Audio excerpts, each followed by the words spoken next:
through rain. This is chaos. This is bedlam. There's some things you need to know about Monster Hunter. It's enormous worldwide today, but before the global fame, it was on par with Dragon Quest for popularity in Japan. It's the kind of game you call in sick for.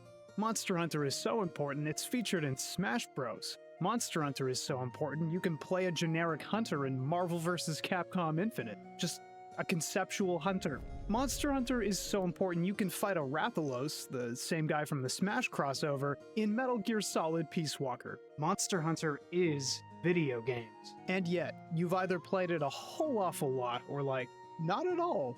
I like Monster Hunter a little bit. This franchise is a journey. I hiked my way up stony cliffs and trudged through rainy bogs. I've been to breezy shores and descended magma-carved crevices. I have been to hell and back for this series. If you've never played them, you probably don't get that, but it's fine.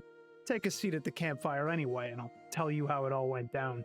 Monster Hunter tells you what it is up front. You kill monsters. What that title doesn't convey is how much charm, detail, and consideration pervades even the earliest entries. Despite its endlessly iterative releases, Monster Hunter is a series that convincingly renders the natural world in so many polygons. It's a feat that's hardly matched by any other series, because few ever dare to cast the player as just another animal. It's rare to play a video game where the monsters are earnestly bigger threats than the player. Don't just roll over to dodge spam or die in a combo string. And beyond the gameplay, it's warm and heartfelt and funny in ways you wouldn't expect going off box art. It's something you have to play to really feel, otherwise it's all just memes, screams, and content, merchandise, and 1,000 ad campaigns.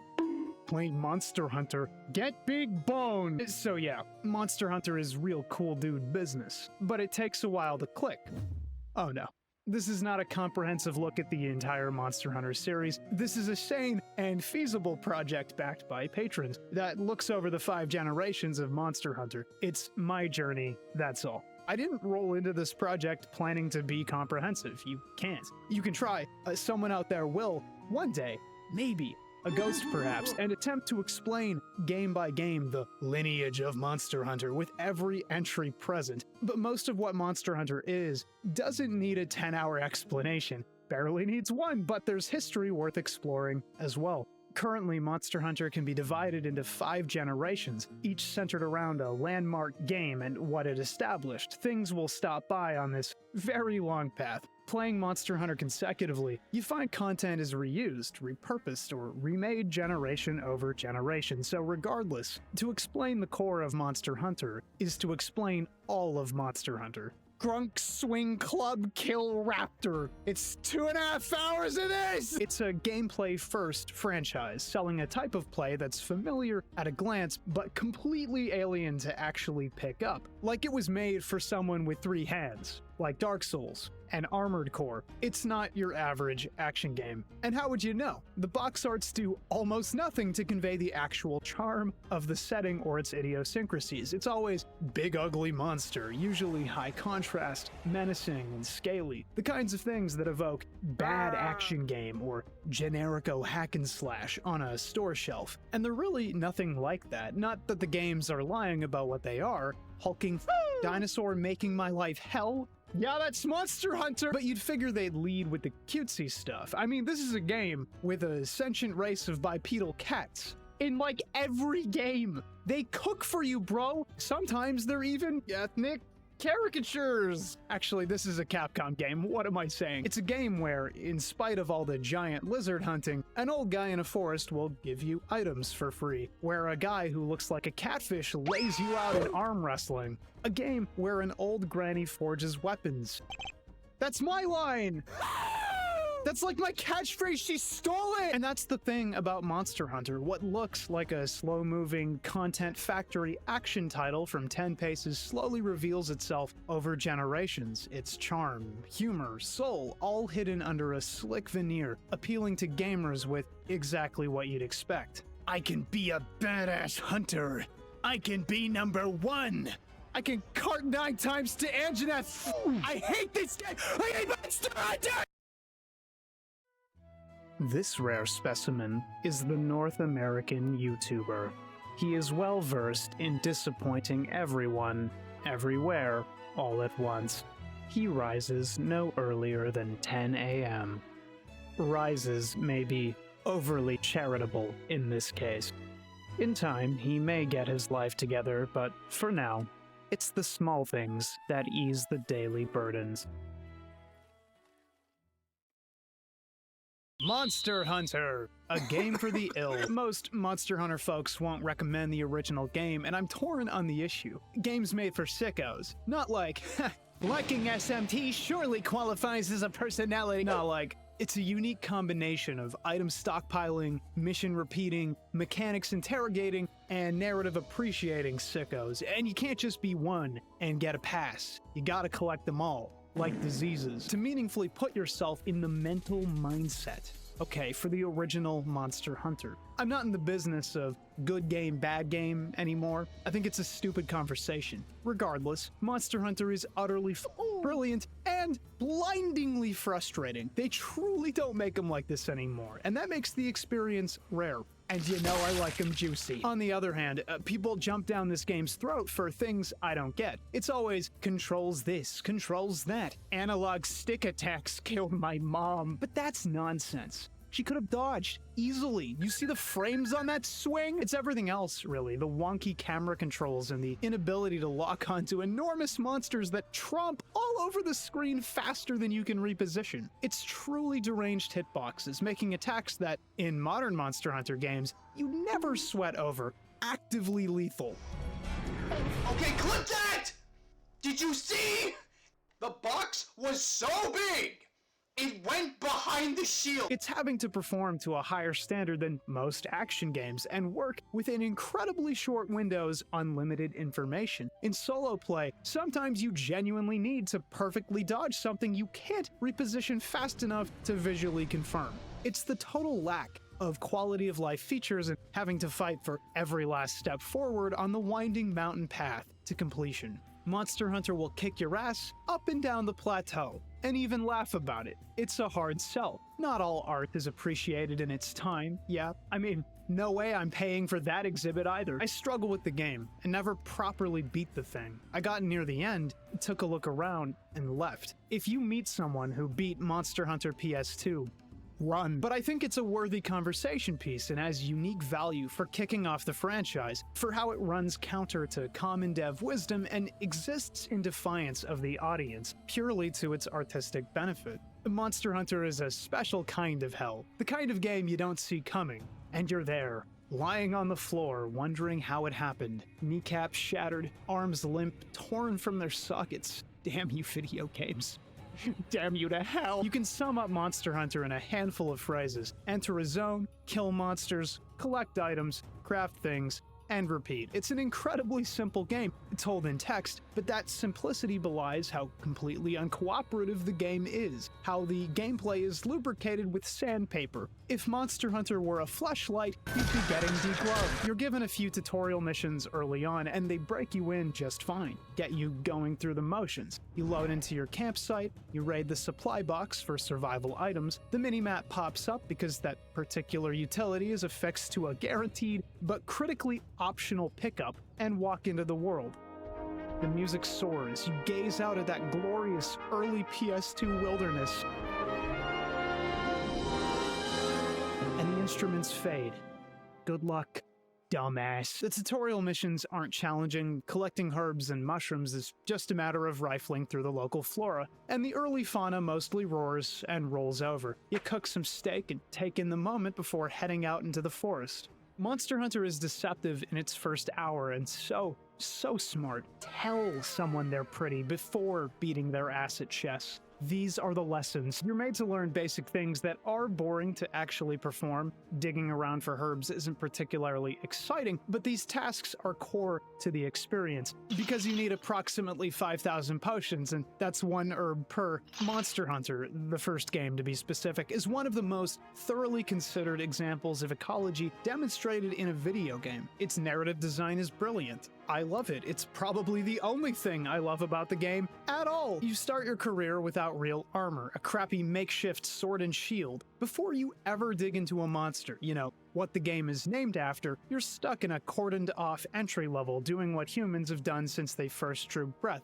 You forage, you gather, and when you draw your weapon, it's to feed yourself, not to make armor. You're not even given the privilege of acquiring proper gear right away because you must first realize your place in this world. You are not a legend, an action game hero, whatever. You're another animal, no better than anything else in these woods, and you feel it palpably when you first encounter the lowly Velociprey, the first real small monster. You get a cutscene. The game highlights how dangerous they can be, and to the game's credit, they are. Between minimal armor, controls that need wrangling, and low health, you can be killed by just about any monster if you're not paying attention. And unlike the raptors, you're alone. The guild thinks you've got some potential, but you've got to earn your place by physically surviving, overcoming, and climbing through the food chain. Near the end of the tutorial quests, you encounter a Rathalos, the big guy on the box, the Monster Hunter monster, and you don't get to fight. I mean, you can die if you want to, but you're told to just run, leave the area, because you're not ready yet. You're made to find and ferry a wyvern egg all the way to the campsite, and it's one of Monster Hunter's most notorious experiences for a reason. Any bump, bad jump, even running out of stamina will drop the egg, which by the way makes me apoplectic. Oh my god. This game? Daring to rob these monsters of their offspring for your own benefit is a Herculean task that shunts plenty of players within minutes. You have to become a master of movement, weaving between scores of chittering freaks watching your stamina the entire time. It's harrowing. It's infuriating. And all of these early experiences amount to a solidly established tone. You can go gather, that's fine, but don't expect to take on the wilderness without some serious fun work. You are not Dante, you are not Ryu Hayabusa. Actually, I think you're more like the level 1 guy from those ads. You know the ones. You're even denied the basic materials to upgrade your gear. Modern-day Monster Hunter looks a little different. Ore deposits are clearly marked, sometimes glowing. You don't even need to equip your pickaxes. In the original title, though, you're made to find ore deposits, cracks in the walls of caverns or on the sides of mountains, navigate your equipped items, and select the pickaxe before taking anything home. And even then, pickaxes broke in wildly varying numbers of hits, sometimes after a few strikes. And you aren't actually able to mine iron ore or earth crystals in any meaningful amount without incredible luck until later missions where the drop rate is adjusted. If you're stuck on any given monster fight, it's possible you won't be allowed to grind up gear, or if you do, it'll take an impressive number of reruns of the very few already completable quests available to the player. Quests are categorized into hunter ranks. You're made to clear a number, and typically not all, of any given rank's quests before you're handed an urgent quest that tests the player's strength. It's a smart system. No point in throwing players into the upper echelons if they can't handle whatever teaser monster leads into the next tier. It also lets players know naturally when the time to start farming and gathering is, provided they're not keeping up. Early game gear doesn't warp the game completely, but every advantage is necessary when you're playing alone in these older games. You can get away with a whole lot more in the side games and later titles, generally speaking, but it's always relevant to progress. Not every hunt is a kill quest. Sometimes you're directly asked to capture a monster, which is performed the same way in every generation. Slap the thing until it limps away, set a shock trap, and ping it with a couple sleep bombs. These items are provided by the game during any particular capture mission. The stuff can be hard to come by, and the game isn't super forthcoming with crafting recipes, expecting players to talk amongst each other to figure things out. Yeah, sounds fun as in 2005 North America. Yeah, I'll trade this in for one copy of Neopets and the Darkest Fairy, please? Current Monster Hunter wants players running as many missions as possible. Old Monster Hunter doesn't care what you do, and there's not much to pick from. Have fun. Or something. Whatever. It's worth noting that Monster Hunter was originally conceived of as a fantasy series, like old D&D style fantasy, like Tower of Doom and Dragon's Crown fantasy. What is it with Japanese game devs and Red Dragons, man? The original version had a magic system. I'm struggling to even imagine it on these controls. It's even got the series' very own Red Dragon, the Rathalos, right on the box. But the traces of its fantastical origins are scant, buried under blades of grass. It's a series that ended up how it is today because the devs had an idea, sat down, and interrogated it. The various Monster Hunter art books actually give out more information than any of the dev interviews do. Fujioka explicitly states that, quote, "We had it in our heads that this was going to be a fantasy game, so our ideas tended to gear towards magic and the like. The world as a whole was much more fantastical as well. I doubt any of us expected it to turn out so analog." He goes on to explain that the games weren't really founded on a firm concept right away, and you see that throughout the entire series of generations, right? Just how the games become more stylized, how they become more dynamic visually. High fantasy translates well to games. Spells can be devastating, armor can shine and weigh 20 tons, and the avatar can always carry it. Monster designs can be pilfered from a vast, sweeping territory long since charted, but fully tinkerable if you let your mind run wild. It's a fertile ground for simple story creation, MacGuffins, obvious evils, and armed allies. But Monster Hunter needed to be what you see today, a game about struggling against enormous monsters, carving their bodies for parts, and crafting new gear with the spoils. And frankly, that doesn't sound very high fantasy. That's more like sociopathy or like ascended caveman business. Imagine stapling a cheetah pelt to an iron bar. Drugs swing faster now. Man, what the f is wrong with you? So the chosen aesthetic adapts those early concepts into something unique. If the series took a more generic approach, it's hard to say it'd be as well recognized today. Monster Hunter had the balls to make the mundane fantastical, elevating its splashes of color through sheer aesthetic subtraction. And it works. Eventually you graduate from the first area and get the option to stake a claim in the desert. Oh boy! It's a powerful shift. The game was hard before, but now it's outright frustrating. The heat saps your life unless you come stocked with cool drinks, a consumable that remains a series staple for most of its lifespan, a consumable to greenlight basic gameplay. The monsters can be infuriating too, sand-diving land sharks that are hard to catch and tough to kill. It's a hostile environment and you need to demonstrate understanding of the game's systems to conquer it, even a willingness to engage. You cannot play Monster Hunter just kind of like whatever, okay? You have to try!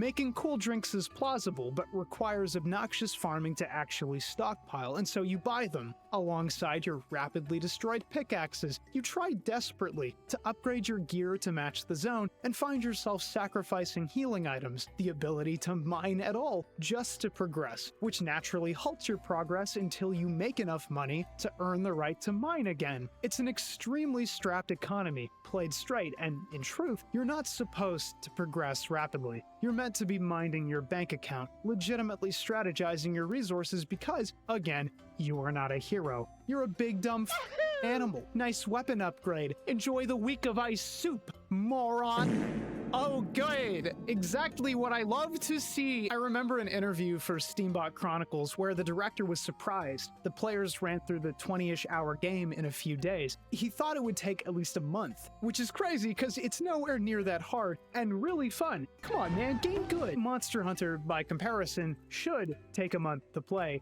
at the bare minimum because the amount of repetition demands breaks. You can only run the same handful of missions so many times before your brain is reduced to a fine fibrous paste. Eventually you encounter the Cephadrome, a monster that buries itself underground and rarely surfaces, at least in this first game. He comes out voluntarily, though much more often in the later games, but for now, he's being kind of an asshole. The game expects you to draw him out of the sand with sonic bombs after reading up on him, or taking a hint via the 2 sonic bombs you're handed at the start of the hunt. It takes significantly more bombs to get enough hits in to kill the thing. It doesn't tell you the recipe right away. Let's get some help online. This is annoying. The Cephadrome. An easy beast, if you know what to do. First, start making sonic bombs. Combine gunpowder with screamers to make one. Note, gunpowder is nitro shroom plus fire herb. Screamer is finish the Elder's Geodrome urgent quest. You should have about 10 before you head out. Buy a pair of cool drinks. Get a slicing weapon. That's right, new player. Go farm 2 items to make 1 material. With a chance of failure, by the way, combining isn't guaranteed. And 2 more items to make another material, and combine those 2 items in the handy and not nearly tutorialized enough combine menu to make enough bombs to hunt the monster at all. This is like the 3rd big monster, and you're making me juggle consumables. Game, please! Items in Monster Hunter are hard to talk about. On one hand, you absolutely need a handful of items to play the game at all. Whetstones are necessary to allow your weapons to hit monsters. Anything less than your sharpest risks wasted time and effort. Curatives are mandatory because few players under the top percentile are scraping by unscathed in a 20 to 40 minute session. Can I finish a League of Legends game without getting hit? Yeah, not likely. Rations are the bedrock of the entire game. Your stamina withers over the course of a hunt because people need food. Without stamina, the game is miserable. Without food, life is miserable. Sure, cool. But then you get into psycho serums and energy drinks and healing powders and barrel bombs. Things that let you ignore fundamental rules of play, like buffing yourself into a state of unflinchability, infinite stamina for spammy dual blades users, healing your allies in multiplayer simulating a healer's job in a party RPG, and bombs are just guaranteed damage if they go off and help set up enormous slam dunks on sleeping monsters. It's a game that's far richer if you take the time to engage, learn combinations, properly gather, and don't just rush to the end, like a big dumb YouTuber would. But there's a lot of time and effort that goes into any kind of proper appreciation with a game this textured, and brother, I was chafing by the end. Just don't walk into Monster Hunter thinking you're going to be playing a fighting game. Even if it taps into some of those fundamentals, you need to become one with the land and the job to inhabit the role of the Monster Hunter. If you're struggling with the Cephadrome, which you are, shut up. Just shut up, expert and new era players, you don't get it. You're also free to tackle Yankut-Ku, one of the most frequently seen monsters in the series, arguably the first real monster of the game. It's set in a new zone, the jungle, which is suitably damp and misty, visually obscured at times from all the foliage, and buddy, Yankut-Ku is counting on it. You're treated to a violent scramble against an unpredictable, fire-spitting, screen-tromping bird lizard. It sucks. It sucks so bad. At one point I went online and received the best advice a new player could from a random forum post. Always act as though the monster will do the worst possible move wherever you are.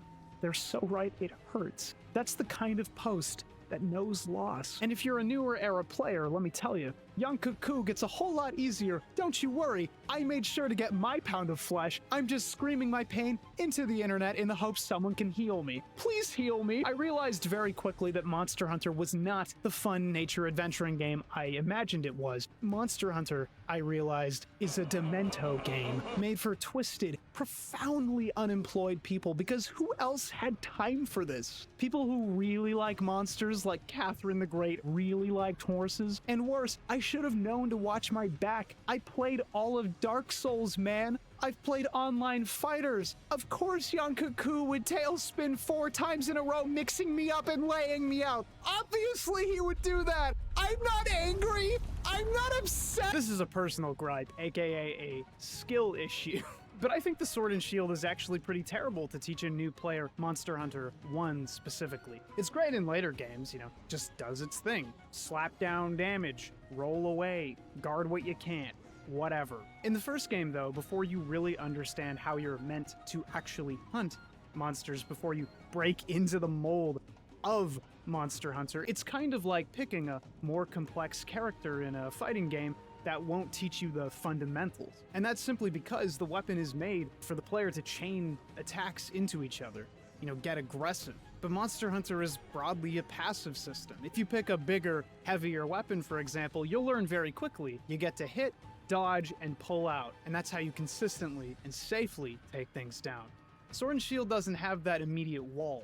It's also kind of like bringing a knife to a gunfight. Every other weapon, minus a bonus inclusion in the Western release, has bigger hitboxes. Great swords, lances, hammers, all of them swing higher than the piddly sword and shield and tack on more damage to boot, admittedly matching for relative speed, but the sword and shield won't teach you to play the first game well. You can use bowguns too, but the last thing a new player wants walking into this is to spend their precious money on a risky new playstyle that demands a whole second set of armor and ammo to even fire. Cruft overload, bro. I tried almost everything and settled on the lance. This, I told myself, would give me superior guarding ability and boss stunlock potential. The internet says this will work for me. Let's go! No, I put my few leftover resources into this thing. No! It's a textured type of game, aiming for an almost survivalist vibe, so weapons deteriorate fairly quickly, but become more tempered with upgrades. My pathetic bone lance became flaccid, smooth, all in a couple of jabs, rendering it unreliable and liable to bounce off a monster's flesh unless I sharpened it. Sharpening takes a good few uninterrupted seconds in a game that pits you against droves of shrieking raptors. The best course of action is leaving any of the delineated zones to sharpen where you're free from immediate monster harassment. This requires a loading screen. You can see how players fall off. Somewhere along the journey I wandered into the swamp. My favorite part of Monster Hunter is the environments. They're just neat to look at, explore, you know? It's something you're actually forced to do early. The game doesn't tell you where valuable collection points are. They aren't marked on a map. You're made to tap the A button across every zone to learn. You get a better sense with time, sure, but sometimes things are hidden in grass and otherwise obscured. You're really made to root around in these spaces, which is a good design choice when the environment is the real draw and physical world interaction is pretty minimalistic. It makes you a real hunter, but also another part of the ecosystem. Again, another animal. Monster Hunter is at its best when its art shines through. Unfortunately, you fight the Gypceros in this zone, which sucks because I think it's trash garbage now. The monster that properly filtered me was this gnarly thing. It poisons you. If you don't drink an antidote, you're going down. Newer age Monster Hunter fans just don't know. They do not know the struggle. It shares most of its moves with the young Cuckoo. It was an experimental title, so plenty of its own content is reskinned. The dragons of MH1 are mostly just increasingly powerful young Cuckoo, and you'd think that'd make it easy. It's only a little harder, right? The problem is, it moves so fast and does so much damage and carries so much risk of poisoning the player that you need to bring your best or go home in a body bag. It makes the player a joke. The cherry on top is the nose horn that flashbangs you. You cannot turn away to physically avoid the flash. This is the kind of shit that makes me want to rob a bank. Out of money, out of potions, out of materials. Frustrated beyond belief and unwilling to endlessly grind materials, I put Monster Hunter down and picked up the sequel here before returning knowledge in hand. The villages of these games are so charming. There's all kinds of wandering visitors, rival hunters straight out of a shonen manga, a special merchant with rare items, etc. There's a quaint warmth to Kokoto that kind of dampens how miserable and poor you are. There's even a sword in the stone right out of Arthurian myth. Oh man, this sword's gonna be so sick. Put it back in, huh? Put it back in. But you're the hero. No. No matter how many friendly faces you meet, none of them are gonna topple the game's worst challenges. And that's where Monster Hunter 1 turns infamous. Plesioth. Gee, I sure hope nothing bad happens to Aerith in this body of water. Did you guys know if you shoot the lake in Resident Evil 4 5 times, a treasure pops out? Yo man, what did you think of Xenogears Disc 2? Plesioth. Okay, I can't do it. Plesioth is not that bad. It sucks. It's one of the worst in the game. It is not that bad. I know fandom mythology persists. I know Plesioth has a borked hitbox, so much so that they made a joke out of it in the Stories games. But all told, like any other monster, you can run around the hitbox, you can roll through the hitbox if you just have the right timing, if you just pay enough attention. The real, true difficulty of Monster Hunter 1 is not the fight, but the constant drain on player attention as they're made to grind out every single herb, every iron ore to upgrade their armor, all the loading screens and the waiting and the clunky menu systems. If the game filters you, it's not gonna be Plesioth. It's gonna be anything else from the preceding 20 hours. It's actually impressive how many functional reskins of pre-used assets exist in the first game. I don't know how many major skeletons exist, but it's gotta be like 3 or 4, right? Dragons or dragon-like enemies are most of the boss monsters, even accounting for unique ecology. The sand-swimming Monoblos and craggy Basarios, you're still fighting the Yonkaku. It's all Yonkaku? Always has been.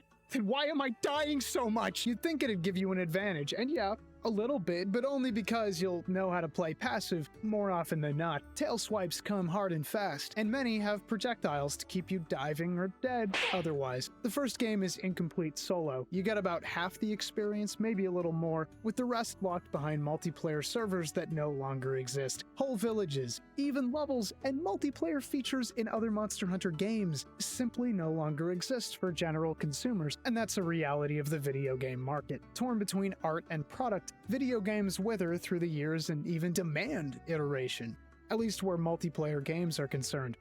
Not that your average person gives a shit about a digital leaf. I do, but look at me, man. Do I look like I can reveal even a tenth of my power level in average conversation? I live in a prison of my own making. I should have majored in Netflix and Unplanned Parenthood. I'm not here to dunk the first game. It's a prototype that needed to prove itself to secure the bag and expand. It's been trucking on healthily ever since. This is a story with a good ending. What's shocking is just how tightly it's tuned. They don't make the player slow and clunky for no reason, 10-ton weapons aside. It's specifically crafted to limit the player's ability to schmoove on dudes. You have time to dodge. It just happens to lean closer to frame perfect than not. They want you there, feet planted in the grass, ready to die for making a mistake. It's a type of play that's impressively frustrating to break into, but feels completely intentional. Going back with the Greatsword, what I learned from Monster Hunter DOS made the game much more playable, much more interactable. I understood what I was supposed to be doing and taking things slow. The only real trouble with MH1, compared to most of the rest of the games, is how trickling progress really is. It's probably the type of game you break into on vacation or something like that, but well,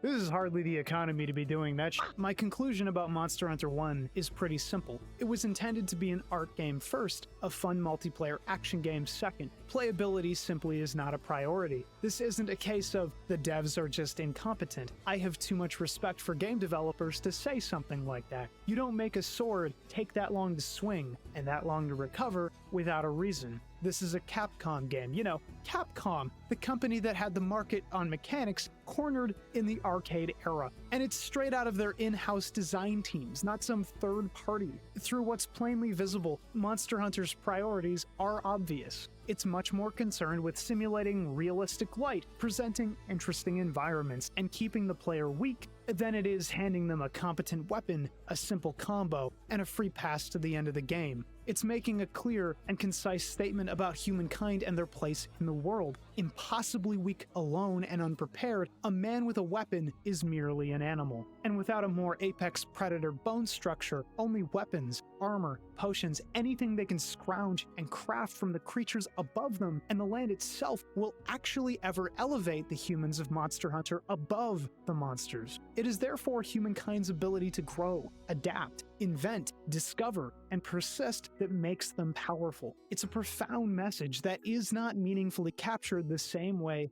ever again.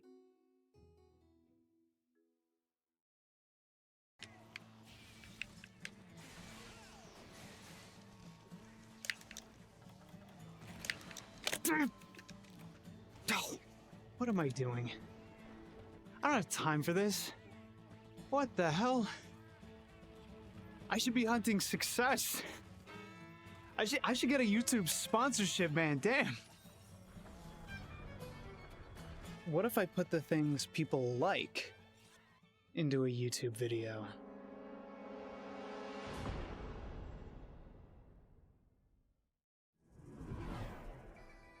Monster Hunter was an adventure for me. The kind where you chap your ass miles back, but you can't stop. They don't do medical attention for chapped asses. Yeah, they're long games, genuinely stuffed with hunts, always more gear, always another upgrade, but take a look at any comment section on any Monster Hunter video. hunt, a weapon tutorial, whatever. People are always leaving comments like, 500 hours into Monster Hunter World here, just learned you can use stealth mechanics, just learned you can break this guy's horn, just learned you can jork your shit off silly style. It's part of the experience, learning new things and maybe never discovering everything. It took a whole game for me to get Monster Hunter at even a basic level. It took the first few hours of Monster Hunter 2, or DOS, I'm playing the original Japanese-only release, to understand what Monster Hunter was doing as a game. All through the first title, my ass got sliced and served on a platter by every given monster. It's a tough run. DOS is too, but critically it errs on the side of the player, peeling back oppressive frame data by a hair, reducing hitboxes consistently just enough that it's bare minimum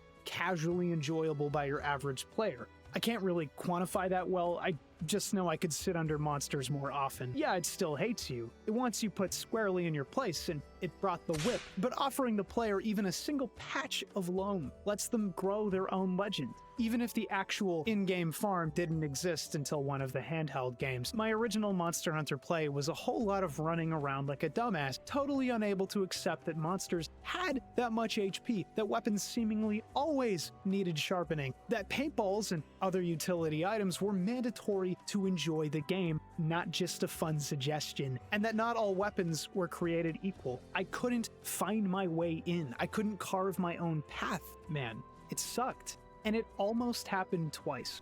Early in DOS, I fought the Bulldrome, a joke monster in later games, one that isn't even properly dignified with main target status and just occasionally pops in during more important hunts in certain entries, and almost unplugged. It was way too fast, too aggressive, it dealt too much damage, and sent me into loading screens constantly. You're laughing about this, yeah? This is funny to you, isn't it? I just came bouncing off one and fell right back in the mud. How is this fun for anyone? Then I grabbed the greatsword. I heard it was a good starter pick with a simple game plan. Run up, unsheath attack, dodge to cancel the recovery frames, resheath, repeat. Well, I can do that. I'm dumb as f***, so I did for almost half the run. One thing Monster Hunter consistently struggled with, going by modern-era drop rates and old-era sales, is basic onboarding. It's really hard to get people, okay, not just cave trolls, but people, excited about the iron wall you just sat them in front of, unless they feel like they have the tools to climb in or break through otherwise. It's why they spend so much time on tutorials in later games. Monster Hunter is tough, and it's easy to fall behind if your mechanics and knowledge aren't up to snuff. People sometimes bring up Dark Souls as a barometer for relative difficulty. Those games are doing different things. Monster Hunter clears souls by a good few hurdles, and it's everything to do with the main task, hunting the monsters. Dark Souls plops you in the world and asks you to reach another checkpoint, usually by running some weird emaciated giant through with a sword. You can die a lot, but you're back on your feet in seconds, and any given checkpoint is rarely more than 10 minutes away, in a game whose enemies you're often able to completely bypass. They give you healing item refills in all but 2 games, for free. Monster Hunter feels something like a single-player League of Legends match. So solo queue, 20 to 40 minutes per hunt in early games, leaning longer played alone, tracking the thing down, marking it with paint, and hacking away until you're killed. Carted, as they say, or the monster dies. If you cart 3 times, it's a mission failure. You can waste absolute piles of time just learning, especially if you don't farm and come prepared. Actually, time spent practicing isn't wasted. It usually takes at least a practice run in early titles to actually handle any given monster. It happened all the way up until World for me, and that much potential for wasted effort, especially if you blow through your precious resources and need to farm them up again, can make for some pretty epic blowouts. Just like LOL! Only in League of Legends, you'll Q5 more, tilt off the face of the planet, and wonder if you've ever been good at anything in your stupid, worthless life. In Monster Hunter, you just close the game. But not me. I'm different. I'm on the hook via Patreon goals. Please help. So for me, and anyone else who wouldn't dare waste the money they spent on this thing, it's about searching for and clinging to anything that'll take you further. So find that hilt and firmly grasp it! Monster Hunter DOS starts on a jungle island, something I thought the first game needed more of. We've got to get more tropical. we've got to get more dank. It strikes similar notes. You boat over, and you're left to cut in alone. You climb with only the shearing wind in your ears and press into the island proper. Every game is like this, maybe minus the handheld ones. They revel in letting the player realize the scope of the world. All beginner missions, target practice, herbs and mushrooms. It's a tutorial, sure, but it's also core to the loop. You're meant to prepare before you hunt anything, early to end game, and it's mimetically built into the game's progression. Did you bring your herbs and pickaxes becomes, did you craft the right jewels and equip the right armor for this fight? DOS didn't invent that. MH1 wouldn't even reward you with a monster killing quest until its whole second tier of quests, and they were right to do so. Preparation, material gathering, is at least half of the early games. And I know you love doing taxes. DOS is actually fairly cruel with its economy. Money is tight, about as tight as the first game. Upgrades are expensive, like really goddamn expensive, and suck up piles of ore and earth crystals. Some items are less accessible in different seasons and plentiful in others. Instead of static, the gathering experience shifts constantly, so you're made to plan more than you'd expect to actually advance. You know what? We, as niche game enjoyers, if you're subscribed to this channel anyway, need to face our own idiosyncrasies honestly. Turns out, Nights in the Nightmare, great game, not for everyone. And you're not stupid for thinking otherwise. Necessarily. This is to say that Monster Hunter is interesting, but its artistic aspirations told through mechanics do it no favors. It's willing to make you sift through the grit to get the goal. You need to collect your herbs, good weapon maintenance, and eventually considering its elemental type against stronger monsters, knowing your weapon, keeping it sharp, eating food, often obtained mid-mission from monsters and cooked with a timing minigame, and specifically eating it to maintain maximum stamina, which is crucial to escaping, or moving, and dodging in succession. And that's not counting ammo for bowgun players, unique quest pickups, minding which part of a monster you're attacking for damage, and also better drop rates on specific boss materials if you manage to break said part, and even minding the time limit of any given quest. If those elements chafe too strongly, they're bound to shunt players and create feels bads, which is only bad for a content factory game, a framework which probably contributed to the franchise's success. It's easy to iterate on, to reuse while improving, but it's no good if players bounce. You wouldn't get someone hooked on tobacco with the fattest, foulest cigar you can find, man. You've gotta ease them in. I've mentioned this a few times over the years, but part of why I never wanted to play Monster Hunter was the central conceit: killing monsters. I think it's significantly harder to create pathos for monster battles and ethos for individual monsters than it is for human enemies. You should have come here. I don't want to kill animals for basically any reason. I don't want to hunt because why bother? They're animals. Killing them proves nothing and subtracts from the world. Implies I should be free to kill off life on the planet for personal satisfaction. When in doubt, burn them out. I have no idea how to make sense of that. I get people hunt, and even for good reason, overpopulation, etc. Sure, fine. I'm just gonna not. So Monster Hunter had no immediate in for me emotionally. Big weapon, kind of cool, but big weapon, big slow, and other game also have big weapons, so why play? Of course, this is a considered dev team and also Capcom?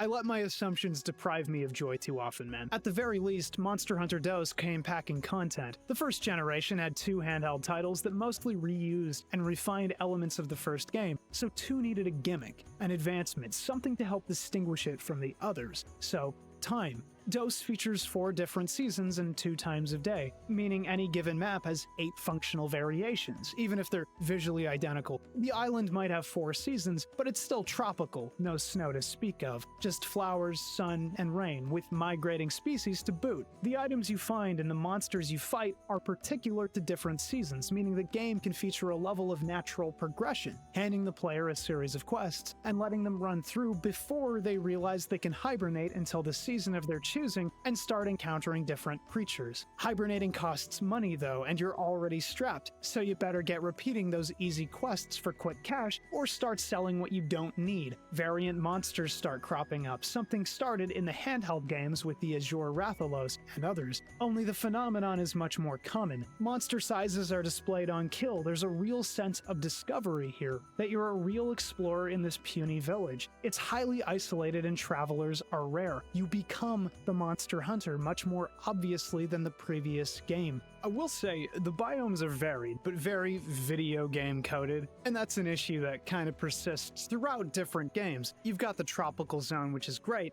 then the desert, swamp, the snowy mountains, and the volcano, none of which really evoke a sense of wonder. You'd expect a lower range of biomes, more targeted at various parts of one kind of biome. A tropical mountain region, then the rainforest, then the shoreline, etc. Though, I get the urge to do many things to include many kinds of monsters. Even so, environments were historically low-key, and the tone only really perks up around the humans and cats you encounter, which is important to the narrative. The home, your base, your people need to be endearing, worth fighting for. Otherwise, it's just the player getting cooked in a cold game world that's completely indifferent to them. And I mean, no one wants to play real life. Even basic progress comes faster than the first. Churning through the young cuckoo was difficult, but when you've got Big Iron Slab, you can do anything. The Daimyo Hermitar was a challenge, if only because it demands players attack specific unarmored areas and pops out of the ground at your location. It's kind of like a crab monobolos. This is what I meant by monsters being the bigger threat than the player, by the way. In a game like Ninja Gaiden 2, which I'll never shut up about, Ryu may be constantly threatened by enemies, but he's hilariously overpowered compared to anything on screen, and you set the pace for most encounters. In Monster Hunter, monsters set the pace of the fight. You're always playing their game, not the other way around. At least the Cephadrome isn't as scary. It's why I don't think 1 is worth a full playthrough for most people. The game's initial quirks were peeled back even as far back as the second generation because they weren't conducive to an enjoyable run for anyone but now truly hardcore fans and old heads. The small subset you usually find in angry Reddit posts and videos asking for insert modern successful series to tank everything that suddenly worked to appease your oldest fans. Just being able to more consistently damage the guy is everything. Eventually you're made to defend the village against an incoming dragon,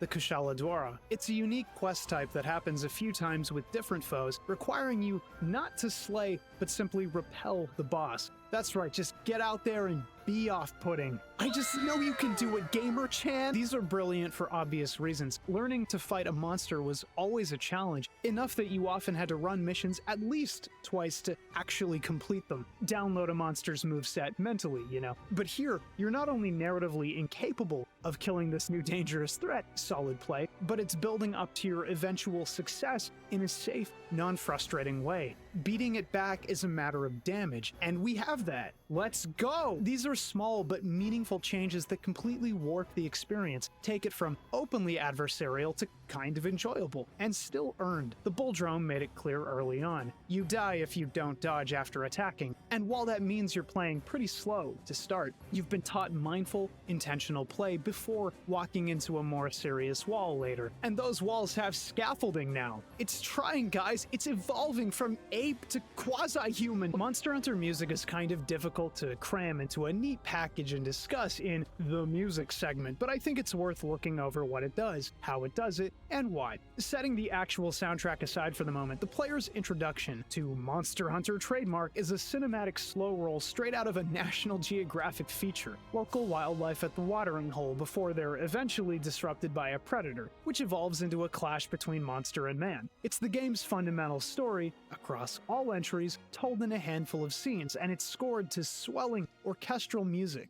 What's notable about Monster Hunter instrumentation is its dual reliance on orchestral pieces and non-Western folk. You'd think it would rely purely on the not traditionally big band instruments. The humans live in huts, or slapdash brick homes. They walk around in basically underwear. They're profoundly tribal in most of these games, and yet those visuals are occasionally scored with symphony sounds. It's wild. There's a tension in that, possibly stemming from its origin. It was conceptualized as fantasy first and became more realistic and tribal during development proper, but it's a tradition that remains throughout the series. Non-Western folk is an obvious choice. It makes sense to capture small lives lived in frontier collectives with instruments that simulate those the inhabitants might use. Of course, Ugg doesn't have a berry sex. Are you kidding me, bro? But when combat starts, at least many kinds of combat, and even just the intro music across the games, we hear the grand, enveloping sounds of a full orchestra. There's some intelligence in that decision. It tends to happen when suitably important things are happening, when a gigantic monster flies into frame, or when the player beholds the full majesty of the world. That tracks. Of course, the enormity of the world can't possibly be scored like the quaint villages the humans inhabit. The world is dangerous, even alien to these people. Still hopeful, but a little bit scary.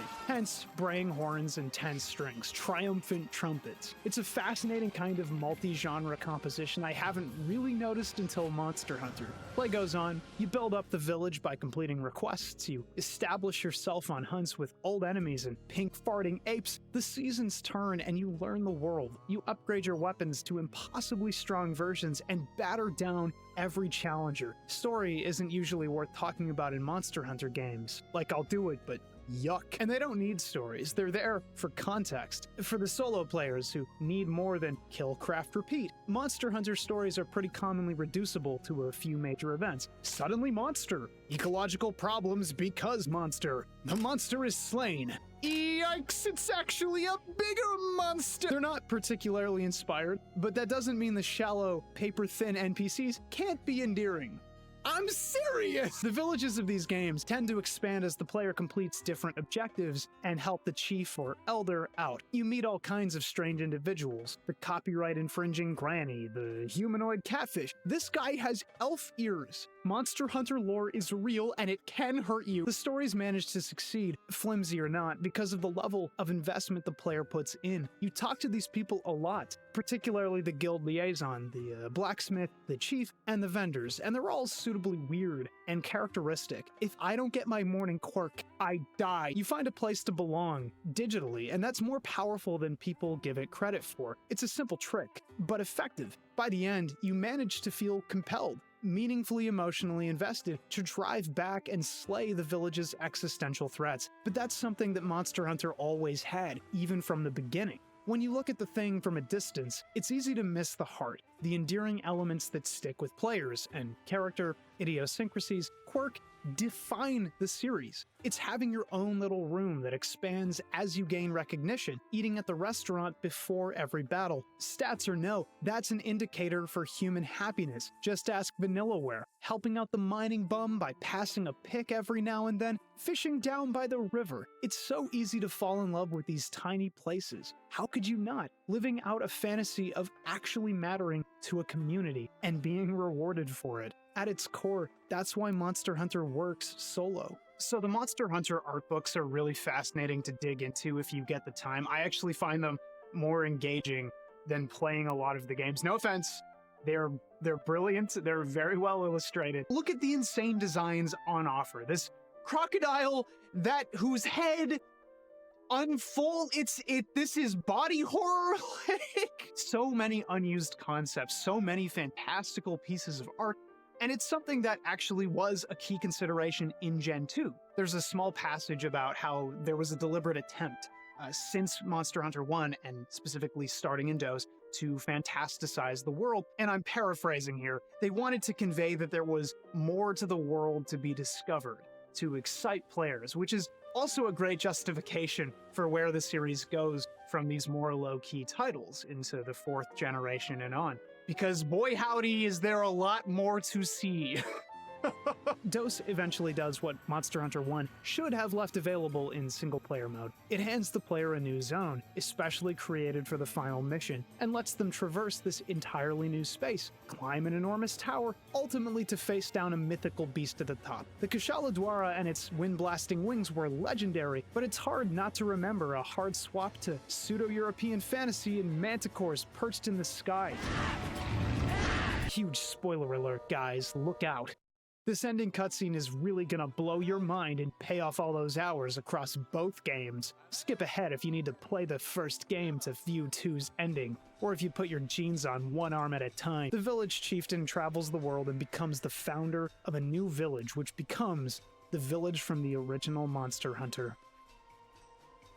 Damn, bro, that really makes you think. Or you'd think that, coming off the first game and watching him plunge his sword into the ground and having a village pop up around it, just like Kokoto, but the actual game text deconfirms it. And the village was never seen again. Damn, bro, that really makes you think. I don't want to spend a lot of time on the portable games. They complement the base titles, but tend to wind up as more complete versions of those base games in the early gens, just with significantly chunkier graphics. What do you expect?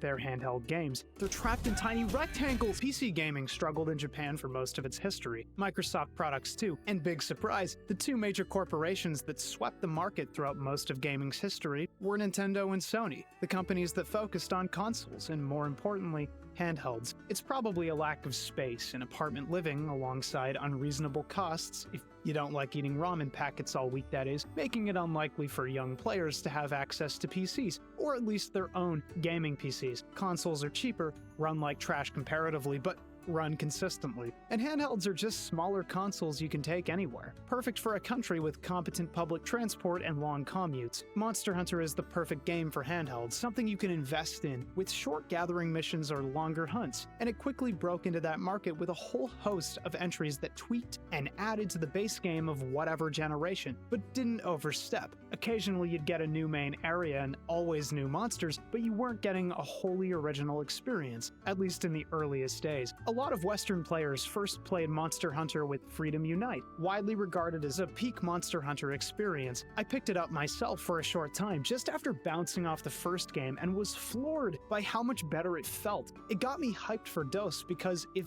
this is what they were doing, things were only going to get better, I thought. Critically, the handheld games weren't directed by Kaname Fujioka, but Yasunori Ichinose, the person who would end up in charge of Monster Hunter Rise. And if that game and all its bells and whistles are any indication, you know what kind of director the guy is. He prioritized making the games easier with quality of life changes to slowly free the player up to get to the part they cared about, the action. We see it with The Farm, a portable original inclusion that allowed players to leave and fertilize things, mostly herbs, so potion stockpiling was less painful. We see it with the feline companion system of Freedom Unite, little field buds who could gather items for the player and help fight monsters. Should we even see it in the monsters? The Tigrex is a fan favorite, alongside the Nargacuga, which were both introduced in the portable titles, both highly mobile monsters that demanded much more careful play than most old ones with high speed and deep move pools. A lot of portable monsters are like that, actually, and it betrays the intentions a bit. Mapping controls to buttons out of physical necessity gave players a higher degree of control than the older titles allowed for. Players have more potions now. Players have actual feline companions to draw aggro. Why not prioritize the action? Why not make them sweat a little? At the very least, some of the most deranged, twisted, evil encounters were created in handheld entries and came back in later games. They're integral to the series as a whole and complement its vision. People use the word experimental, and even I'm tempted to, but it's more like another kind of design, another stream of Monster Hunter for a different audience. And don't say casually, you old motherfucker. You know damn well these games are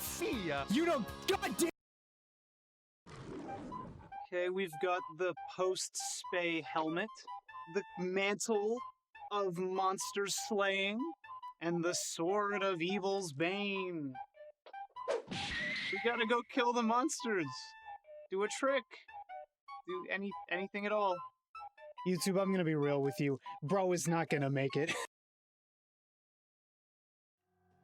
I'm sure some Monster Hunter players are wondering why I went with Try Here instead of 3 Ultimate, a vastly more popular representation of 3rd generation Monster Hunter, and the reason comes down to aesthetics and the lineage of the franchise. It's easy to sit back, not knowing Monster Hunter at all, and think, well, 5 main games? What could possibly change between them that's so important? And well, to be frank, the soul of Monster Hunter shifted during 3rd gen. You could point to the 2nd gen handheld games as well, with their quality of life improvements and iterative nature, a clear focus on creating many experiences rather than solidifying the core vision. And that's why Tri is important here. It's the last bastion of the old identity before Monster Hunter moved on. New Age players, I'm not trying to sound like a boomer, but New Age players don't understand how hard old games were. Look at this HP bar.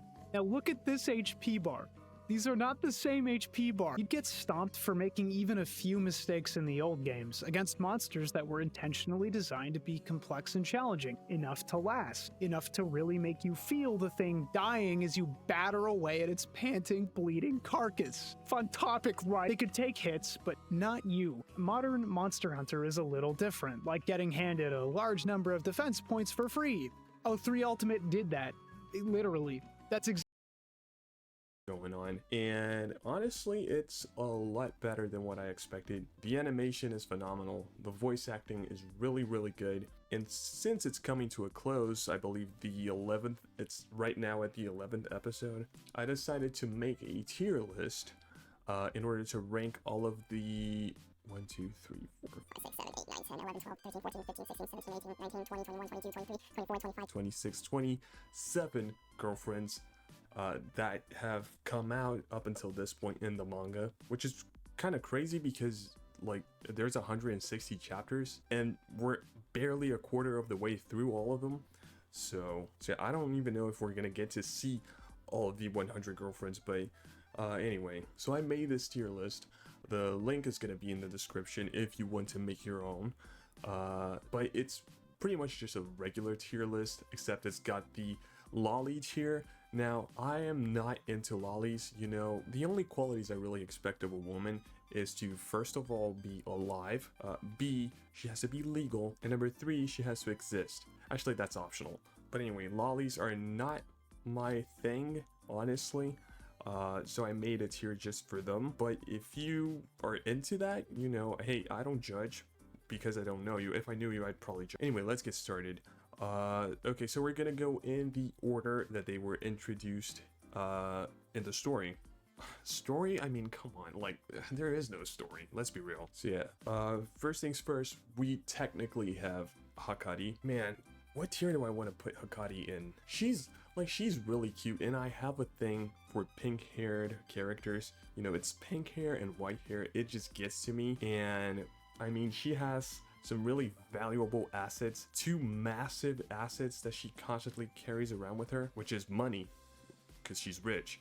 So adding that into the equation, I guess I'd put her probably at an A, just because I think that her assets are too massive. That's really not my thing, you know. She really does look like the letter S, if you really think about it. That's what her figure looks like. A bit too exaggerated for me, even though she is fictional. She doesn't even exist. But anyway, alright, next we have Karane, and she's the tsundere of the series, which I can appreciate. I mean, tsundere is the best bidde out there. You know, don't come at me with that yandere shit, especially after Yandere Simulator and Yandere Dev, that motherfucker. Other than that, tsunderes, they're really the best one. There's no discussion. Not only that, Karane is always rocking the twin tails, which it's a top 3 hairstyle, honestly. Like, you don't see it a lot in real life, but I can appreciate it in anime like this. And actually, there in one of the most recent chapters, there was a really good gag involving her family, because like her entire family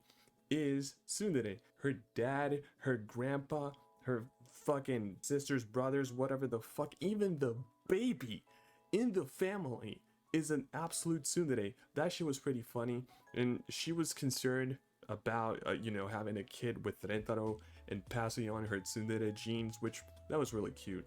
So I am gonna put Karane at an S, at an absolute S. Don't come at me for putting Karane at an S and Hakari at an A.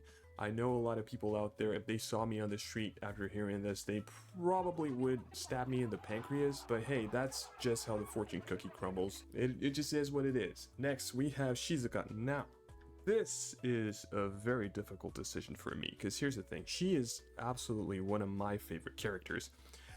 She's the ultimate introvert to the point where she can't even talk. She talks through an app on her phone using passages of books.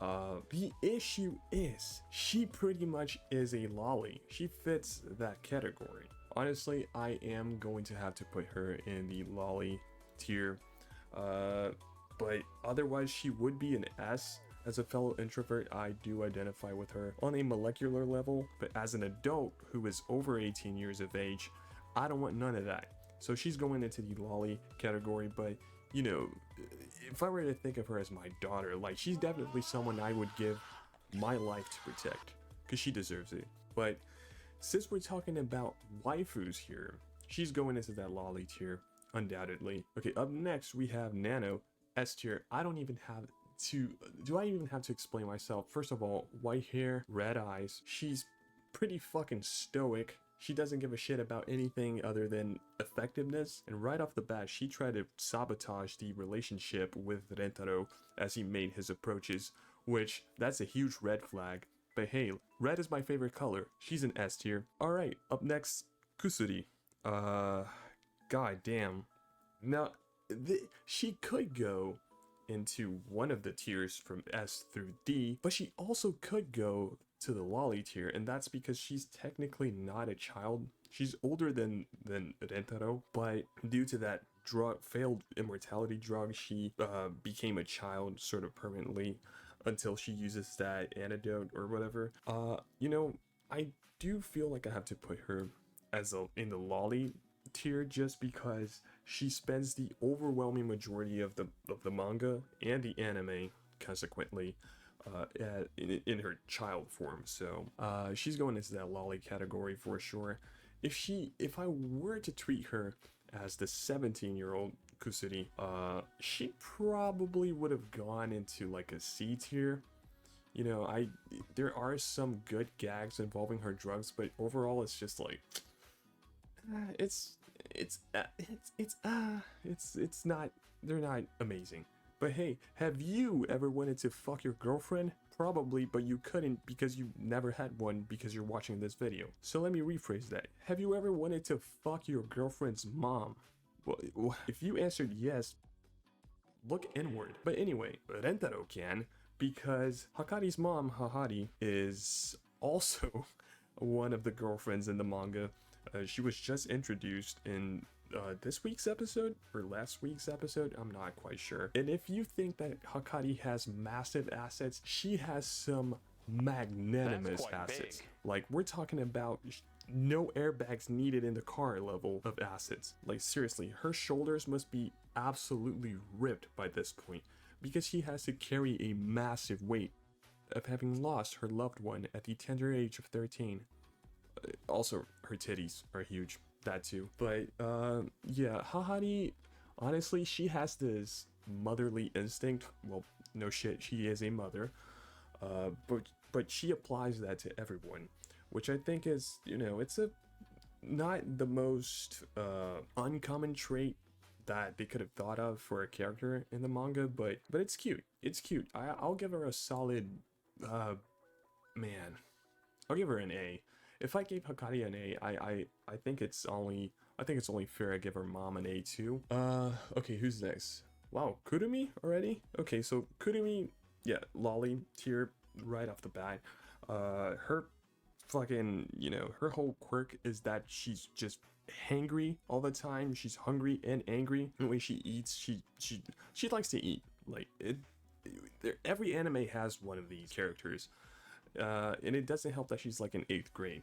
So even if she wasn't a lolly, she would probably go into like a D or C tier just because, we've seen this before. There is one manga panel, however, that is really fucking good, which is her at her hangriest, and they stylized her as a Titan from Attack on Titan, and that was really good. But other than that, nah. Okay, up next we have Meido Mei. So not only does her name translate to literally maid, she is Hahari's maid.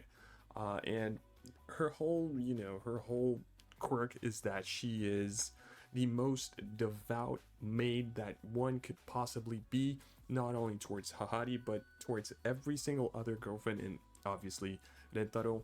And she also never opens her eyes up. I don't remember if that is explained, but there is one specific joke in the manga where Rentaro, doing his best to open her eyes up, dresses up as Frieza, and she does open up her eyes. She's like, what the fuck are you doing? And that was pretty good. But yeah, Mei is just, I mean, who doesn't like a maid? Honestly, that's the staple of the anime character trait. Plus, she is absolutely charming. So, Mei, yeah, I think she goes at an S tier, definitely. Okay, so we're down 8. There's only 19 more to go. And next up, we have Iku, who is, God, I mean, where do I even begin? She's a masochist. That's it. That's her gimmick. She is, I think she's a baseball player. I'm not quite sure, but she's a masochist. She just loves to get slapped in the ass with a baseball bat. That's literally one of her hobbies. And she even did it as a baby. That shit was pretty weird, I'm not gonna lie. And despite being a computer science graduate, I'm not a masochist. Neither am I a sadomasochist. I am not a huge fan of inflicting pain on people, only psychological pain. But yeah, physical pain, I try not to cause any harm to anyone, so I don't think I can really identify with her all that much. Honestly, she's a D tier to me. Yeah, she's not, there's nothing about her that really calls my attention. Alright, up next we have Utsukushisugi Mimimi. Some of you have probably noticed that every character in this series, and I mean every character, has some sort of pun in their name that references their gimmick and personality. So for example, Nano's name is AI, which, I mean, I don't have to translate that, it's AI. Like Hahari, haha means mom, or Shizuka, which Shizuka means quiet, things like that. I mean, kusuri literally means drug or medication. I think out of all the puns in this series, Utsukushisugi Mimimi is absolutely the most appalling one, because Utsukushisugi literally means too beautiful, and Mimimi, if you could write it with the kanji for beauty, and that's her whole thing. It's being beautiful. That's it. There's not much else to her. I don't even think she's really that good looking. I mean, among the characters, among the other girlfriends, I'd say she loses out in terms of beauty to about like 5 or 6 of them. Honestly, she is canonically beautiful though. She's supposedly the best looking one out of the troupe, but just nah. Just nah. I should have renamed this here to nah. Can I do that right now? Oh yeah, I can. Nah. Yeah, just nah. Okay, next we have Kakure Meme. I mean, if Shizuka is introverted, she's on a whole different level. We're talking about she literally teleports whenever someone looks at her. She's also really good at knitting, which, I mean, like, that's any guy who says they don't like a woman that knows how to knit should be shaved bald and lashed publicly, because they're fucking liars. She's absolutely like an A tier at least. I guess the fact that you don't get to see her eyes at any point makes it so she doesn't get an S tier. Or maybe there is a chapter where she shows her eyes, but I really don't remember. I'm not going through 160 chapters just for this video. Alright, next up we have Chiyo, lolly tier. If there was anything beneath that, she'd probably go there. She's a child. She's literally a child. I think she's in like 8th or 7th grade. And I do think that she's related somehow to Rentaro. Maybe not. I don't think she's related by blood, but she is a relative of Rentaro somehow. I think she's her cousin. And yeah, I mean, it's a child. She's a child through and through. Other than that, her whole trait is that she gets mad when something is out of order, or whenever she isn't controlling things. Just yikes, dude. Just yikes. Just yikes. I mean, my ex-girlfriend did the same thing, and let me tell you something, that shit causes AoE emotional damage. So yeah, even if she wasn't a lolly, she'd be in the just nah tier. So alright, up next we have Yamato Nadeshiko. Yeah, she's a really good character, honestly. She was a pleasant surprise about, I want to say, midway through the manga. I can't really remember, but essentially she's Rentaro's teacher, which like this teacher-student thing is really normal in anime and manga. So if you don't read manga or watch anime, it is normal. It is normal. I know it's weird in real life, but hey, thankfully this is not real life, because if it was, I'd shoot myself. So her backstory is that she is of an exceptionally traditional Japanese family. That's why her name is Yamato Nadeshiko, which is a term that refers to, you know, mega traditional Japanese women that are super submissive, but she doesn't act out that character. In fact, she goes around pretending to be American and speaking with a Texan accent, like, wow, a real life drive-in theater, just like in all those classic American movies, like Ant-Man. I've always wanted to go to one, you hear? But yeah, that's her whole thing. She's an S tier, for sure. Like, she's just too adorable. Now we have Yamame, Yasashiki Yamame. She, I don't even know how to describe. She's like this 6'7" high schooler who's an animal lover, and also she's sort of like a farmer kind of thing. I can't really remember. I know she's really tall, and holy fucking shit, remember the thing that I said about how guys who say they don't like a woman who knits are lying? Anyone who says they don't like a woman that's over 2 meters tall and that could crush them with a single thigh is an even bigger liar. And Yamame definitely fits that criteria. She also says I a lot. I don't know why. I really don't. But yeah, I mean, I guess to me she just lacks a bit in the character design aspect of the whole thing. But she's an A. She's definitely an A. I do love me some Death by Snoo Snoo. So yeah, an A I think is appropriate. Okay, next up we have Momiji. Just kidding. She's a lolly. Well, besides the fact that, I mean, I don't really know. I think she's in the same grade as Rentaro, but just the fact that she looks like she should be in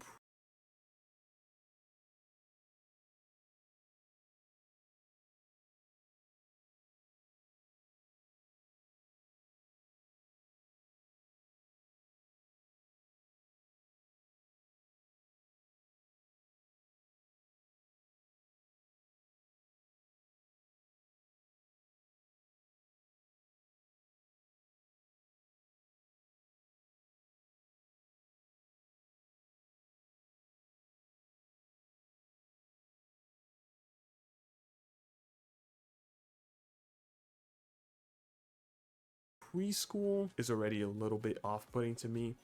Her whole thing is that she really likes to grab people's asses and titties, which I can't not identify with. I mean, I'm not like a groper or anything like that. You know what I'm saying? You know, I don't want to sound like a slut, but holding hands is more of my kind of deal. So yeah, I really can't.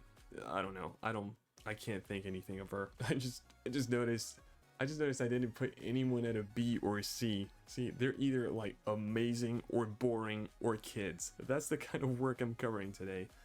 Oh boy. Okay, next. Hey, remember when I asked you, would you like to fuck your girlfriend's mom? Well, what if we went one step further? And by that I mean, what if we went one step above in the family tree? Have you ever wanted to fuck your girlfriend's grandma? Please, please tell me you answered no. Oh my god, please. Anyway, Rentaro can. And I hope he doesn't, because Kusuri's grandma is actually one of the girlfriends in this manga. And at that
At that point, I swear to God, I nearly dropped reading this entirely because of how absurd I thought it was. But then I stuck around just because the jokes are pretty good, but that is really off-putting. Now, she looks like she's a lolly, but she's obviously not because she's a grandmother.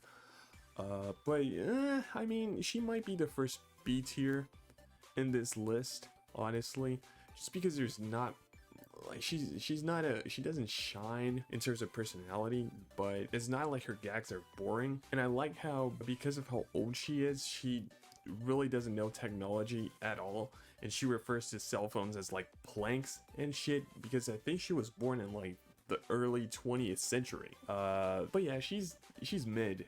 I'm sorry, grandma, but you're mid.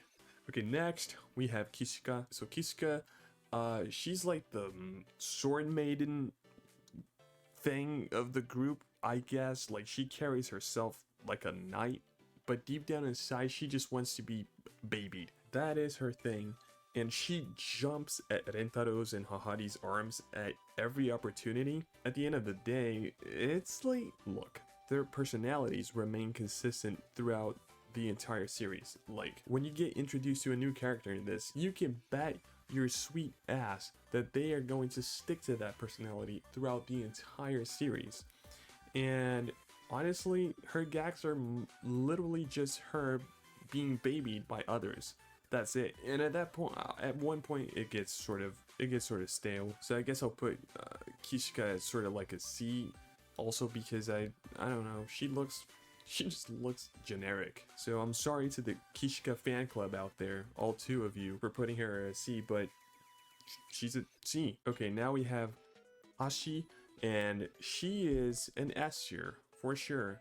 First of all, because she speaks like she has two brain cells working one at a time, and they're not communicating with each other. She's also the gyaru of the group, and gyarus are like up there with tsunderes and maids, so I think it's only fair that I give her an S. And she's like just a normal girl. I don't know what to say. She's like a normal girl that you would find in 2023 if you went to like a Taylor Swift concert, but mine is all of the red flags, you know. So yeah, she's an S. She's an S tier for sure. Whew. Okay, number 19, Mouse in Baked Beans. And we have Uto. She's the bard of the group. She acts like she's a 12th century bard, I guess. I don't even know if bards existed in the 12th century, but anyway, she's her whole gimmick is that she's a sophist. So for those of you that don't know what a sophist is essentially a person that can make some good points about something until you realize that those points are not entirely true, or maybe someone that talks a whole lot about something, and they're talking and talking and talking, and they literally never come to a conclusion, and there's no substance in their speech. That's Uto. She just talks for the sake of talking. She just says things, but it's like a nothing sandwich with nothing fries on the side. She's like the perfect Twitter user. She just talks for the sake of talking and never really says anything with true meaning. She just like me for real. I think Uto is an S. And plus, I mean, just look at her. She's really cute. She is so cute. So yeah, S tier for Uto. And now we have Mai. Honestly, Mai is she's like a knot. She's also a maid, but her thing is that she's obsessed with Mei, and that's it. There's nothing else. And like, that's lame. This is fucking annoying. I don't know what to say. Like, it's not really comical at all. She's just obsessed with Mei, like in an unhealthy manner. I mean, so am I, but I'm not Mei's sister, and Mei doesn't exist, so. But yeah, there's not much to her. Her gags are not really funny at all, so nah. Okay, next up, we have Ring, or Bio Ring, which is a pun because Bio Ring means violin, and she's a violinist. And I mean, well, okay, before I explain where her gimmick is, she's a lolly, so that's an auto lolly tier, but her thing is that she likes violence. She's like this composed violinist and she's really good, but she's really into violent things. Honestly, it's just lame. And she has this catchphrase that's like something in Italian.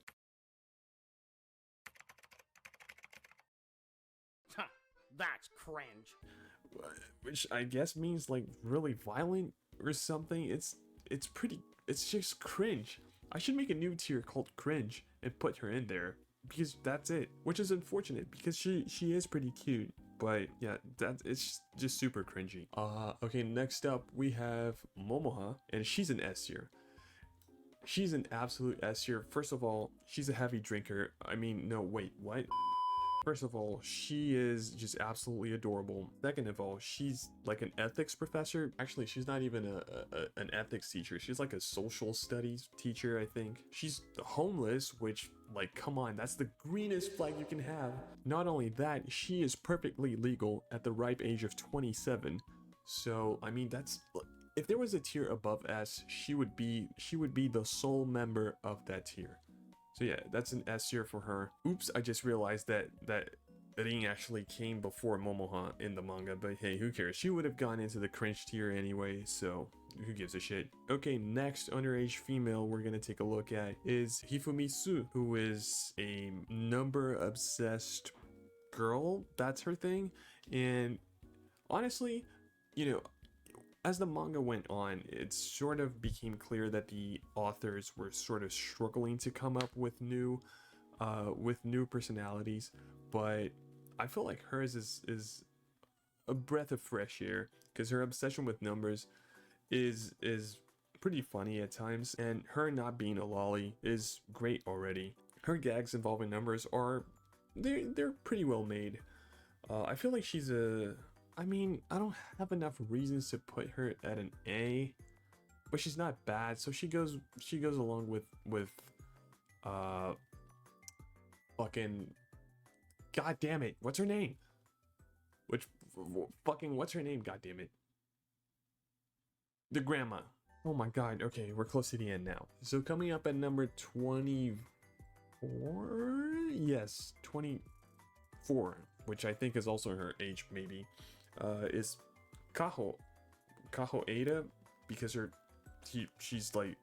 she does capoeira, which is like that Brazilian sort of dancing slash fighting thing that Eddie Gordo from Tekken also does. And remember the thing that I said about the author struggling to come up with new gimmicks? I feel like this applies to her. So she's this half Brazilian chick that isn't afraid of anything at all except for things that she cannot defeat with a kick. If that is not the biggest fucking stretch of a personality that someone can come up with, I feel like maybe the editor over at the publishing company was like, listen here fuckers, we need to come up with a new character with a gimmick that no one has ever seen before.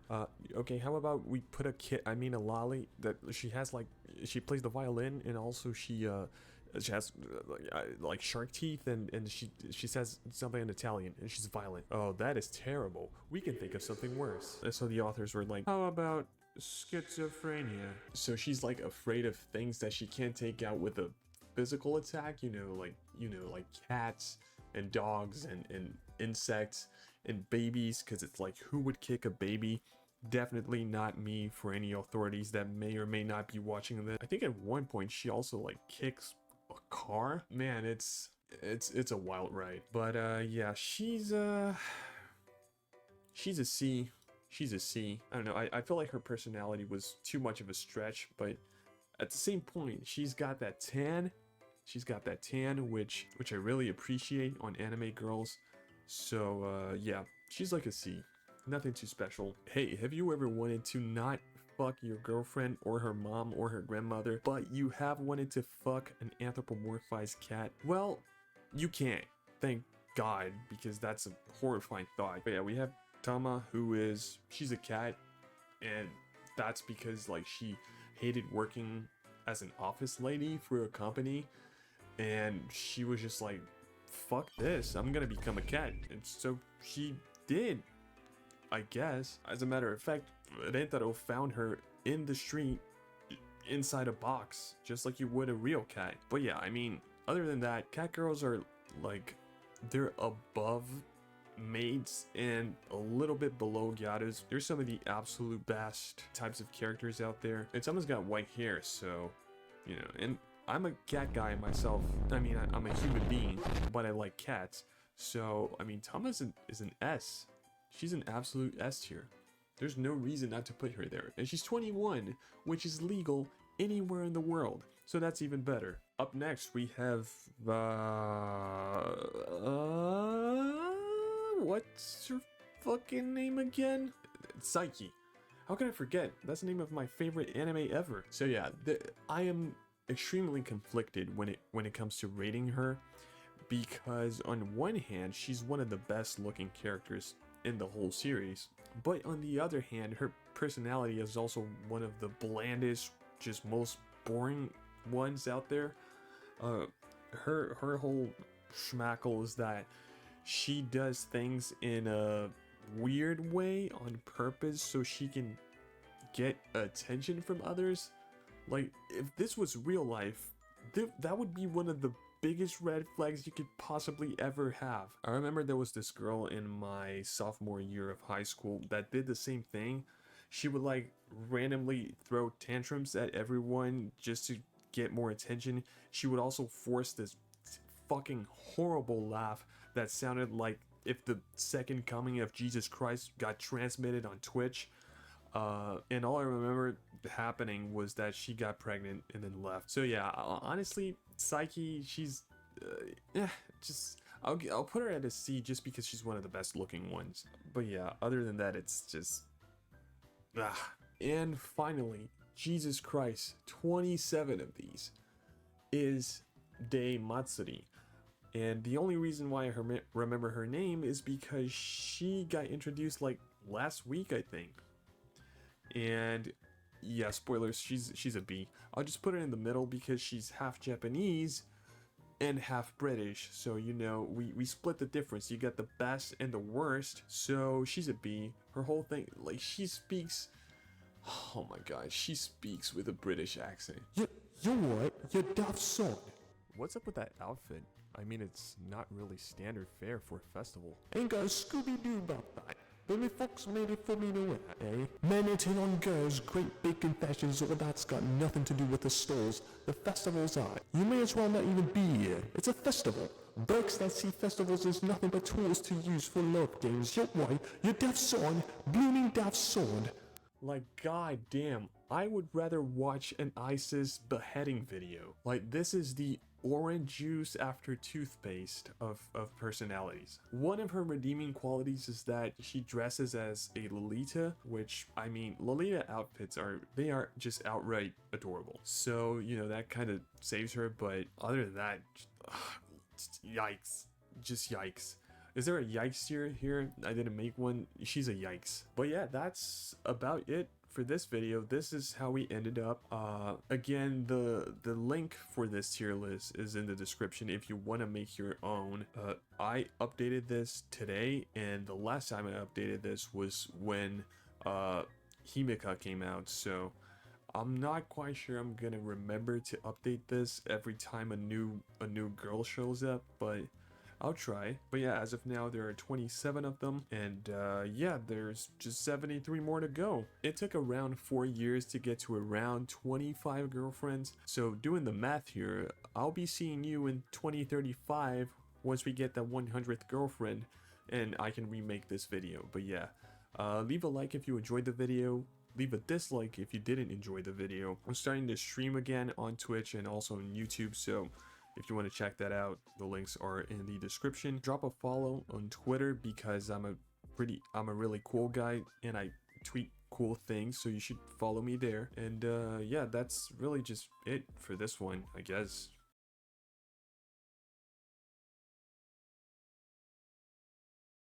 But if he only chooses one,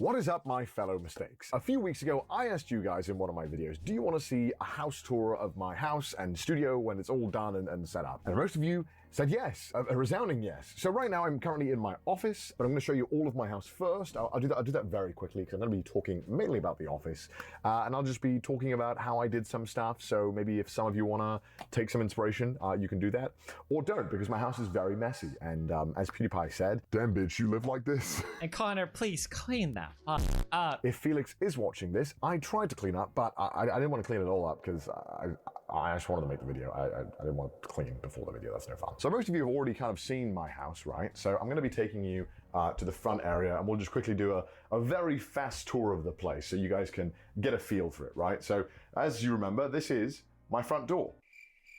It's a door. Behind me, I think I might have showed you guys this a little bit, but it's just been turned into a full-on storage area where I throw things that I'm not using. So these shoes typically are supposed to go in there. I'm just too lazy to keep putting them away, so I just kind of leave them there. The Coca-Cola slippers, of course, can't forget. And I don't know why there's a plastic bag there. I think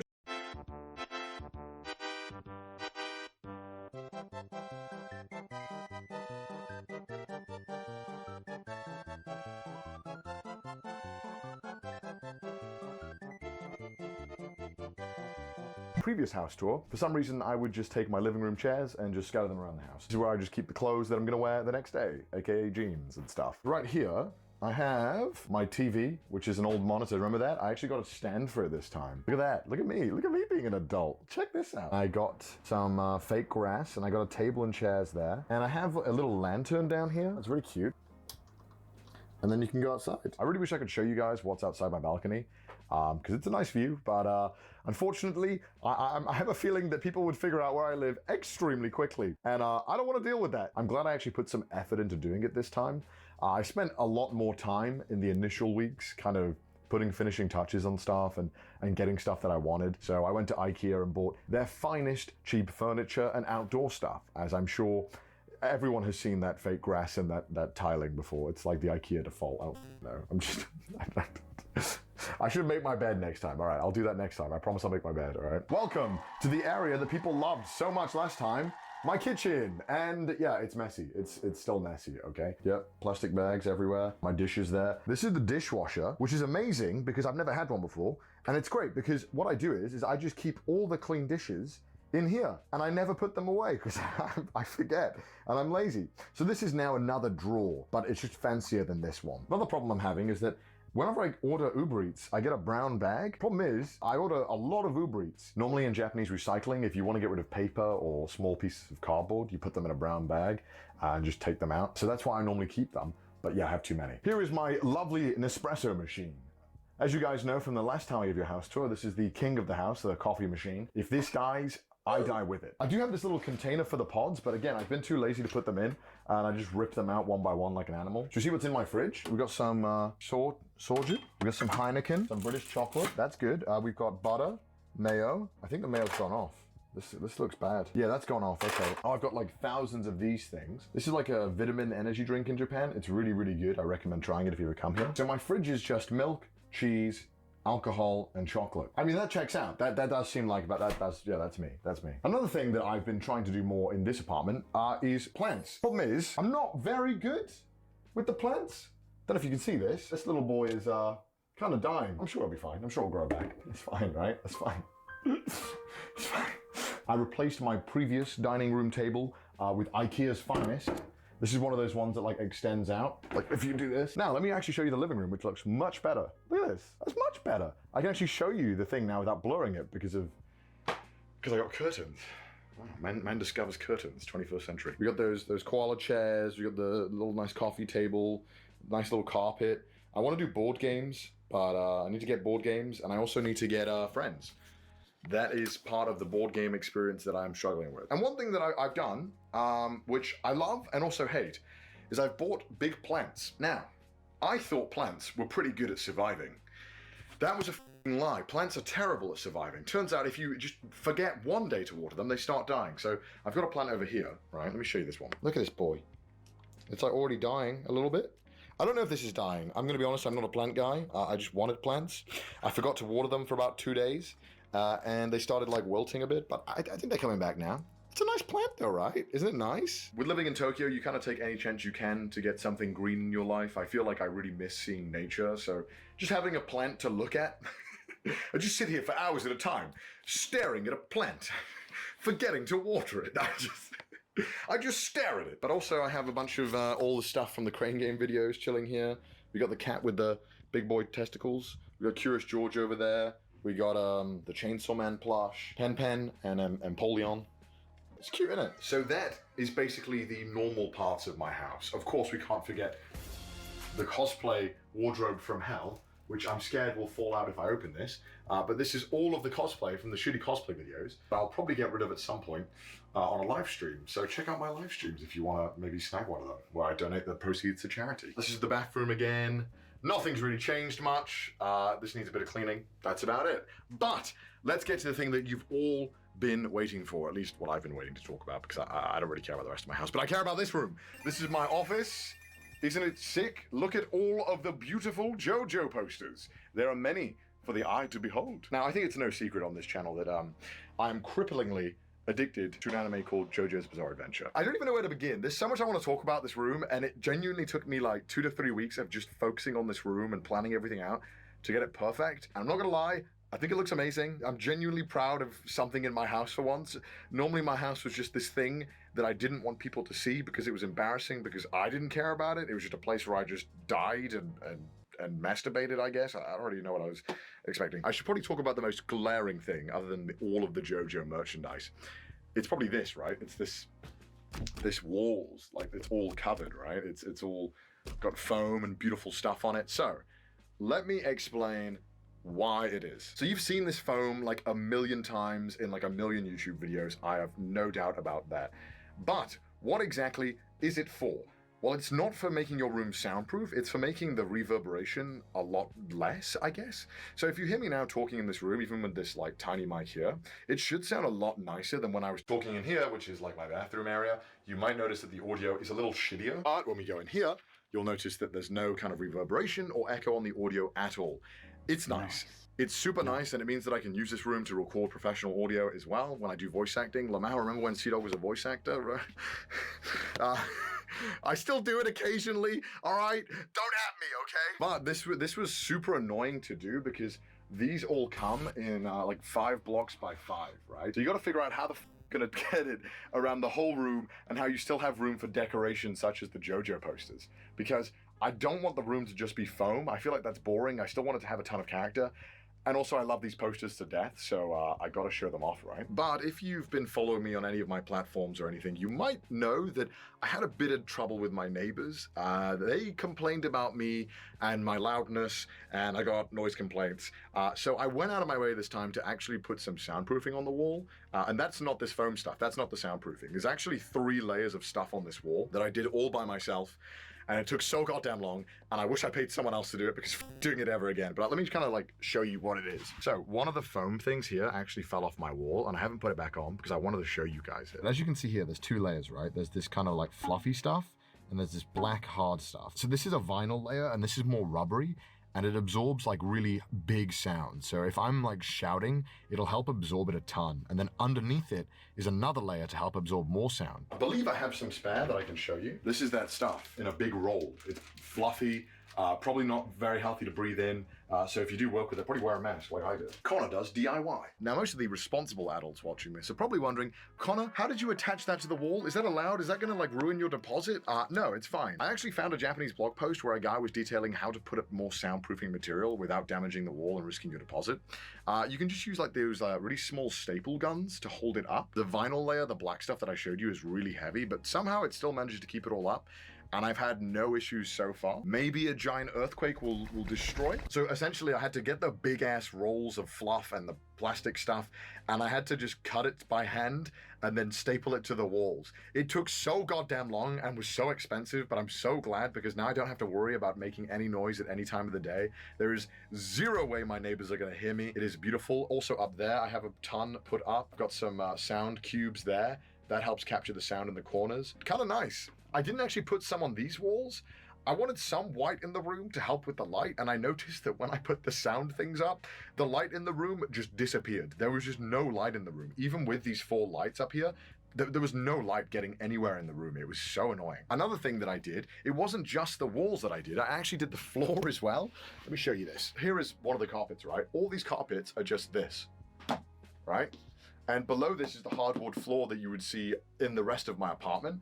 So I actually put another layer of the vinyl stuff on the floor on top of a thick carpet with a bunch of layers. Let me try and zoom in on this to show you. So this carpet is also actually supposed to be noise reducing carpet. It's got a bunch of layers, as you can see, of stuff. Each one is supposed to do something and reduce noise. Getting the walls and the floor soundproofed and doing all of that alone took like 2 weeks. Like hand cutting this stuff and getting it all in place was so much more difficult than I thought. I'd probably spent about 4 to 5 days straight just doing the walls. It took so long, but I'm so glad I did it because the results are amazing and I'm super happy with it. And that's why I'm showing you guys in a video. I'm so proud of my work. I feel like a kindergartner just going to his mom with his macaroni art. Look, Mom, look what I did. So on top of that, I had a challenge of, okay, I need to get these posters up because I want to get them all lined up and cool like this, but I need to measure it all out and I need to cut all these soundproof foam things to the exact right dimension so there's no room left. We managed to do it. So the posters are attached by command strips. I don't know if you've seen them. There's like sticky things that you can put on walls. So they do move a little bit. It's pretty safe. We've had earthquakes and they haven't fallen yet. None of them have fallen. Fingers crossed none of them do fall. And then we have a whole LED bar going through. And the best thing is about this LED bar is that you can actually change the color of the light. It's not working.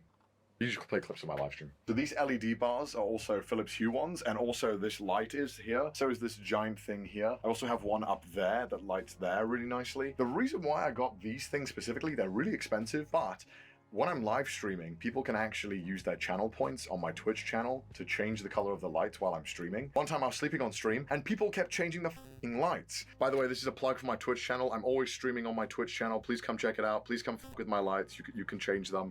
I'm always live and I love doing it. And I also have a second channel where I upload all the clips and stuff of me doing the live stuff. They're such beautiful boys, right? Look how beautiful they are. Oh, they're so beautiful, man. They're so beautiful. Oh, they beautiful. I'm realizing so far this isn't a very funny video. It's more me just geeking out about how much work I put into my office. But trust me, I promise that I guess it's cool. I don't know if it's useful or not. I really love showing this off. Okay, I put so much work into it. Let me have this. All right. I not only wanted my room to be visually nice and pleasant to work in. I wanted to be in a room where I'm like, yeah, I love working in here. Now, one other big benefit to having these soundproof panels, these ones are actually ones that have like holes in between, right? So you can fit cables in between actually. So this is a Valve Index thing. So this is how you do VR, right? And instead of having the wire be all ugly and like going down, I've actually got it going through all of these and it just goes all the way down, follows it down to one of the outlets down there. So all the cable management is on point in my office. We got the other one here and it goes all the way down here. And the same with the LED strips. The cables all run down here and they route all the way down to that where the other socket is. And I have a big ass power cable thing here where I just shovel the cables in that I got from IKEA for like $2. So this is all of my JoJo merch that I've managed to fit on one shelf and I've got some posters behind it. What I really wanted was to have something here that I could move out of the way or out of the room when I'm playing VR. I have a VR headset here, which I occasionally do VR streams. So if you want to watch that, check it out. Are you guys all regulars here? Do you have the bananas? All right, hold up. Get out of my face. What the fuck? I've managed to get all of my JoJo merch here, and I even organized it a little better. And also, I made it safe as well. These are actually kind of attached to the thing to stop it from falling down during earthquakes, as these things are like very top heavy. So now, when I move this, they don't fall over. I've also tried to organize it better. These are all the JoJo tie pins I have, and I got a little case for them. It's cute. So this is the storage area where I keep a lot of the stuff that I use. So I need this to be able to move. So I got one with wheels, and when I want to access the cupboard, I just pull it out of the way, like this, and boom, I can access my cupboards. I do realize I hung up my 1 million golden play button here, but the JoJo merch blocks it. I guess the JoJo merch is more important, so it's not really a big deal. I also have the Kermit painting that I drew on that one live stream. These are the Kill by Kill in-between frames, and they're signed by the gentleman from Joey's video, who he interviewed, Trigger. So that was cool. And also I have the JoJo prints, the Dio prints. They're so sexy. Look at these boys. Ooh, ooh, oh, damn, look at this boy. This is my storage area. This is where I keep everything. I try to keep it all neat and tidy-ish to the best of my ability. I've actually sorted it out more than last time. Keep all my cables and stuff. Everything's kind of somewhat organized. And then with the bottom, I just gave up and threw everything in. Listen, I'm allowed to be lazy, okay? All right, don't worry about it. Kind of here is where I put all the boxes, and I also have this drawer as well. I think I had this in my previous office. Just kind of keep random shit and stuff I'm not using. Got my PC box there, my monitor boxes, JoJo figures stuff, JoJo poster stuff. Kind of try and just get as much stuff in here and as organized as possible. And I also have a tie box. These are all the Part 4 ties, and I got them in a nice little tie case. So, yeah, it's cute, right? Right? Right? Is it cute? This is like the most organized room in the house by a long shot. I kind of don't really give a shit about the other rooms. The living room, I just want it to be kind of clean. I want to be able to chill in there, eat my dinner and stuff. I don't like eating food in my office unless I have to. I like to relax in the other rooms. I would probably argue I spend about 80% of my entire time in this room other than sleep. But, I have to tell you, the highlight of my office is definitely the desk setup. Let me show you this bad boy desk setup. Let me get rid of this Uber Eats thing that shows my address, actually. I shouldn't show that. All right, this is my desk. It's like giga optimized to just be good and work, even though I've had a ton of PC issues. That's why I have another PC there. I'm trying to fix it all. That's the chalky milk. Those who know, you know. I guess I should run through everything, right? This is for streaming. This changes the streams. This is measuring all the audio levels. So that's picking up on this mic right now. So you can turn it down like this. This is like the volume for the people who are talking to you in game. This is the volume for the like game itself, and then the music. And you can press around with a ton of effects and stuff. So yeah, it's really cool. I love using this thing. It's amazing. I've got an eye tracker here that I haven't used yet. I want to use it on a stream at some point. I just don't know when. A bunch of cables there. It's a little messy, I know, but I'm trying my best here. Wet wipes. I promise that's not for gross things. That's there. And the best thing is that the cable management is as good as I could get it. I'm trying to get no cables on the floor. There are some that are like attached and yeah. It hasn't worked perfectly, but it works. Because this is a standing desk. I click 2, it'll go up. And I had to cable manage it so that it could go up fully and erect fully. Erect, my king. Okay, that's gonna hit the roof. So yeah, it can essentially go all the way up here when it's set correctly, and then I can actually access my balcony under here. So you can get to the balcony, you just have to like crawl a little bit, but I think it's better than nothing, right? All the like rat's nest of cables goes and is all kind of linked up, and it goes all the way down here. And that is a mess. All right, I'll give you that. But there are like 5,000 cables, so I think it's pretty good. So yeah, that is basically my office. There's not much more left to it. There's a few things that I need to do, and I need to clean it up here and there. But for the most part, everything that is difficult to place or is kind of annoying to place, I've done it. It took, yeah, like I said, about in total, I would say about 2 to 3 weeks of total like work and fixing. Lots of troubleshooting. It was kind of a pain in the ass, but I think overall the office looks really, really good now. I feel like I'm kind of stuck here now. I feel like after putting in this much work into decorating my goddamn room, I could never leave this fucking apartment. Maybe I will at some point, I don't know. I would love to do this again if I ever move somewhere else, but definitely I don't want to do it alone. It was so annoying doing this alone. I thought that cable managing the PC would be like a 2-hour thing. That alone took like a full day. And then whenever I have any issues with the PC or the cables, I have to then undo everything and then redo it again. And then I had a problem where for some reason, the monitors, the PC monitors, the audio just wasn't working on them. I didn't know what it was. I tried every solution I could find out, and I just gave up, and I was like, fuck it, I'm just gonna buy speakers. And then I had the problem of how the do I set up the speakers? Because speakers have a shit ton of wires.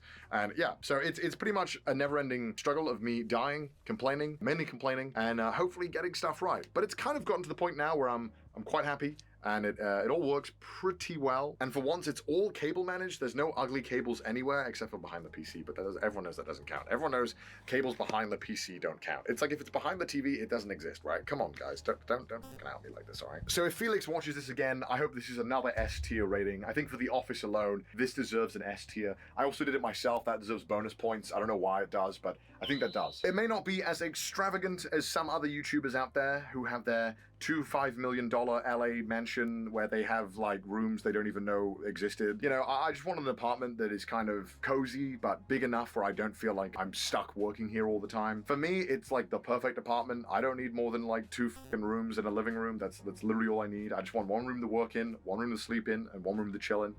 And I'm happy. I don't need no big ass mansion. But yeah, I hope you guys enjoyed this, and I hope you guys like my office. I've been really wanting to show this off for like a long time now. I feel like a proud dad with this room. Every time I take people in here, they're like, "Whoa, it's sick! What the?" I'm like, yeah, kinda, I guess. Oh, jeez, I don't know.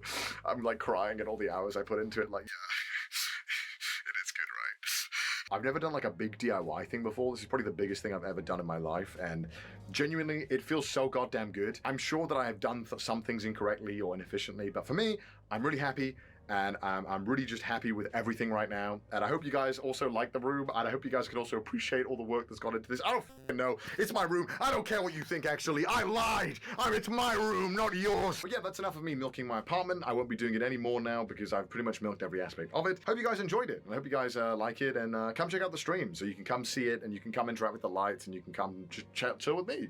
I stream all the time, so make sure you go follow me on Twitch. Hope you guys enjoyed this video. All right, I gotta go and clean my apartment now, otherwise Felix will probably get mad at me again. So yeah, I'll go and do that now. All right. Thanks, guys. Bye.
Welcome back, Didus and Emily, to another quiz show where I draw shitty things for you and you have to guess them. Congratulations, Yay! welcome back. You guys, you know, you love being here, right, Didus? Who can relate? Woo! Didus, I know that you've been having a little trouble lately, you know, getting those W's. Emily, you know, is always winning, and I feel like I have to bend the rules to give you a chance, Didus. So why not just make the whole category in Didus's favor? Oh, it sounds good to me, dude. I'm What's gonna the draw. category? I'm gonna draw video game characters for you guys. This is implying that Didus even remembers the names of the characters in video games. But this is what I want. Didus is gonna be screaming like, it's the monkey, the Conga Tonga. What is it? Why are you using my low IQ against me, bro? It's not against you. All right, ready?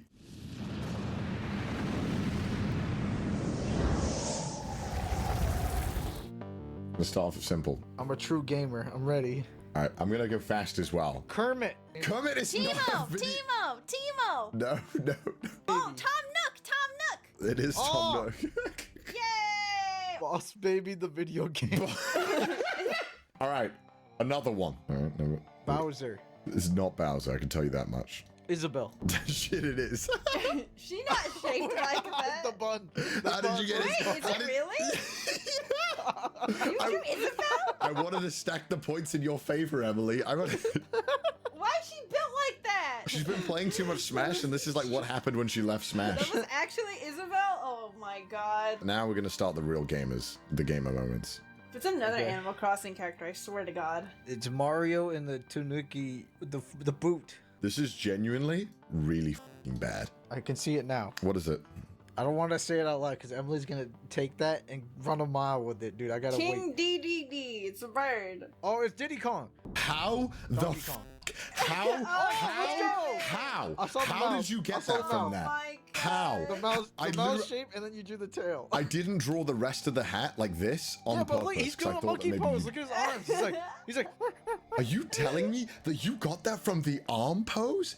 Yeah. The arm. Listen, a monkey knows a fellow monkey. I think Didus is like level 10 monkey, and I'm like level 6. This is supposed to be like his face, and this is his mouth. This is his mouth. Dude, I eat video games. I breathe video games. I wake up. I play a video game. I go to bed. I play in the shower. I'm on the toilet, dude. How do you have time for this? What? Don't let me laugh. Sans. No. Sonic making out with Mary. What is this? That is a Sonic tail. A part of me wants to draw this good, but another part of me is like, I need to draw it as shit as possible. KK Slider. How the fuck did you get that? What the stool. How many Animal Crossing characters are you gonna I'm trying to give you a chance, Emily! Because Emily, I'm trying to help you out here! The only thing I play is Animal Crossing? Crossing? You can't be a true gamer. You have to mix it up, a true gamer, dude. I don't want to see any more Animal Crossing characters. What do you make a KK Slider? Is that good or not? Shit! Alright, that's definitely Sonic, dude. I got it. Easy. Oh, that's Dante, right? What? Are we looking at the same drawing? Dante is not this ugly. Oh, Master Hand from Smash Brothers. Is that Urgot? Yeah. Oh. Wait, really? Oh. It's Urgot, but I gave him ugly bastard hair. Like protagonist hair. Why is he have hair? No wonder I couldn't guess. He's a character. Dude, his body looks like hairy fingers. They're shotguns. How did you guess that, Emily? I honestly thought I was wrong. I took a shot in the dark. Bro. Okay. What on earth? That looks like the robot from Castle in the Sky. It's not a robot. Roblox. No. Oh, Cloud. Yeah, there you go. There you Cloud. go. It's Cloud. Oh. What? What's that?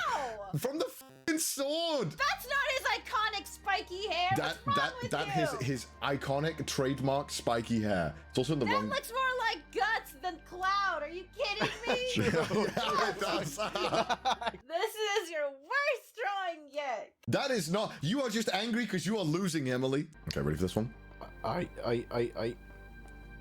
Bayonetta. Dude, if he got that, I would have lost my mind. This is just like piss Emily off. Squiggly line. Oh, Laura Croft. Yeah, Laura Croft.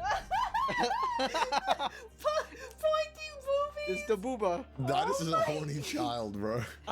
Dude, you know. Wait, how did you get that from? Oh my god. What do you mean? Let's look at the booba. This is BS. You're getting fucking cleaned up, Emily.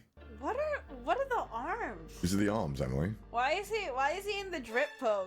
Because he's got the drip, bro. Who is this? Oh no. Hitman. Oh my fucking god. Are you Got it. Got it. Are you kidding? You're getting I was gonna draw the head last, like the barcode. Yo, Emily, why are you so bad, bro? Why do you know video games? I was not expecting to get sauced on this hard. Not a gamer, dude. Not a gamer, confirmed. Imagine having a life. Imagine doing something else other than video games. Imagine being socially adjusted. Why are you doing my boy Didus like that? He's a gamer. I'm a proud ape gamer, dude. Imagine having a semi-regular upload. I'm too busy gaming, dude. I'm too busy gaming. That's why. Didus, she's just taking low shots because she's angry, bro. She's angry that you're a gamer and she's not a gamer. Game? What is this? Call of Duty? This one's a toughie, dude. Okay, let me help. Let me give you a hint. Dummy thick? Oh, he's dummy thick. Snake! Yeah. Oh. See, Emily only gets it when it's a fucking meme. You know, I'm tired of like actually drawing them good. You know, like when I draw them good, you guys complain I'm too slow. You complain it doesn't look like it, so I've just given up. That's Emily. I've always supported you in your artistic dreams. Yeah, that's true. You were always the good one. That's why the category today is gaming, Didus. Emily's the bully, dude. She didn't let the bird fly. Emily, you know, she stomped my dreams before they even had a chance to take. Oh my god, it's actually Sans. What gave it away? I was too busy listening to it. Connor talking about his life story. Damn. Fuck you. Didus is like, I'm supportive until it loses me a point. Connor. Is this Sonic Booty. and Mario? Oh, it's Sonic and Mario making out. It's sorry. That's not. I see that arm anywhere. Yeah. Does that like you go to bed like dreaming about that? Apparently Emily does because she guessed it first. So. What? Okay, I saw the arm and I thought it was caressing Suspicious. something. What is this? It's Sonic and Mario making out. What else is it? No, it's not. He just wants to draw the whole thing. It's one person. Okay, it's Mario. Oh, I sketch him. Yeah, it's Ash Ketchum. Red. What the heck? Oh. Okay. Why is he wearing like flippers? That's his shoes. This is gonna be really hard to guess, but I'm gonna do it. I don't really know how to draw this character. I'm not gonna lie. Do you know how to draw any character? Wow. Okay, Emily. Oh, All right. sorry, wow. Shots fired. Shots slipped fired. out. I'm No, sorry. no, it's okay. Emily. It's okay, Emily. Your true feelings come out. Undertale girl. It's Undertale girl. No. I'm getting creative here. Getting creative. Yeah, of course, you gotta make it wide. It's not Monica, is it? No. Oh, that would have been a good guess, actually. Yeah, but it doesn't look enough like her. All right. Hold up. This is gonna blow your mind. I hate this. I believe. All right. Hold up. Let me. Oh, it's Cortana. Yeah. How is that a video game? He's pointing at Cortana. How is that a video game? What? Do you not know?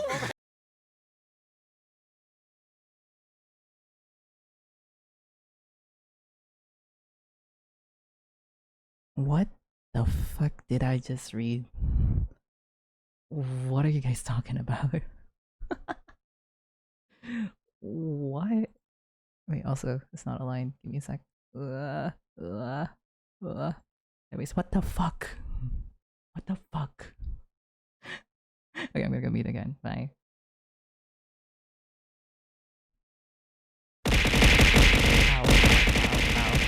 Ow.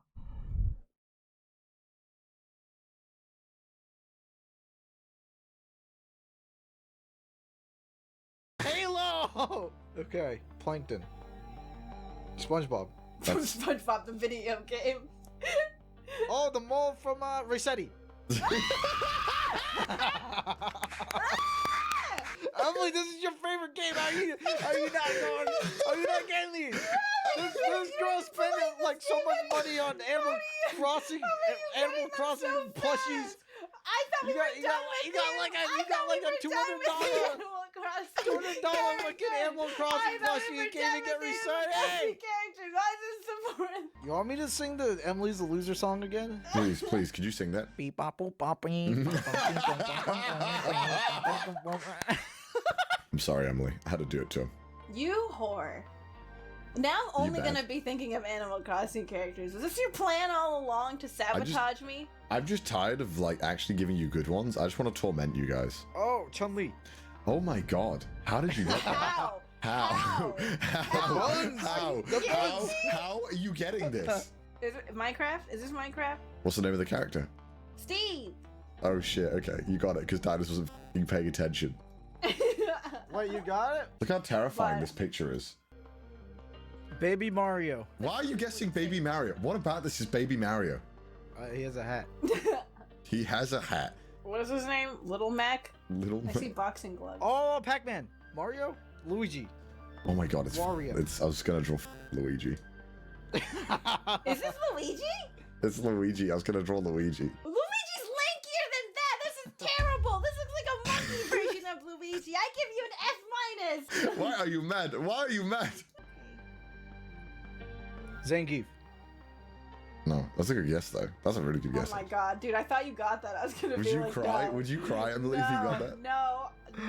Emily, I can feel the f***ing concentration from here. Is that Keemstar? My Kratos, favorite. Kratos, Dad Kratos. Yeah, it is. How did you get that? Oh, what the heck? The arm breast thing. You're insane. You're insane. It's Kratos. How did you get that? I'm gonna draw something like very bad, not even remotely close. I'm gonna do it like 10 seconds, and if you get it, I'm gonna be so pissed off. Boobies. Oh, executor. Can you get it just off this? Is it Miku? Oh, Samus. Oh yeah. Oh my god, Emily. Oh. I got it. Hey. way! How did you see Samus in that? The shoulder balls. That's pretty good though. Emily, nice. I'm impressed. I like drawing the legs like all skinny and like gross. What's that one game? Crash Banjo-Kazooie? Bandicoot. Oh no. How did you get that? The pose. I could tell. He knows. Aren't there a lot of characters that pose with their arms over their hips? I didn't even draw anything. Wait, what did I think it was? What did I guess? You didn't guess anything. I just got it. No, I guessed. I think I guessed Echo the Dolphin. Banjo-Kazooie, because I just saw pants and feet and a snout. Was that not Echo the Dolphin? I'm surprised you know what that game is. What the fuck? What is Echo the Dolphin? That's Wait, such did I an get it right though? No, it's not. But I'm just so shocked that you guessed a fucking obscure Dreamcast game. Charizard. Dragon Oh, well. Knight. No. Is it a Pokemon or not? No, it's not a fucking Pokemon. Spyro. Spyro. Oh, damn it. It's Spyro. Which one of you said it first? I think it was Titus. I think it was Titus. No! Emily, why are you so bad, huh? Are you bad? Right, are you bad? Emily, what is happening? You're losing to a monkey bonobo brain. What's A happening? monkey bonobo brain who only plays video games and reads manga. Why are you so mad, Herbie? Emily? If I'm a monkey bonobo brain, what does that make you? Not a monkey bonobo brain. I'd argue the person dating a monkey bonobo brain is more monkey bonobo brain. For choosing that monky bonobo Yeah, exactly. brain. Bowser. It's Bowser. How the fuck did you get that from just that? Ow! What do you mean it's a turtle? What you smoking, bro? I thought it was Meta Knight. Meta Knight! What about it resembles Meta Knight? He's circular! I want Titus to get this so bad. I think it's are those boobs? Peach doing side B and Smash? Yeah, this is a toughie. Is that not Peach? No. Oh, is that Samus? I would tell you if it's Peach. Is that Zero Suit Samus? Is that a peen? A peen? What is a peen? You're using a reference picture, correct? Yeah, but you know, I took liberties with it. What do you mean? Oh, Lux. Yeah. The bandana. I'm so glad that you got it, Titus. What is that weapon? That's not Lux's staff. This is Lux's staff. No, it's not. You drew like a rocket. Why is it so thick? Titus, please walk me through every single detail that gave you the point. That's clearly a staff. Yeah. How? Clearly a Lux's staff. And Lux is pretty bodacious. Yeah, pretty bodacious. No, we see she's that. We agree? Can we agree? Can we I agree? that agree, Lux is Titus. bodacious? I agree. What? She's one of the Right. least. And then we got the hair, curvy right? The chaps in blonde game. hair. Yeah, right? yeah. Blonde hair. You Blonde can't hair. even tell what color that is. And the bandana, of course. That she doesn't wear a bandana. And of course, She the wears Star a Guardian headband. boots. The Star It's Guardian not- boots. It's not even the Star Very- Guardian skin that very- he was referencing. And then we It was top it off, we default. end it with the skirt. Yeah, the It's skirt. not- she's The not very even wearing a iconic skirt. bandana. Very That's not iconic what the skirt. looks like. I'm done. Pathetic, Emily, that you couldn't get your favorite Is character. this Annie? Oh my god, it is. It's Annie from League of Legends. How did you get that? The ears. You're gonna sit here and complain at me for the Lux, and then you go ahead and get this shit? Are you serious, Emily? This looks like Annie was hit by a fucking truck. That looks more And like you're gonna Annie tell than me? your Lux You're gonna tell picture me looks that like my Lux. drawings Okay, aren't good This enough? is more accurate Annie than your last picture Oh, was to go like. off. This is Dr. Eggman. Oh, Articuno. Articuno? Oh, it's not Zapdos, it's Zapdos? Is that Pit? Zapdos. Is that not Pit? Is it Kale? Morgana? Don't just name every woman in League of Legends, Emily. God damn it, it is Morgana. Oh, nice giant blunt there.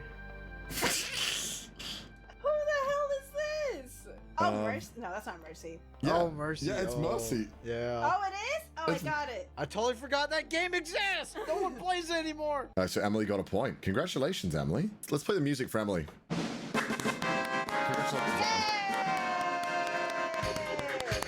Yoshi? Oh, it's Yoshi. Oh, dang it. Baby Mario? Wait, that's not Yoshi? Baby Mario. No. What? Why is Emily taking what I said like a long time ago? Yeah, what's wrong with you, Emily? You that brain lag? What? That's Bowser Jr. Oh, that's Rayman. It's Rayman. How did you guess that? The floating hand. You don't know what Rayman is, I Emily? have Is that no what you're about to words. say? I have no words. Fake gamer. Fake gamer. I have no words. Titus is gonna get this one, I think. Sonic. Yeah. How? The spiky hair, what do you mean? What's the fishtail at the bottom? What is that? That's his hand. It's his hand. How is that his hand? What am I looking at? You're looking at a f***ing drawing, Emily. If this is another Animal Crossing character, I'm gonna murder you. It's not. There's something you don't want to draw. You're holding back. Doesn't matter what I'm doing. Oh, Shovel Knight.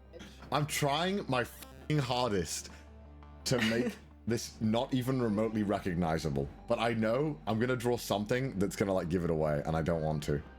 Oh, Sonic and Mario making out. Let's go! Oh my god. Let's go. How do you get that from this? How do you? 8 and 19. Damn. I think that's a decisive proof and win that Didus is a gamer. Didus, I want to see your drawings. You said mine was shit and it's unfair, right, Emily says, so let's see Didus do it. Because Emily's going to complain no matter what. Hey, why are we trashing on You sit now? there, you lose, and you complain, and then Didus now is going to show you the error of your ways. This is weird. I haven't been in this position. It's never normally me guessing. I'm not even a gamer. What? You said you were. Let alone a fake one. What? I'm using my left hand. Here we go. You ready? No, I just said I don't play just Animal Crossing. Gamer. What the f is this? This is so much harder when you're in this position. Is this Edward Scissorhands? No. Is this Yoshi? Is this, what's that guy's name? Is it, what's his name? Volvo? Wait, what? I got it! Wait, what is Volvo? Volvo! Mother, this is rigged! You're f***ing helping Emily! Next! 1-0. You couldn't even guess that. Mario making out with Sonic. Toad. Yeah. I feel like I know what this is. I draw better than Connor, dude. I feel like I know what this is. You can draw better with your non-dot. Is it? Parappa the Rapper. Parappa the Rapper? Oh, wait, which one? I said that first. Emily. Oh, listen. Coin flip. No.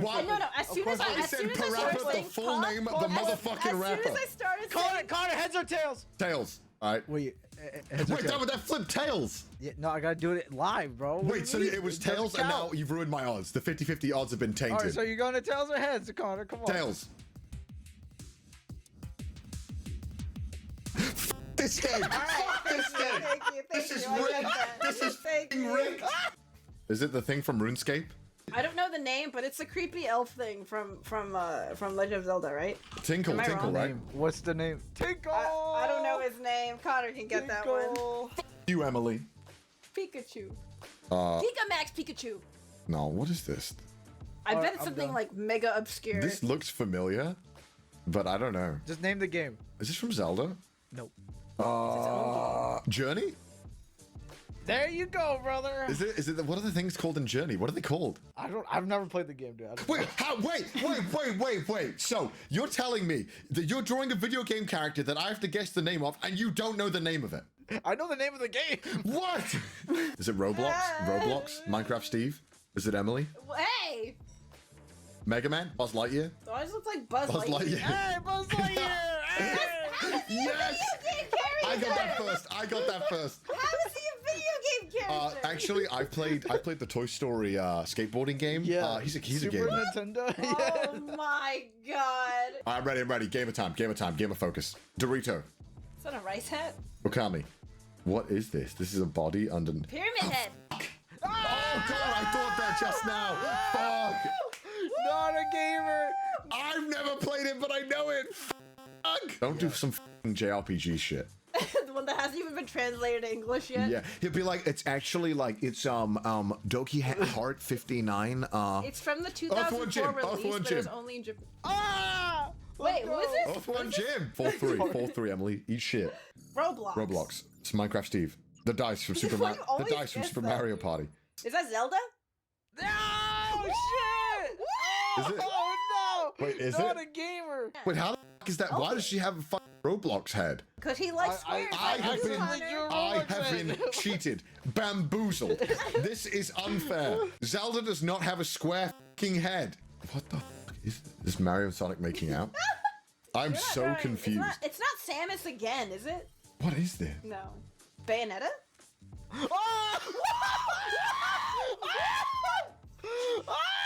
This is rigged. This is because you guys are dating. You guys are like mind telepathy telling each other the answers. I know, it looks like Pyramid Head again. Is it Mario and Sonic making out? This looks so familiar. Oh, I don't know what it is. That's it. I'm done. What? All right, fine. You want some? There you go. Oh, Assassin's Creed Ezio. There you go, brother. Oh, I would not have gotten that. You pathetic. I'm not pathetic. I'm a gamer. This is a JoJo's Bizarre Adventure character. God, I don't know this who looks this so familiar. Is it a mask salesperson from Majora's Mask?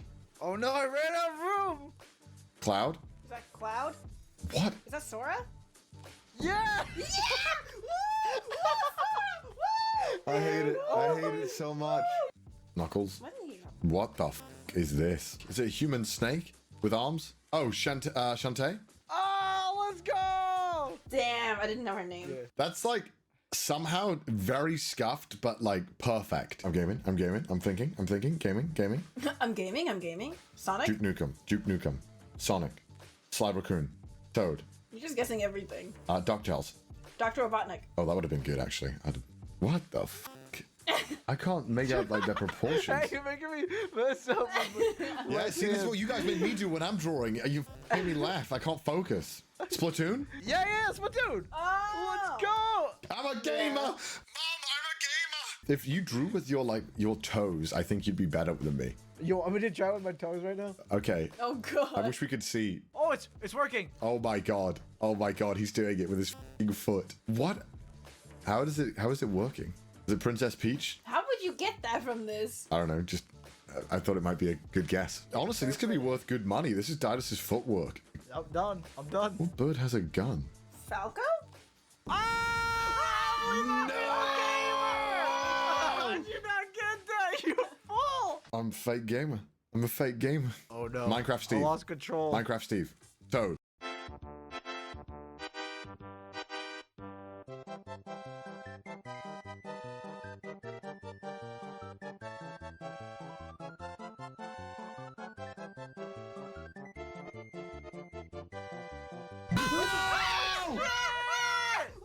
That's so obvious now!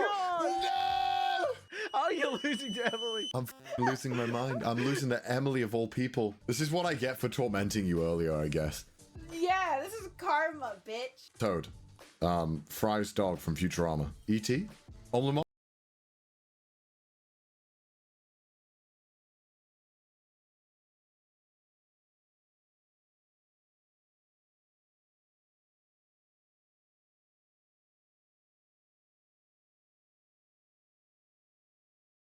Squid up?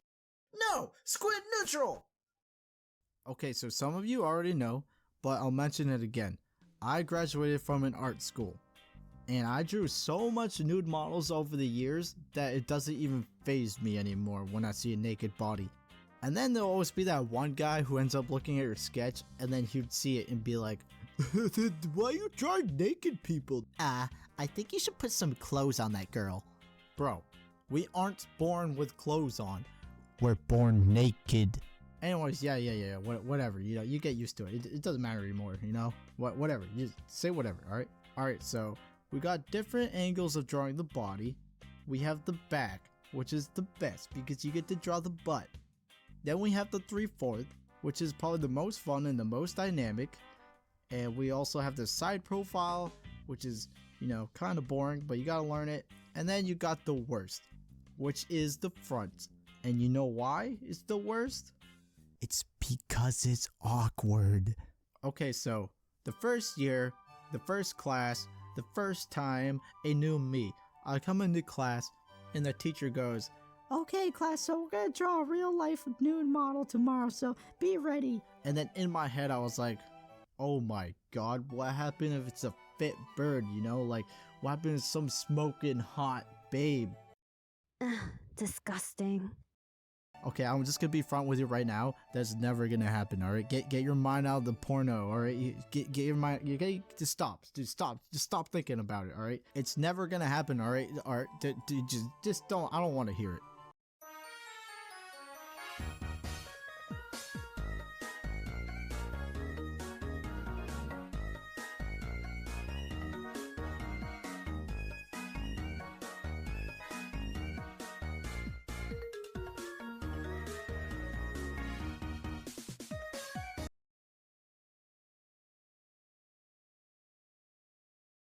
Hello, welcome readers. Hi, Batsu. Batsus? Batsus? Hi Raiders, I am Sunday, I go by Shide. Welcome to the parlor. I am an art streamer, but I do play games late at the end of the stream. So right now we're currently working on a character reference commission for Astro. I am doing a work with me stream, so I'll be muted for the most part, but you guys are welcome to stay or welcome to rest in my community. We're just gonna be vibing, watching YouTube videos and stuff. I hope your raid. I hope your stream went well. I assume you were also doing art, or just vibing. I would assume. Let me give you a shout out real quick. I hope I said the name properly. Oh, Sonic Frontiers. Amazing. I love that game. Hope you enjoyed Sonic Frontiers. Wonder what you were doing. We're going through like the story. We're trying to do some silly stuff in Sonic Frontiers. Also, just curious, what brought you to my community? Who sent you here? Who sent you? Who sent you? I paid for my taxes. Who sent you? Where's the arrest warrant? Have fun with the stream. Thank you so much, Unlimited. Untitled Batsu. I appreciate it. Yeah, feel free to just stay in here and just vibe with us. Currently, we were watching some Didus videos because I do just like love listening back to like old animation YouTubers that I used to listen to a lot. So yeah, I enjoyed it. Yeah. We're going through like the story, or was it your first time playing? Because that game's pretty nutty. I don't know how much I can talk about that game with you if it's your first time playing. So I'm keeping my mouth sealed, you know. Yeah. If you need to raid and run, totally valid. Go get some good rest. Do some post-stream aftercare, very important since I figured to be tired when sleeping. I was meant to raid, to be honest. I was so drawing, so I was like, I must get in. I see. I'm glad you enjoy what you're seeing right now. Currently working, yeah. It's like a full view of the character ref sheet in a way. That's what I'm currently working on. I'll lurk for a bit, listen to the stream. Alrighty. Feel free to come back later in like 4-ish hours? Not 4-ish. 3.5-ish hours. Because later we'll be doing some VR chat hangouts. If you want to join that, you are free to do so as long as you have VR chat. Just make sure to let me know if you want to join the session through the chat. First I'm playing Sonic Frontiers. I see. Well, I have a lot of interesting things to say about Sonic Frontiers, but I'll keep my mouth sealed because I don't want to spoil you, you know? Unless you're already spoiled already. Yeah, hopefully don't fall asleep. Yeah, bad sleep schedule, honestly same. So don't worry about it, We also have a Discord server. If you guys want to join that, that'd be amazing. There you go. Discord. Let's go. There you go. You guys are free to join the Discord server. We do some hangouts there mostly every Wednesday. Most likely every Wednesdays or Mondays whenever I'm free. So yeah. Hope to see you guys there. Or not. No pressure. Okay, I'm gonna go mute again. I'm gonna go mute again so I can zone in on the drawing. Hope you enjoy your rest and thank you again so much for the raid. I hope you enjoyed Sonic Frontiers. I'll go now. Need to look for a good game to play on my stream. So bye. Alright. Thank you for dropping by, GG. If you don't mind me calling you GG from now on, it's so easy. It's so much easier to say. But thank you so much for dropping by, GG. I do appreciate it. I'll see you around, okay? Bye-bye.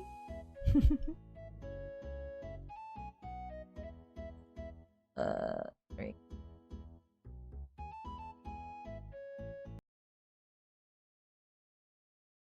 I'm just gonna be front with you right now. That's never gonna happen. All right, get your mind out of the porno. All right, get your mind. You gotta just stop thinking about it. All right, it's never gonna happen. All right, just don't. I don't want to hear it.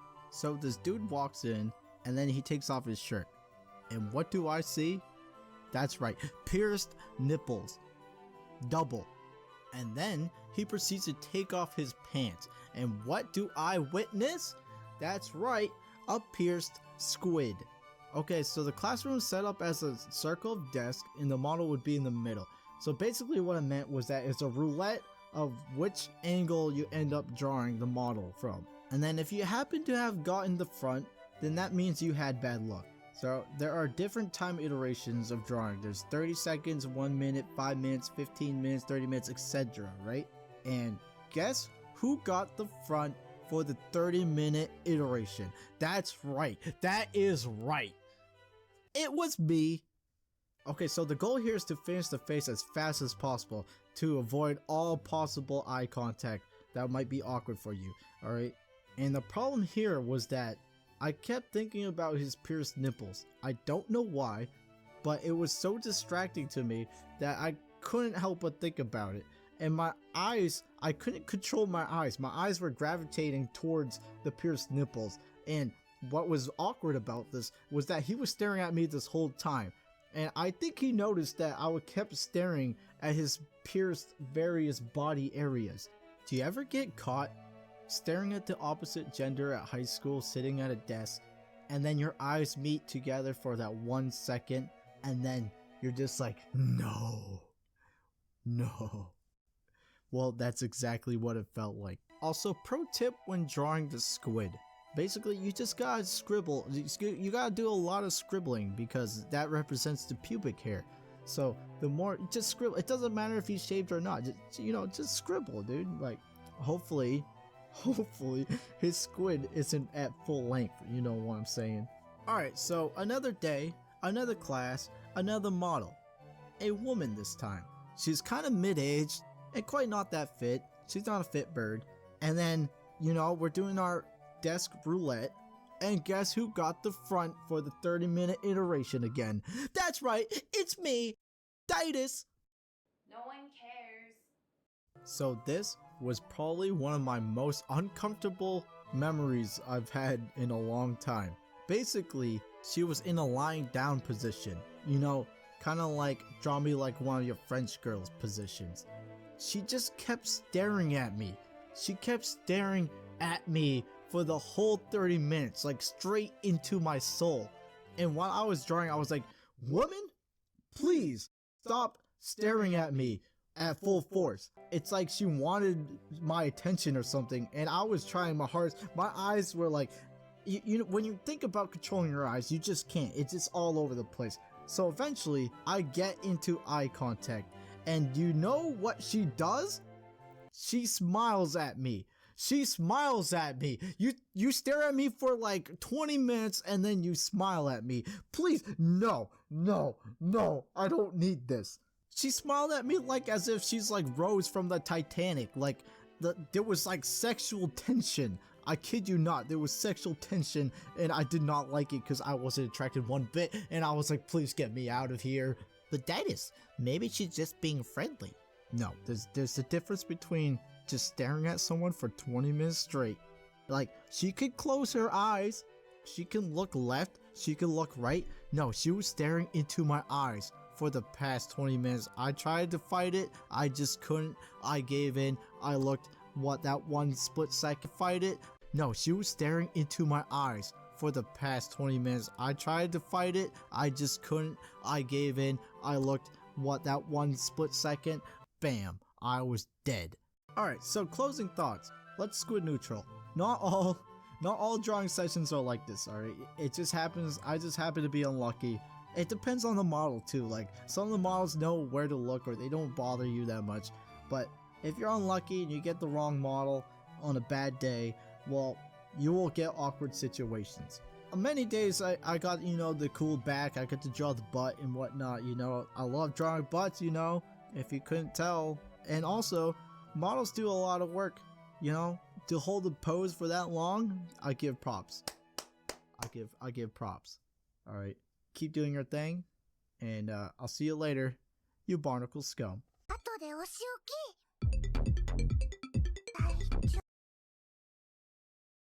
Squid up? No, squid neutral. Have you seen? No. What? You haven't seen? Anime Pro! Take a girl to your room! Bam! Anime wall scrolls! Anime Pro! What girl? Anime Pro! Live in your mom's basement! Anime Pro! Go to a bookstore to only look for manga! Anime Pro! Check the figurine's pantsuit details! Anime Pro! Cried after watching Clannad After Story! Manly! Quick! What character is this? Got it right? Anime Pro! Hey, what about Yaoi? Zero sense of shame. Anime Pro! Friends invite you out. Stay home, watch anime. Anime Pro! What friends? Anime Pro! At a social party, trying hard not to talk about anime. Power level hidden. Hate all your classmates. Buy Death Note off Amazon Prime. Does it even work? Anime Pro! Late for class? Anime Pro! Only draw boobs, butts, and six packs. Anime artist! Look at these letters. Look closer. Turn on yet? Anime Pro! Titus, what about Yaoi? Look at her. Now look at the mirror. Look at yourself. Now look at your face. Look at your eyes. Do you see tears? Anime Pro. Whoa. Let's calm down for a second here. Chill out. Just chill. Sit down. Take a drink. Pour some tea. Come. Sit down. Now let's take a nice deep breath. 1, 2, 3. What? The Anime Pro don't relax! Anime Pro! JRPGs! Anime Pro! Studio Ghibli! Anime Pro! Actually believes you were meant to be born Japanese!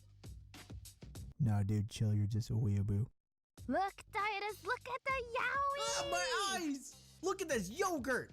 What do you see? Yaoi bait! Quiet on the streets! Senpai in the sheets! Anime Pro! What senpai? Anime Pro! Muggles on the streets! Wizard in the sheets! You're a wizard, Harry! What wizard? Watch anime, duh, Anime Pro.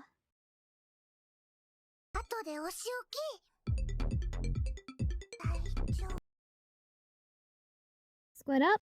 No! Squid neutral! Let me spook you with these spooky tales. That actually happened to me in real life. So back in the 1960s, I graduated from an art college. Sorry, Sen, you're not in this video. So during freshman year, there was 3 circumstances that happened to me that made me believe that something funky and something supernatural is happening in this dorm room. The first one's simple. I had a guitar amp in the corner and it just somehow happened to turn itself on, even though the switch is heavy as balls and you need a really strong thumb to turn it on. So me and my roommate was kind of freaked out by that, but at the same time we're like, it could be a technical difficulty, whatever. So yeah, that was the first spooky thing that happened. Not spooky enough, but here we go. So one night, my roommate was gone. He was on vacation. I don't exactly know what he's doing. Anyways, my friend wanted to sleep over one night because his douchebag roommate was doing the dirty. You know what I'm saying? Doing the dirty.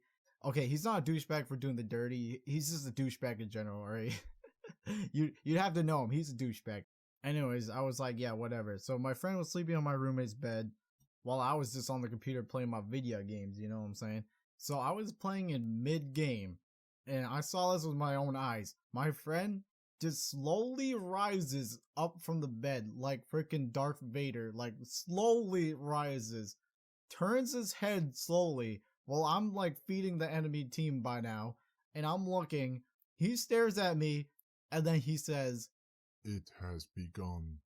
At this point I start freaking out, but I'm in the middle of my game, so I'm just like, dude, what do you mean it has begun?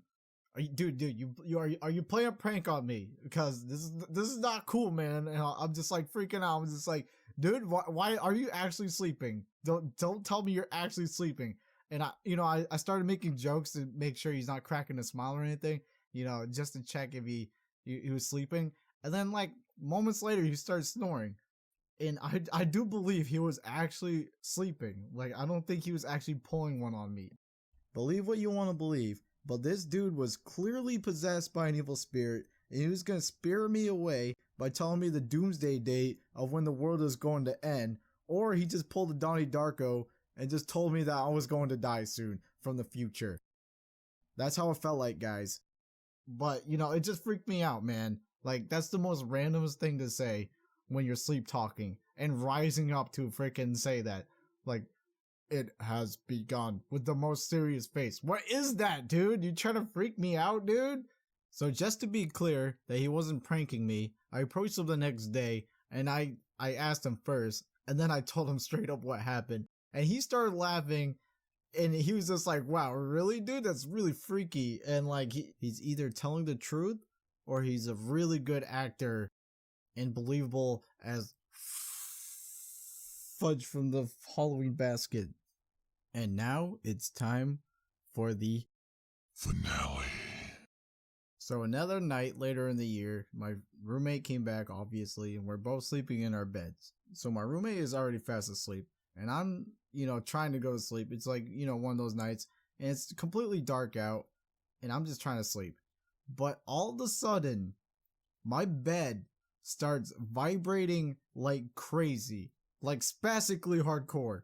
So here I am, laying in bed, freaking out, because I'm vibrating for like the past 5 minutes.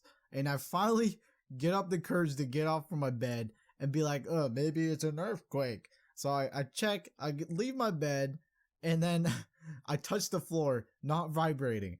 I touch my roommate's bed, not vibrating. I touch my bed, vibrating, hardcore, still. And I'm like, dude, what is going on? Is my bed being possessed by paranormal activity right now? I attempt to wake up my roommate, but, you know, it was obviously a failed attempt. That kid was dead, dude. And I was just freaking out. I was like, I don't know what to do.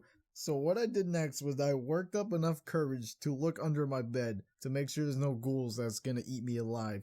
I slowly just went back to bed, still vibrating, of course, put the sheet over my head, and I'm trying my hardest not to poop my pants. And I'm just trying to think of what's actually happening to me right now. I'm just trying not to poop my pants at this moment. I don't even want to think. I was just like, I just don't want to poop my pants. And then obviously the next day I told the story to everyone, and everyone's like, whoa, I don't believe you. Or the other one's like, oh, that's crazy. Wow, that happened. Alright guys, let's squid neutral this, okay? I believe in ghosts, but at the same time, I haven't gotten enough evidence that it actually exists. I've heard some things, and maybe I've seen some things, but it could be in my imagination. There's so many things that can mess up with your mind to make you believe that some paranormal activity is going on. But I want to believe it. I think I believe it. You know, it's cool concept. You know, everyone has their stories, and I believe it. I believe it, guys. But the things that happen, the 3 stories that I told you that happened, there could be obviously technical difficulties. My friend could actually be a really good liar, or, you know, the bed vibrating. Maybe I have no clue. That's one I have no clue. But maybe like an earthquake only hit like my bed or something. I don't know. I touched many things, and my bed was the only one vibrating. So who knows, guys? But anyways, that is that. Had fun, guys. Like me, subscribe me, do me. Squid up? No, squid neutral.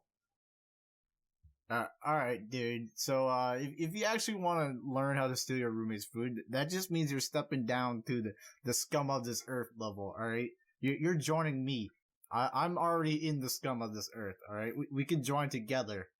But just know you're a piece of shit and no one likes you. Alright, first step is to analyze why you actually want to be this level of scumness, alright? Is it because your roommate's food just looks so delicious in that fridge, you know, just tempting you all the time? Is it because you have no money, you can't pay for the scrumptious foods, or, you know, your college is expensive or whatnot?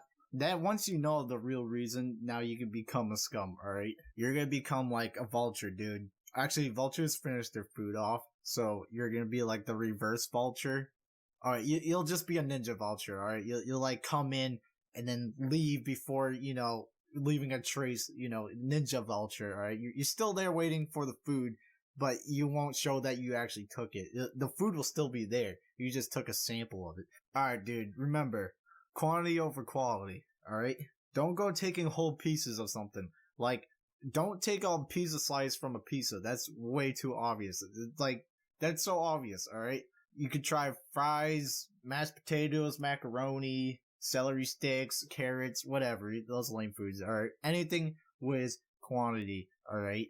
Alright, so let's say your roommate has fries. You're like, oh yeah, that looks scrumptious. I really want to grab that when he's like sleeping or something, alright? Make sure you plan your attack, alright? Is he going to bed? Is he going to work? Is he at school? Make sure your other roommates, like let's say you had 3 or 4, let's make sure that they're all gone. You have to make sure you're by yourself, and that when you're in that fridge for like that split 2 minutes, alright, no one will walk in and see you just like scattering around, alright?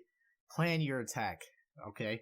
Alright, so there's fries in the fridge, alright? So you're gonna go in and you're gonna see the container, alright? Analyze it. Use your eyeballs, take a photo of it, just remember it. Remember how it was and where it's been, and just like, if it's closed crookedly, make sure after you're done with it, just close it crookedly like the same. Make sure you leave no traces. So, your dude has like, let's change the mashed potatoes. Your dude has mashed potatoes, right? You're going in, you're like, oh yeah, mashed potatoes, I can't wait. So, you're gonna take a spoon, and you're just gonna grab just a sample, alright? Like a sample. Make sure you don't take too much. It depends how much mashed potatoes are packing, but usually you should be able to take a little bit amount, alright? Then there will be a scoop. There will be a scoop hole in it. You're like, oh no. Do not leave it with the scoop hole there. What you gotta do is use your utensil and just flatten it out. Just flatten the whole thing out. So it's like you're like making a cake or something. All right, now just close the container, whatever container that you had it before. Remember, take that photo out of your brain and just bam, you're done. All right, close it and just run to your room, just like real fast. Run to your room, make sure no one sees what's in your plate. Even if it's not their mashed potatoes, all right, they're gonna be fishy. All right, don't let them be fishy. Be efficient. Ninja Vulture. Alright, so you'll just practice this. You're a beginner. Just keep practicing it, and then eventually you can get whole meals out of it. You take some of this, you take some of that. You take some mashed potatoes, you take some french fries. You take some french fries, you take some carrots. You take some carrots, you take some rice. Alright? Make sure their quantity is always packing, because if you take something that's not packing, they're gonna know. Remember, the more roommates you have, the more efficient this plan is, alright? If you only have one roommate, dude, you gotta be careful. They're keeping an eye on you. Now, if you keep like doing it, eventually they're gonna get fishy. Fishy, man. They're fishy. So, basically, they're gonna try to counterattack you. But there are ways to go around the counterattack. Counterattack is like, if they buy a fridge and just put it in their room, then you're doomed, alright? Your electricity goes up, and you know how much it is for electricity per month with the fridge going on 24 hours? Me neither. I don't know. Anyways, there's the second fridge tactic, and there's also the putting name on something tactic. But it doesn't matter here. This one's easy to go through, alright? Just remember, like I said, just remember the same package, and then just don't take too much, alright? You'll be fine. That won't stop the ninja vulture. Now for other techniques. This one's one of my favorites, alright? So, you always gotta be constantly looking for new targets in the fridge, alright? Your face is in there like all the time. You're like, which one should I go next? If you're eyeballing the sandwich, it's a whole food, alright? You're not gonna be, taking that food, alright? You're not gonna be ninja vulturing that. But there is a technique to getting whole foods. So, what you gotta do is that you gotta keep an eye on that sandwich for at least like 2 to 3 days. Then you just like ask roommate A, that sandwich has been in there for quite a while, it might go bad. I think it's kind of a waste of food, And then roommate A might be like, oh, that's roommate B's. Or he might be like, oh, that's my sandwich. You can go ahead and have it. I don't think I'm feeling it. There's a reason why it's been out there in the fridge for quite a while. It's either they forgot about it, or they just don't feel like eating it, or, it's like lost in the clutter of all the fridge, And last but not least, if you notice that there's a ninja vulture happening to you, dude, just don't get mad, man. You're a ninja vulture too, alright? Just let it go. Just let them ninja vulture, alright? It's karma, I guess. But, I mean, if you really have a food that you really like, I guess you could get mad. But, basically, you know, just don't get mad, dude. You're a freaking ninja vulture, dude. Alright, congratulations. You're now a scum of this earth. You're like a piece of fat fuck cheapo piece of shit. Alright, you can join me in hell. Alright, we're in this together. We're just like, you know, one ball of barnacle scum. That's what we are. Congratulations. Hey, thank you for watching my video. I'm really sorry to all the roommates that, you know, probably watched my video and Squid up? No! Squid neutral! Alright, what's a basement dweller? A basement dweller is a dude that lives in his mom's basement for at least 2 years. Like, it takes 2 years. You get like a certificate that appears out of your face, you know, out of nowhere. You just reach out and grab it. Then you're officially a basement dweller. But whoa. It's not that easy, dude. Let me give you some tips, dude. Alright? Let me give you some tips. From my basement. First of all, you're gonna be in the basement for most of your time, so you need someone to make you food. And let's be honest, dude, you're probably too lazy to make food. You're just straight lazy. That's why you're in the basement like most of the time. So you're gonna need like a mom or something to cook you food and call you up when you're ready. Just like scream at your name, and you're like, "Man, not right now. I'm in the game." Second of all, you didn't make your private space optimal. Because the reason why you're down here in the first place is because you like the privacy. This is when you need abnormal sleeping hours, alright? Go to sleep at like 6 a.m. or something. Because, you know, the rest of the world's sleeping, your parents are sleeping, or whatever. And then you have your alone time, you know, you need this time. It's the best. This is when the basement gods are like, looking down on you and they're like, oh, good job. Do not sleep in your basement, no matter how much you like your basement, alright?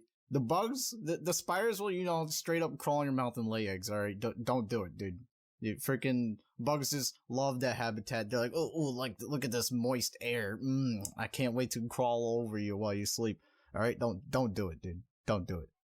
This is what your normal, this is where your normal room comes in, alright? Your goal here is to make your real room just useless as possible, alright? You're only there to sleep, change your clothes, or just like, you know, hang your trophies or something, alright? You're gonna be in the basement. Your goal is to straight up wake up and just like, I don't know, do your bathroom stuff, and then straight go to the basement, alright? That's your first thing you do, okay? You're basically gonna live off your computer, so you need a good chair, alright? Your butt's gonna hurt, you're not gonna regret it. You're gonna merge into the chair. You and your chair is one, okay?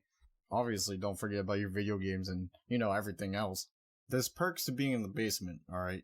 Let's say you're watching anime, you know, like 90% of the time, you know, they're just straight moaning. The voice actors are moaning. It doesn't even have to be like porn, dude. It's just straight little girls going, So, since you're in the basement, no one could hear you. Seriously. Like, you can scream and it would barely reach. I mean, if you're loud enough, I guess. But most of the time, they won't hear you. They'll be sound asleep during your nightly hours. And then, like, you can hear every footstep. If you have stairs to get to your basement, right? So, if you're doing something fishy, you know, you feel like doing something like really fishy, you can hear the footsteps and you're like, oh shit, alright, it's time to, like, stop whatever potentially creepy thing you're doing. We're not gonna be savages here, alright? So, make sure you have great lighting. Like, have a lamp that provides, you know, nice warm energy, not like poopy white light or just like poopy. Don't make your basement poopy, man. Just don't do it. Alright, you're gonna be chilling here for so long that might as well just make it nice, alright? If you don't know how to do that, just like Google it or something, alright? You're grown. You're a grown nerd. You got this. And last but not least, make sure to make yourself look like the biggest loser ever, alright? It's not that hard, dude. You just go up to any girl, and then you'd be like, yeah, I live with my mom in the basement, alright? That's your main goal here, okay? You know what? If they actually like you after hearing that, dude, that just means they're meant to be. You're probably basement dweller too. You can, like, make basement dweller babies, alright? Okay? You ever seen a basement dweller baby? Well, now it's time to find out. Well, there you go. You got your certificate for being a basement dweller. Good job. You achieved many things in life, okay? You are a champion. Hey, it's Diet straight from the basement, not live. Thank you for watching my video. Please support me by hitting the subscribe button, the like button, the share button, you know, all those buttons. And I'll be cranking these out every Monday. Yeah, basement dweller pride. You know, I'm just Don't get those spiders in your mouth. Squid up. No! Squid neutral! I don't know if anyone would actually believe me, but I actually spent 19 years just not swearing. Like, I made the effort to not swear.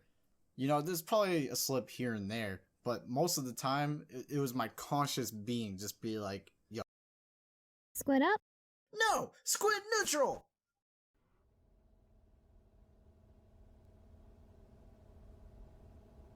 Did you really click on this video? Did you even read the title?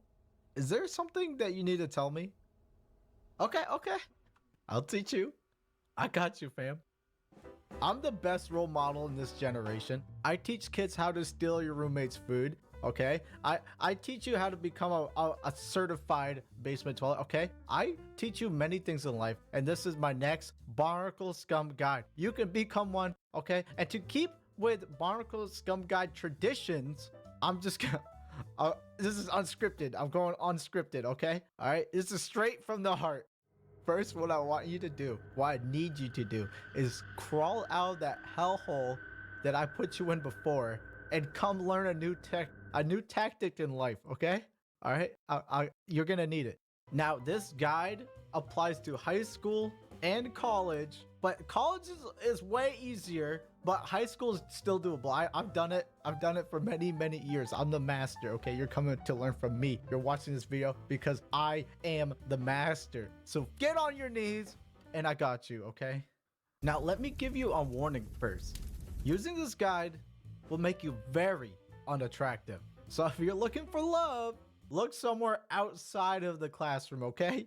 This is the difference between college and high school. In high school, you got a reputation, you know, you got to maintain. In college, nobody gives a squid, okay? Everyone's doing their own thing. It's a lot easier, okay? But if you already established yourself as a loser, well, congrats.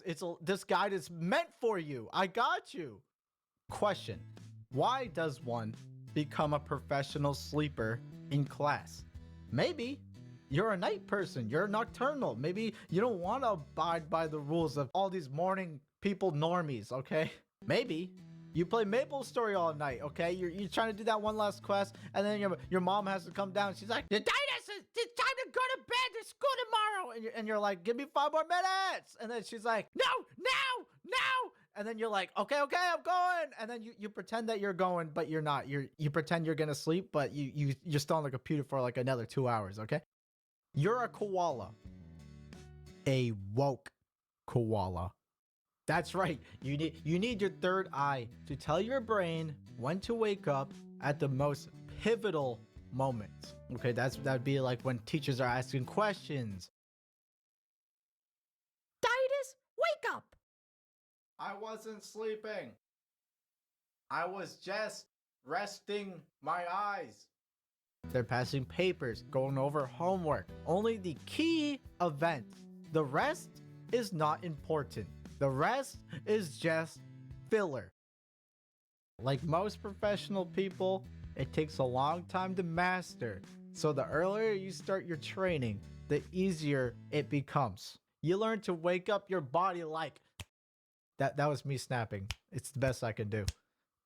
You also learn to control your snoring. And even your sleeping posture. Years of training, my friends. Basically, you're half asleep. Woke koala. Okay, first things first. You want to find your seating that's like in a blind spot, okay? You don't want to sit in the back. Not all the way in the back because that's a little bit too obvious, but you want to sit, in the back, okay? You got to set yourself in an angle so the teacher can't see you. You gotta be behind all the tall people that you can muster. Okay, taller the better, and the bigger the head the better, okay? The big old head's gonna block their vision. I mean, it doesn't matter too much because in the end, they're just gonna find out anyways. But this helps set the tone for your aura, and we're gonna go over aura later, okay? But Titus, won't this make my grades go down? I mean, frankly, if you're following this guide seriously, that just means you probably don't have the best grades, okay? But technically, yes, your grades will go down at the beginning, but as you start to train, obviously you're going to struggle. But years of practicing being a woke koala, you're absorbing only the important information that you need. You basically have to train your spidey senses. I was a C average man in high school, sleeping in class, being invisible to everyone around me. But what if I told you that I actually got on the dean's list on my senior year of college, which, by the way, I slept 80% of my classes away that semester. My mind was kapoozled. Like, how? How? Well, here's how it works. 90% of the time, teachers are only going over what's on the pamphlet, the piece of paper, or the book, most of which usually already provides a guide on how to do that certain section anyways. This is how teachers learn how to bull squid their way through teaching a class and getting their pay. They learn how to extend teaching a solution into a whole 2-hour period when you can just go home and learn it in like 20 minutes. From what I witnessed, they have their own Barnacle Scum guide that they're following. You think this guide is scummy, my friends? Nah, fam. Everyone follows a Barnacle Scum guide, even teachers. We are all Barnacle Scum. A great example of this tactic is when they play movies to buy themselves time. You know, they just pop in one of those boring movies. I'm gone. After you realize this, all you really need to do is just do your homework and study a couple days before the test. Okay? You can sleep all you want. Internet, my friend. This is not a guide about how to flunk out of school. This is a guide of how to sleep in front of your teacher. That's all. That's all. It's simple. It's simple, okay?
Hey you, my name is Thomas Tomscar Ridgewell. I'm Elliot Goff. And I'm Eddie Bowley. And welcome back to Content! Oh, I don't actually like it when we all do it at the same time. We did it for once! Underwhelming. Happy New Year. Well, or is it New Year's Eve? Who knows when we're going to put this out. Anyway, it's the end of the decade! Yay! We made it! Oh, but did we? What if we didn't? At what cost? Yeah, the decade has, like, for us, about 11 days left. Yeah. We could die. So the decade is over. And you know what happened this decade? Memes. Lots of memes. Or at least things that happened on the internet. So what I thought we should do is review the decade in terms of our favourite and least favourite mimetic moments on the internet. Double rainbow on the way. Okay, we're in the year 2010 now. Whoa. The year I got married. Whoa. That was a low point. Our favourite meme of 2010. All right, should we go down the list? Yeah. From me first, it's the Old Spice Guy. Oh, that's a shame, because mine's the Old Spice Guy. Well, guys, mine is the old... Oh, no, it's not. It's Deal With It, Dog. Deal With It, Dog? Yeah. I mean, I specifically love what it stands for, which is this point in which viral video became such a dominant thing online. Particularly with advertising. Yeah, that's how I made a living, and because that became like an actual... Like, companies were like, we want a viral video, we want to do the Old Spice thing. It's what led to actually, like, being able to be commissioned as a YouTuber to create standalone bespoke videos. Look at your man. Now back to me. It's just like this wonderful mix of, like, absurdism mixed with, like, practical, because the set is transforming and the props are, like, coming in and out. And it was just, like, just a really fun commercial to watch. It was an ad for TV, but it was made to thrive on the internet, which was interesting. What's your excuse? It's a dog with the glasses on it. It says deal with it. Is that it? That's the whole... It's like, deal with it. And he's like sassy, but his little glasses. It's good to know you can really stand by this. Well, as is the way, it's time it's time to democratically elect what the best meme of 2010 was. Mine should win. Deal with it. I think in instances where we have doubles, that one wins automatically. I think so. Here it goes. No! Well, we can't be We can't be positive all the time. So let's now address our least favorite internet phenomenon of 2010. What have you got, Elliot? Oh, we're going this way now? Yeah. Fucking vuvuzelas.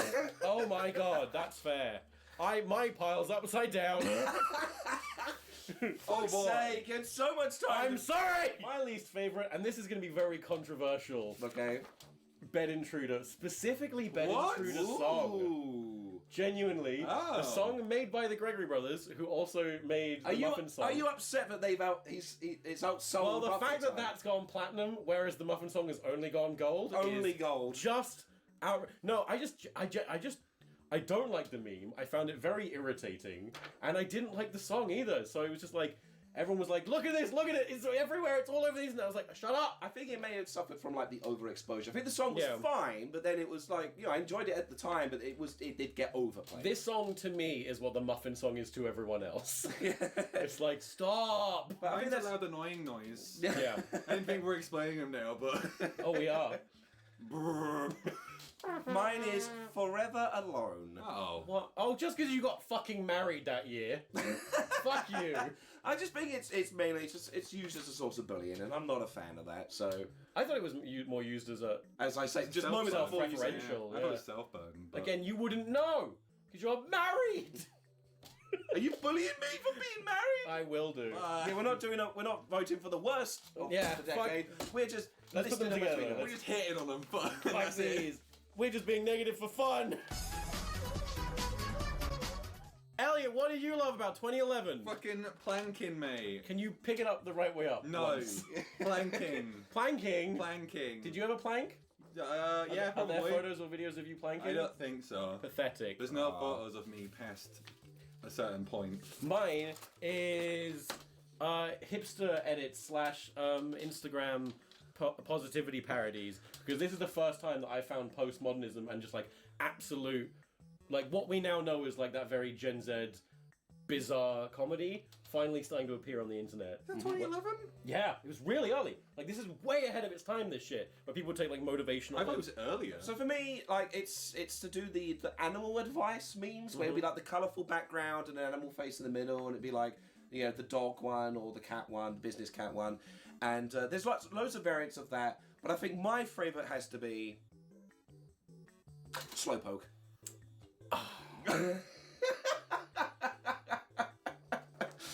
Have you just got it? I don't think I've ever experienced what that is. I don't think I've. Oh, so you're late to the meme then? Yeah, welcome. I'm a slowpoke, guys. We're all scared. What do we do? I don't know. What do we think? What do we democratically elect? I like the plank is You don't vote for yourself? I never. I was like planking. Then you go Tom, and he explains the entire point. Then you explain your entire point. Yes, you may explain yours then. It's very creative, and there's so many examples of really cool ones. People fucking died. Gotta take risk in this life. You're right. People did die making those or making that. You died planking once. I did. What? Play a clip. Well, he's dead. Plank, it's good fun and very creative, and I appreciate what they did. Just laying down. But in weird ways. Yeah. Is that a wedding? Yeah. Oh, I thought he was on a bed. It's a wedding on some fucking. It's so, like there's so many interesting ones. That is good. That's quite nice. Ready? 3, 2, 1. No, no. I'm pointing at you. Oh, you're pointing at me. Oh, okay. Oh, we're both going for me. Yeah. Wow. I want to thank the Academy. Postmodernism is one of the top memes of the decade. Is that the right word? Use of that word? I don't know. Well, shall we? What did we hate? What did we hate? What did we hate about 2011? 2011. My friend. Still the wrong way up. Still the wrong one. What meme did you hate the most in 2011? Are we just always picking on Elliot? Fuck it. Okay. Fuck Charlie Sheen. He's a dickhead. That was so aggressive. I just found the Chuck Tester meme really annoying. Did anyone else see this? I know of it, yeah. Yeah, it was. Nope. It's a Rhett and Link. Chuck Tesla. It's like one of those Rhett and Link fake commercials / real commercial things, and I never got it. But people would be like, nope, Chuck Tester. And it's like I missed the meme, so all I got was people quoting it, and I found it so annoying that by the time I figured out what it really was, I didn't want it. Yeah, you're fed up with it. But... Ah! Yeah. I'm going with the watch out, guys, because it's like you can never win an argument with somebody who puts this meme up. You know what I mean? Like, anytime you try to have a rational discussion about anything, it's like, what's up, guys? What I'm saying. We got a badass over here. What's funny now is that Neil deGrasse Tyson is that guy. Yeah. He's just like, someone's talking, and he's like, actually. It's like, well, here you go, Neil, here's your meme. Oh, yep, fuck these things. Bad, go away. And get people to ask, who is Joseph Kony? 2012. What did we love in 2012? Let's see what we love in 2012. You know what I loved? What? Potato Jesus. I also love Potato Jesus. I also love Potato Jesus. It's the happy Elliot, just run! Pick it up right now. That is great. That is a very good one. The photo bombing stingray. Yeah, he's very happy. It's like, come on, guys. It's like, Steve Irwin deserved it. But no, get down. You can see there's like a guy behind him who's putting the stingray on them. Oh. You can see his head poking at the top. How do you get... How do you just get a stingray? Do you reckon that guy was just walking around with a stingray all day? So I'll get these eventually. Well, they're probably genuinely tame because they swim around people's legs and stuff. So he just picked it up and plap. Elliot, do you know this meme? Do you know this? I do, yeah. Yeah. So if you don't know, the basic premise is there was like a classic piece of like artwork of our Lord and Savior Jesus Christ that had been very heavily weathered over the years, and some kindly, I think, volunteer at the local church was like, I'll fix his face up. But she was cleaning it, right? She was cleaning it, but rubbed off the face. Isn't that? And thought, oh no, I know, I'll paint it to do. I'm pretty sure that's the premise of the Mr. Bean movie. You're right, it is. Yeah. Yeah. Potato Jesus wins. Potato Jesus wins. Fuck you. Happy Stingray. Right. What did we hate about the year, Eddie? I don't have anything. This is still the wrong year. What do you mean you don't have anything? I have 2 for 2013 and none for 2012. All right, Elliot. What did we hate about 2012? I hated fucking Boris Johnson. Oh, that's a good one. We don't know. Fuck Boris Johnson. Which is funny because a lot of people apparently like fucking Boris Johnson. What? Yeah, he has a lot of kids. Really? Yeah. Why? All illegitimate. He won't let. He The would public never don't admit know how how many many he has. kids he has. What? Yeah. Oh. That's Boris Johnson stuck on a zip line. And then people memed it to be different areas. Now he's up in the space. And now he's actually in control of What the a fucking lovable country. buffoon. I hate Gangnam Style. Why? I just find it so annoying. It wasn't the video was fine. Like it's great. It's like, oh, that's fun, but it just. But he's got a funny little dance. He does. He does this. And that's fine as its own. It was the cultural impact of Gangnam Style. Yeah. The fact you couldn't go any fucking movie or talk show host without it being like, oh, the Gangnam Style. Die! I hate it when they redid Schindler's List just to include that song. Yeah, I mean that was tasteless. 2013? 2013. What did we love in 2013, boys? Elliot, you're up. Me? Yeah. I should be last. Eddie, Okay. go. Okay, I've gone for the Hadouken. Oh, the Hadouken meme. So yeah, it's the idea of people leaping away. Like it's like everyone is jumping backwards at the same time this person's like posed on the floor. But like the photo makes it appear as if it's like Yeah. some kind of shockwave or powerful thing. It's also the Iron Man meme, I think. Yes, Yeah, well, that's well, the more that's what that recent was like. version. Like on the shoot of your channel trailer, you know, the one that Yeah. never got made. Like on set, we made our own one. A little call out. Oh my god. Which was this. Is that Matt Lay? No, No, it's one of the zombies. yes, it was one of the extras. I unfortunately don't know their name. So we did our own one, and that was really cool. And then we did another version where we actually added a laser to it. Oh, wow. And that's one of the coolest photos of me that I have. That is really cool. So I vote for the Hadouken. That's fair. That's fair. Elliot, what do you want? What? No, I want to be No, last. you go now. You go now. Fucking dog me. It's not pronounced dog. Dog. It's pronounced Doge. Doge. Doge is great because he's like, wow. Well, once again, Elliot, you're the odd one out. Comment. And I got an honorable mention, which is also fucking great, but I think dog is more influential. I think Doge. It's Doge. I think the dog is really great. Fuck! It's Ryan Gosling doesn't want to eat his cereal. That was pretty He good. doesn't want to eat it. That was pretty good. He did eventually eat cereal, though. What? He did. Yeah, when the creator of that meme died of cancer, Ryan Gosling ate some cereal in his honor. Yeah. I think it should be dog. Yeah. Oh. Well, Elliot, once again, you're the odd one out because I went for Doge. Yeah! Yeah.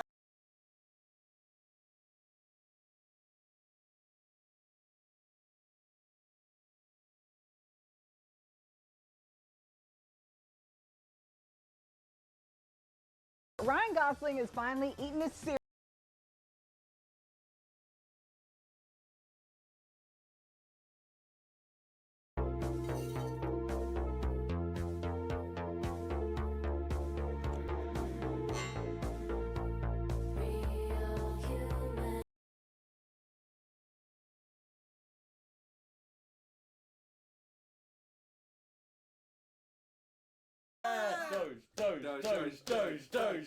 Doge. Yeah. It's an injustice to Hadouken. Like these died as a meme pretty quickly, but they're still cool to look at. They are cool. I never saw them. They're not Doge. I saw it in a Stop list. it. Stop saying you stop not I know, seeing but things. like, Okay, well you can put Doge up. You need a pin. I need a pin. Pin it. What's the worst of 2013? So I have two nominees for the worst one. The first one is the no teeth meme. Yeah, tell me about it. Yeah. I only discovered this on the top 10 list, and I went, "That's the worst." Yeah. And I hit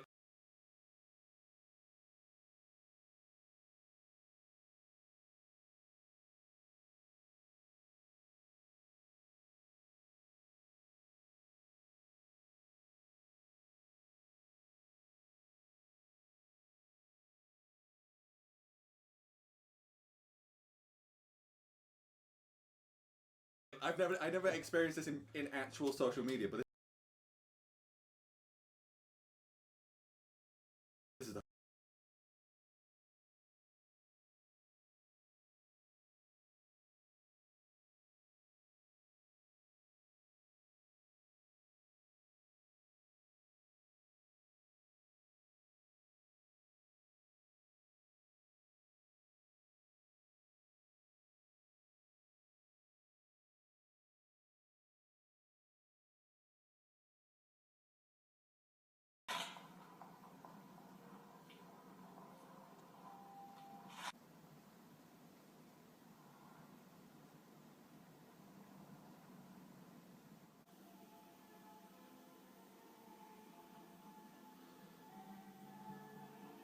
Noggin took my wife and slept with her.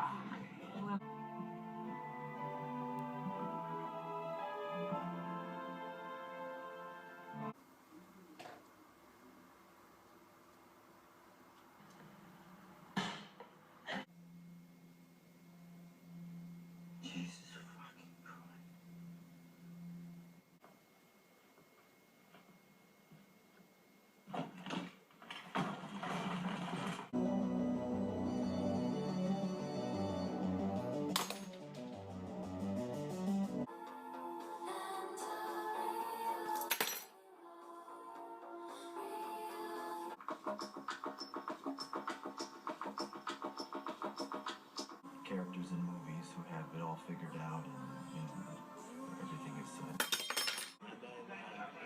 and then he'll roll so that you just thing. And we would have these days we just fought about.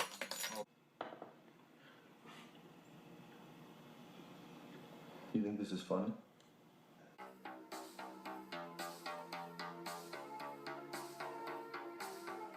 Well, you know, for a month. We lived in this house. I mean, we didn't, not nighttime because Michelle. For a motorcycle, not a U-Haul truck. And he said, that's strange because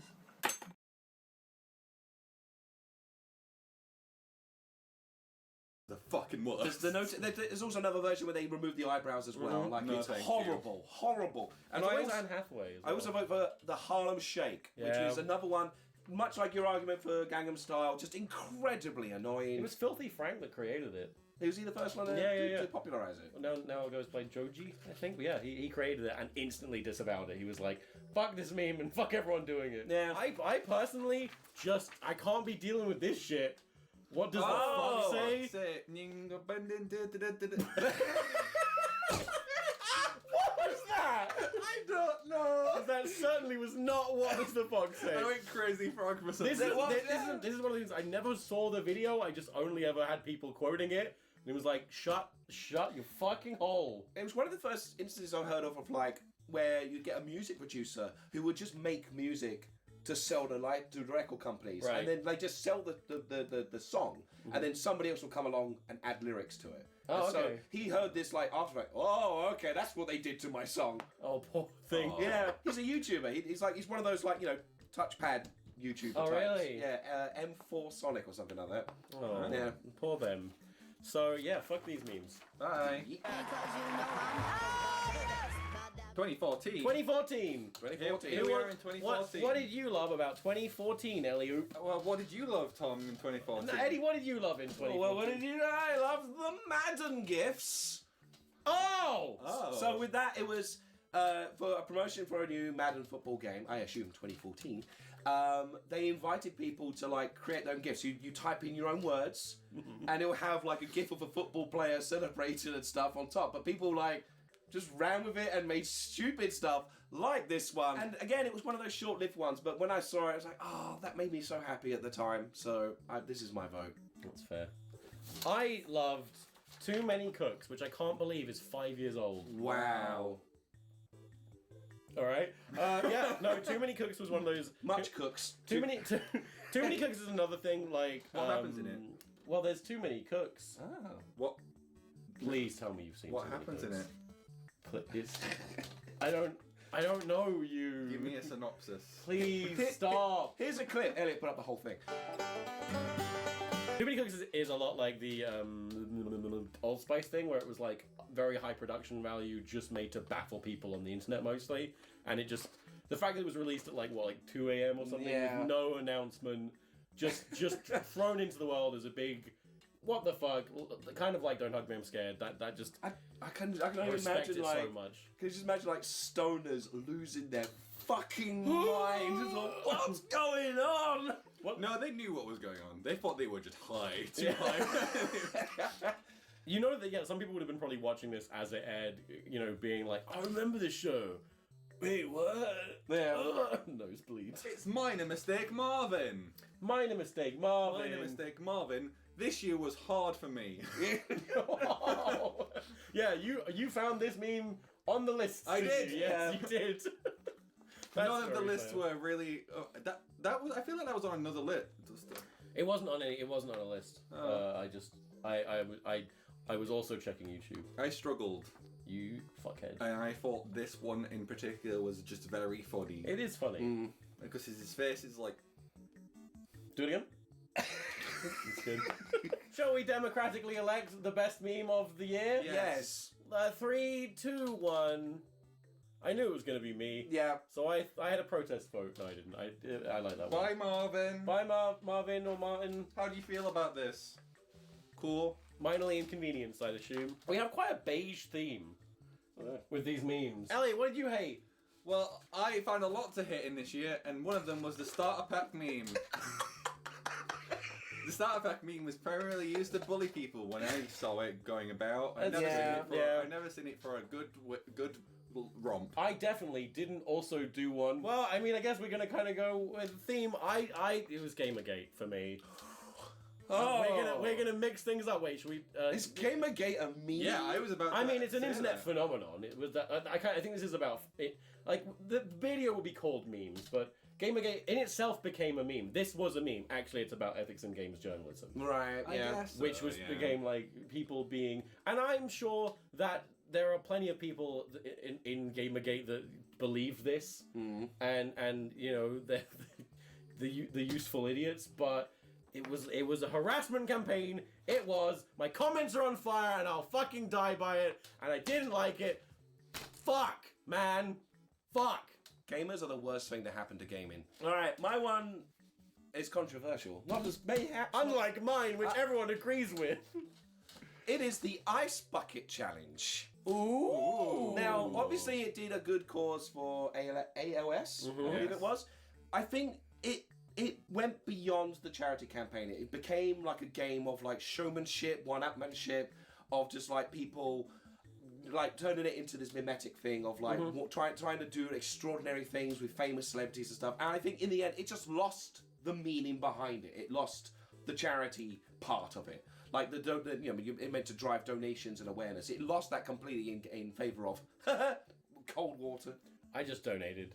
I didn't want to do it. You got tagged. I got tagged a lot, and I was like, no, I'm going to give the money. Leave me alone. Do it! Make your dreams come true! 2015. 2015. The best of 2015-year-olds. So, for my one, it is the 50 Shades of Grey. So, it was a funny setup of like, you know, my tastes are unconventional and show me, and then it'd be the final image would be always weird, and I always found it just joking. It's John Cena.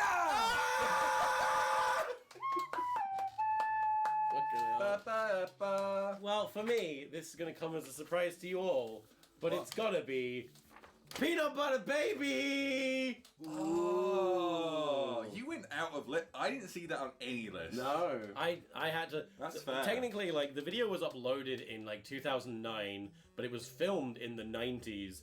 But it got re-uploaded to Vine and then went viral in 2015. And Peanut Butter Baby is a part of my lexicon. I literally will reply to texts with just a lowercase a. I will say at people. It's my favorite. I love single syllable memes. I love and yee. What did you do? Well, I was struggling with this, and now I kind of disagree because that's fucking pizza rat. it's a big rat with a big slice of pizza. Pizza rat is good. Taking it home to its rat wife or rat husband. Oh yeah. It's a big slice of pizza they can all get in. It's a big rat holding a pizza. That's a breadwinner.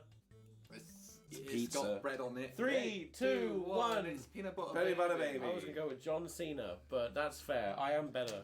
Pizza rat. I love memes. We gotta keep the theme of like only brown and beige memes. I hated that fucking dress. I hated the dress so much. Elliot, it was so annoying. Elliot, it's obviously green. Elliot, I hated the dress as wow. well. They printed Jaws. Why did they have the same image? Why did they print them different ways? It's obviously blue and black. It's blue and black. It is. It's blue and black. It's blue and black. Objectively blue and black. It's green. Stop. Stop it. Green. Stop it. I went with James Corden's Carpool Karaoke that started in this year. Is that a meme? It's like it's very much like it's like the harbinger of death of the corporate takeover of YouTube. Oh. This is when like this shit became like the #1 viral all the time, and the homepage just stopped meaning fucking anything for independent creators. Wait a minute. Who are you? 2016, it's gotta be. You know why I'm going first? Because I am #1. You are #1 doing, yeah? I don't even like feel that strongly about it, but when a Scar thing becomes a meme, you take what you can get, all right? This is a certified. It's a banger. What are you talking about? It's a Scar bop, all right? This is and it's wholesome as well. Like it's nice and Robbie Rotten was a fun character, and I can't pronounce his name, so I won't try. Steph. Yeah. Yes. Rest his soul. He seemed lovely, and this was just good. It was a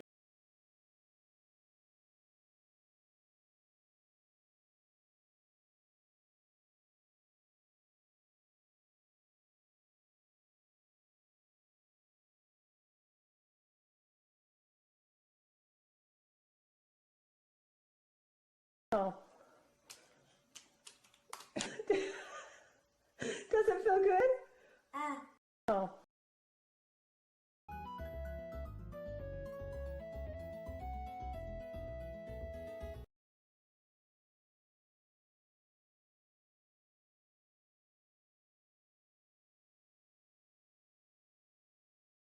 It was a good meme. It was hard to corrupt, and I'm happy it existed. I heard that after he passed away, there was a campaign to get his YouTube channel up to 1 million subscribers, right? Just so they can get the gold plaque, and I believe they succeeded. Hooray! Oh, well, Elliot, I don't want to make you last because mine is obviously the winner of this one. Well, I guess why do I need to reveal mine? It's 2016. There was a big election going on. It was on Tumblr for the best lizard. Oh my god! And it's Mop. It's Mop. It was I Mop. remember Mop. You remember this? You were there. I was there. You were there. Reliable, relatable. It's Mop. Oh, don't talk to me on my son ever again. I love it because it's the big thing, and they take the big thing and make it small. It's like, don't talk to me on my son ever again because there's a smaller version. It's a of the Mario big one. 64 meme. What? Yeah. 3, 2, 1. Oh. Elliot wins. No, it's Freeway. Oh, you're pointing at me. He's pointing Yeah. at me. Oh, fuck. Shit. Oh no. Shit. Now what? Okay. Well, it'll carry on. It'll be whoever wins the worst thing of the year wins Okay. the best thing of the Oh year. wow. Okay. Here we There's a go. lot of stakes on this one thing. Right. Never before has the worst thing meant so much. Oh, trust me. My worst thing should be the winner. Oh god. Well, now you've rigged it. Fuck you. My worst thing of 20. You can go first. Okay, mine's stupid because mine's the worst because you literally can't take a photo of the mannequin challenge. The mannequin challenge. Wait, Wow. Now I'm confused who wins. God damn it. What's yours, Tom? Mine is just politics. 2016 That's was the not year. a meme. Yes, it is. Politics is the year. 2016 is the year that politics infiltrated absolutely everything. You could no longer go to YouTube or social media to escape the fucking insanity of politics. It bled into absolutely everything. Vote Mop. Ah! Everything. 2016 was the last year that I could use Twitter and not be sad. I don't think it's a meme. Okay, Tom. I mean, regardless of whether or not it counts as a meme, you are outvoted by default. Ah! So that means you are out. So it's. But I am #1. Now what do we do? I voted Mop. Well, since it's between you, I'm tiebreaker. Elliot wins. Fuck you. What? Oh. Well, I had the tiebreaker. That's not how tiebreakers work. I'm out of the race, so I now choose the candidate to be the primary. Go. Politics. Alright. Injustice for Mop! Fuck Mop! Sun is a deadly laser. Okay. Elliot, what was your favourite thing about 2017? 2017, my favourite meme of 2017. 27 meme. Blinking the white guy. White guy my blinking. Favorite one because I do it all the time. It's my favourite one. I disagree. Oh no! Oh no! We both gone for the blinking white guy. I like the white guy when he blinks. I've gone for the white guy blinking. No, you're lying! It's Galaxy Brain. Galaxy Brain. Galaxy Brain. I do love Galaxy Brain, to be fair. Yeah. It's a very good, very fun meme format that isn't like harmful. It's mostly no. It has been used to dunk on people. I have seen it used. But it is good. It's not in itself inherently. It's just what people use it for. So it is usually quite a positive meme. Why Guy Blinking though is I love it because it conveys so much in such a small, short GIF. Yeah. It's the first reaction GIF I think I ever was like, yeah, that works for these situations. Yeah, I have this saved on my phone because there's never an occasion. I'll use it once a day, easy. If you scroll through my Twitter media, it's like every other thing is just there. Worst meme of the year. Worst meme of the year. Of 2017. It's the SpongeBob. This was mostly also used for kind of mean shit. I've never seen it used in a very positive light. SpongeBob memes are everywhere, but this one was just extremely harmful. It's the mocking of somebody talking. Yes.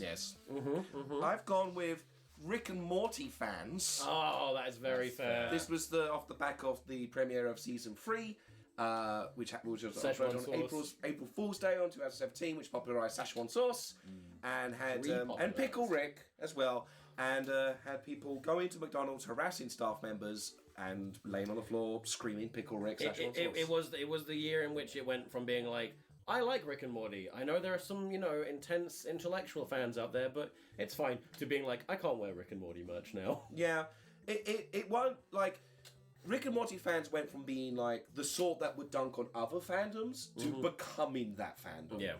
And, like, it's not fun. Oh, boy. Well, I went with Death to All Jews. Oh! Yes, and the events that triggered the adpocalypse on YouTube. When being edgy for big japes went far too fucking far and had real-world damaging consequences. Not just financially for people like me, but also other people and vulnerable people and all other things. Lost their jobs as well. Oh, yeah, they did. I think they got them back. I don't think they did. I think they just got paid for a one-off thing. They were paid for, but they lost their job. Bruh moment. Right, what was my favourite thing from 2018? That's right, it was Surprise Pikachu. It was Surprise Pikachu. It was Surprise Pikachu. Stop it! Yeah. There's no good gifs of this. There's no gifs of it. It's only a still image. It's a still, yeah. It makes it hard to post a reaction, but I use this a lot. This is one of those things that falls into the I'm going to use this every day meme category. Not especially beige, but it is yellow. It's acceptable. Oh, it's fine. Yeah, it definitely falls in the category. It blends in. It does. What did we hate about 2018? Let's keep it light and friendly, boys. Eddie, what did you hate in 2018? Johnny. Yes, I Papa. Thought that was a jam. It's this one. I don't like like it. Yes, Papa. I don't like it. Yeah. Sugar. I was thinking about going for that, but I thought I'd mix it up and go with Baby Shark. Just generally, this is just kids' music. Just fucking ruined my life in 2018. It ruined your life. Elliot. Tide Pods. Oh, true. How Tide Pods killed people. Did they actually? I don't know. Yes, I don't know any actual case. I know people went to the hospital. I don't know. Yeah, if no people doubt. died. Yeah. People, yummy Tide Pods. People are dumb. Basically, just anything that kids like. Yes. Bad. Don't do it. Don't do it. Don't eat the Tide Pods. I don't disagree. They do look nice. You're not God or my father or my boss. What did we love in 2019? Oh boy. Oh boy. Elliot, you're going first. Okay, I've got two of them. Oh, okay. One's just one I fucking love so much. And it's fucking for the waffle count. It's got its full name on my phone. Its name is Thurston Waffle Cat. And I love it so much. It makes my day bright whenever I see a meme compilation. I don't like cats in real life, but I accept the memes gladly. Yes. But also, I've got an honorable mention, which is this one. Oh, that was this year as well. Yeah. Ah, shit, here we go again. It's a good one, but not as good as the one. I know the game wasn't this year, but...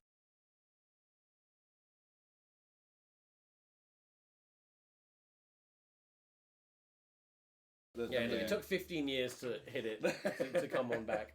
Meow. Meow, meow. Meow, meow. Meow, meow. Eddie? I've gone for Baby Yoda. Cool, man.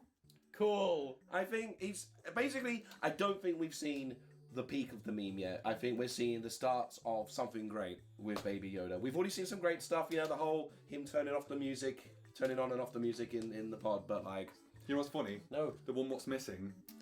Oh, let me allow it. Let's do it together, shall we, Elliot? Baby Yoda. Baby Yoda, worst meme of the fucking year. Oh, why don't you respect that other people haven't seen it It's yet? not out in England yet. No, We got it's not. 4 months. It's such... I specifically subtweeted you prick, when you fucking just posted a clip from You The did. Mandalorian. I also got very annoyed. That was such bullshit. I had to do it for the meme! Why is this just fair game? This is not fun. I get annoyed and angry. We would have at loved shit. to have seen this with fresh eyes, and now we don't get to because everyone has decided, yeah, fuck it. This doesn't matter. You could have just not watched the clip. You can't. There's no tag. You didn't tag it or No one anything. tagged it. You didn't tag it. You just fucking dropped the clip in. It's a video. You can see. Oh look, I'm gonna watch this video. Yeah, that's Baby Yoda. I've already seen it. No. I see it at all. You God had so damn much it. time to stop watching it. It's the images, the imagery, everything Baby Yoda does is already ruined, and now it's like what is probably going to be the boy. The most exciting part of The Mandalorian is gone. I've lost my voice. I'm that passionate about it. Baby Yoda, best meme. Well, I think he's gonna win. Yeah. Anyway, no. Right. What did I like? Fucking Smudge the cat. Smudge the cat again. It's like this has been the theme for like the past like 3 years for me. Is like just the relatability of individual images. I feel this on a deep spiritual level. It's like an evolution of cat. I love Smudge. Good cats. So I think democratically we can both agree it's not gonna that be it's a Yoda. joint victory between me and Elliot here, and fuck Eddie. That means I get to pick the winner. Oh shit. That's what you did last time. No, that's fair. All right. Out of these two, I will go for that one. You're all that's left. What did you hate about the fucking this year? Shaggy using only 1% of his power. It was, I don't know, it just got pretty boring really quickly. That's fair. It's time to decide the biggest good meme of the decade. Yeah! Was that audio usable? I don't know. I was drumming my hands. Who knows? Come. So we had a very healthy discussion about what our favorite meme was. I think we're ready. To decide. So, all right, yeah, no, it's fair. Who wants to do the honors of revealing the winner? All right, roll me in, boys.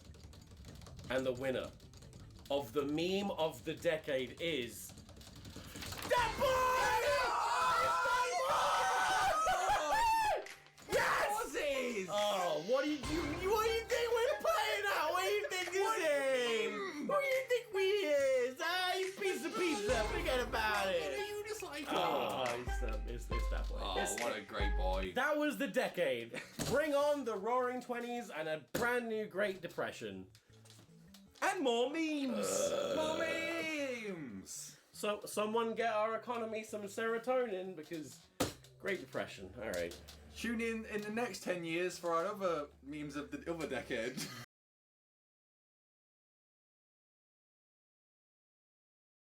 Hey everyone, and yep, welcome back to another ranking. Well, here we go again. We ranked the tunes, and now we'll be ranking the cogs. I knew this would be a pretty long list since I wanted to include all of them, even fan-made ones, but I don't really care how long the list is, because I really like making these kinds of videos. As a side note, I won't be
wondered what it would be like to live life as a toon? Well, here's your chance. Jump online and straight into Toontown, where the city limits are as wide as your imagination. Start by creating your own unique identity and turn yourself into the toon you always wanted to be. Sweet.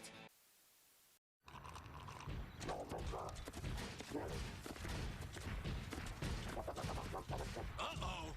What would you do?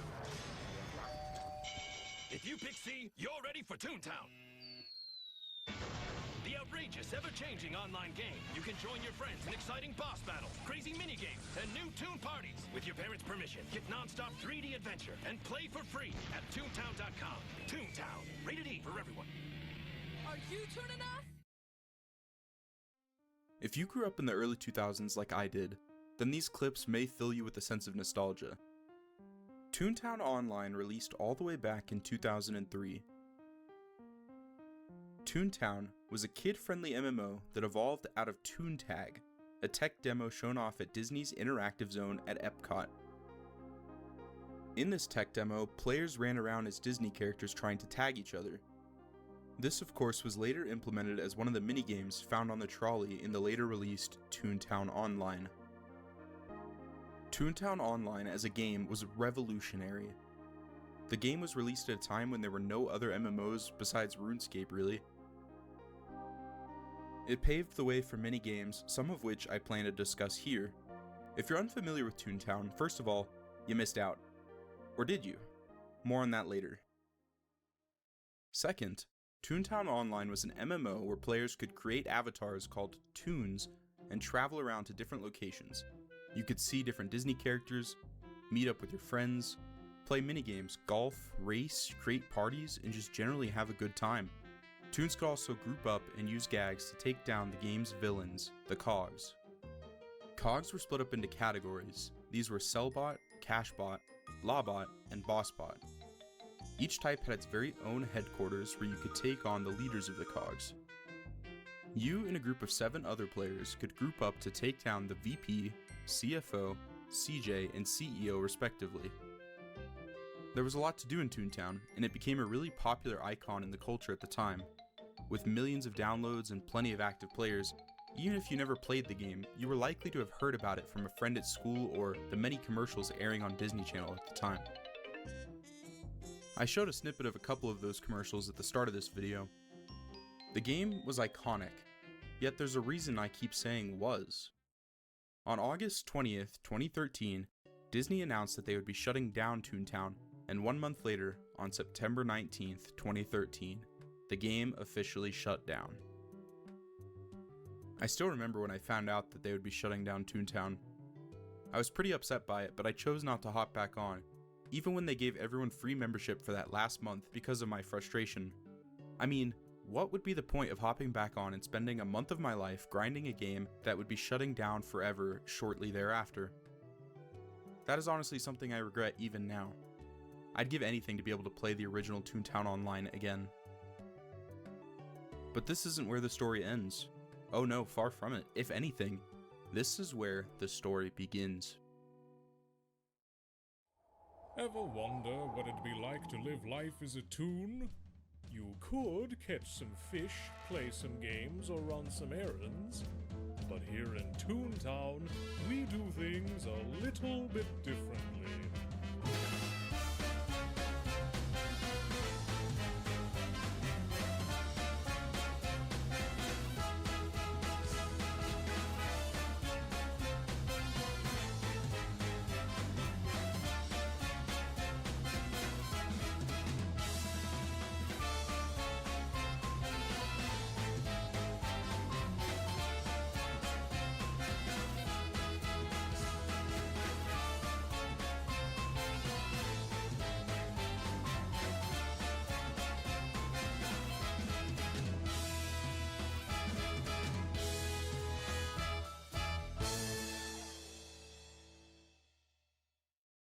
Shortly after the closure of Toontown Online, a group of fans began creating a private server of the game. This became known as Toontown Rewritten. The game was created to bring back Toontown as we had known it. The rights to Toontown were, of course, and still are, owned by Disney, so the project was and still is not allowed to make any money. That means that the servers hosted by the TTR team are paid for directly out of their pockets. Honestly, the dedication to keeping Toontown alive is really amazing. And Toontown Rewritten wasn't even the only private server either. There were quite a few of them. There was Toontown House, Toontown Infinite, Toontown Operation Desert Storm, Toontown Offline, Tooniversal Studios, and many others. Most of the private servers created in the early days of Toontown Online's closure, apart from Rewritten, have since been closed. The servers cost money to keep up, and if no one's playing a particular server, there isn't much of a reason to keep that server around. Toontown Rewritten, being one of the biggest private servers, established its reputation before really any other private server. That's likely the reason it is still going strong while every other Toontown server is dead, or at least, almost every other server. There is one other server that has kept up a decent population and outlived the rest of the competition, and that's Toontown Corporate Clash. Now, before I can talk about what makes Toontown Corporate Clash so great, I need to give a little context to hopefully help clarify my opinions on this game. In the early 2010s, Disney had planned a revamp of Toontown. They had planned on remaking the entire game in the Unity engine. This was known as Toontown 2.0. There is actually a playable prototype that they had made during the early development for this project. However, this project was never finished as Toontown Online was nearing the end of its life. The team was ultimately dismantled and Toontown Online later closed down for good. But seeing this prototype back in the day really sparked something in me. I wanted Toontown 2. I needed Toontown 2. This was the start of a dream that for a long time really gripped me. And to be honest, it still does to some extent. I dreamt of learning game design in order to make my own prototype for Toontown 2. Maybe if I put a group of fans together to help build it, we pitch it to Disney, show them that Toontown 2 could work with some tweaks to the gameplay, I could see Toontown rising back into popularity for a new generation of gamers. I brainstormed ideas for story and gameplay, as well as tried to teach myself modeling in Blender. This even ultimately played a role, albeit a small one, in me applying and getting accepted into a game design master's program. Now, I've since changed career directions, but I still wonder if I were to give making a prototype another shot in my free time, if Toontown 2 could become a reality. This, of course, is a bit of a pipe dream, but it helps to show you all how passionate I was and still am about Toontown. This is actually a concept I had for the starting cutscene just before the tutorial. Ignore how awful the art is, I was young, plus I don't really draw that much, I just kinda did this quickly. But anyways, the scene shows the inside of Tutorial Tom's shop. Everything is a mess. Gags are all over the place, the front desk is flipped over, and everything's a wreck. Tutorial Tom is hiding behind the flipped over desk, using it as cover when he hears someone coming through the front door of his shop. Scared, but determined, Tom decides to wait until the stranger gets closer in order to hit him with his throw gag. As he looks over the desk, however, he notices that it's not a stranger, but instead, the player. Tom recounts the fateful day when all the toons, apart from the NPCs, suddenly vanished from Toontown. He mentions that because of the player's absence, the cogs have basically had free reign. There just weren't enough toons to hold them back. The scene would be black and white because all the silliness had been drained from Toontown by the cogs. The first arc of the story of the game would involve the player completing tasks in each of the playgrounds in order to return them back to normal. And perhaps, when everything was turned back to normal in a playground, the player would receive an extra set of optional tasks to complete. Bringing the silliness back to the playground would unlock more features and things for that specific playground. This would only be the first arc of the game, however. After that, perhaps the Toons would join forces in a similar way to the Cellbot Task Force from Toontown Rewritten. These were all ideas I had. I could keep going, but I think that's enough background to explain how that impacts my perception of Toontown Corporate Clash. I'll be real honest, even with all these desires for a new and fresh Toontown experience in the form of Toontown 2, I've kind of always been a TTR stan. I'm the type of person who hates change and is easily blinded by nostalgia, and so, until literally 2 weeks ago, I had not even given Corporate Clash a chance. And my goodness, was that a mistake. I jumped into Corporate Clash as a toon named Beppo, and oh my was I not disappointed. Toontown Corporate Clash legit has a lot of the features I wanted to implement in Toontown 2. The Kudos board roughly resembles what I was thinking the player would receive after returning a playground to its natural silly state. The game also allows a player to pick any 2 gags at the start of the game. This allows the player more freedom and customization. This was something I had thought of for Toontown 2 as well. I thought that depending on which class or which task force the player chose, they would start with certain gags. The game has also added a gag track called Zap, which adds another level of complexity to the combat. Toontown's combat was always a bit basic, but that didn't stop us as kids from enjoying the game. Corporate Clash also has a prestige system. You can prestige your gags with training points, which adds further complexity to the combat. For instance, Prestige Throw heals back the toon when they use it. It reminds me a lot of the Death School in Wizard 101. They have hits called Drains that deal damage and then heal you back half the amount of the damage dealt.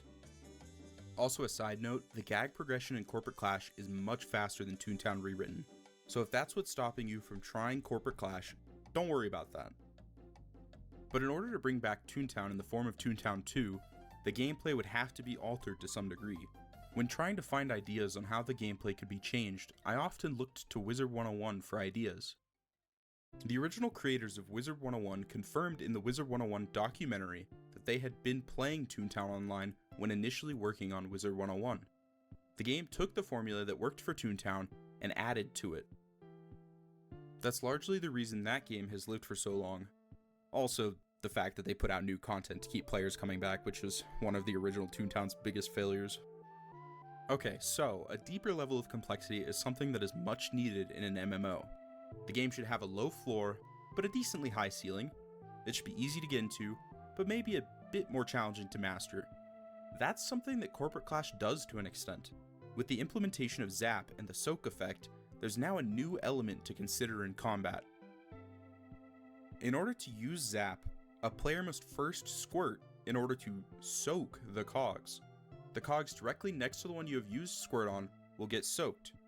Zap allows for spread damage. The zap damage will spread to the adjacent cogs that have been soaked. The spread damage does less than the actual zap damage on the cog you select, but can be paired well with other people's zap gags. Corporate Clash also has tons of new bosses with actual phases and strategies. These bosses even have drops like in other MMOs.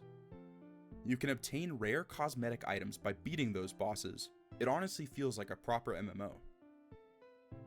The bosses also have interesting dialogue. This boss in particular is called Rainmaker. She's a cog who wants to befriend toons. This fight has a really unique story as it paints the toons as the bad guys. All Rainmaker wants is friends, but us toons keep trying to defeat her. It probably isn't something that a cog would do within the original Toontown Online, but again, Corporate Clash isn't afraid to be different, and honestly, it's refreshing. Oh, and don't even get me started on the music. I mean, wowzers. Just take a look at this song.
That's been stuck in my head for days.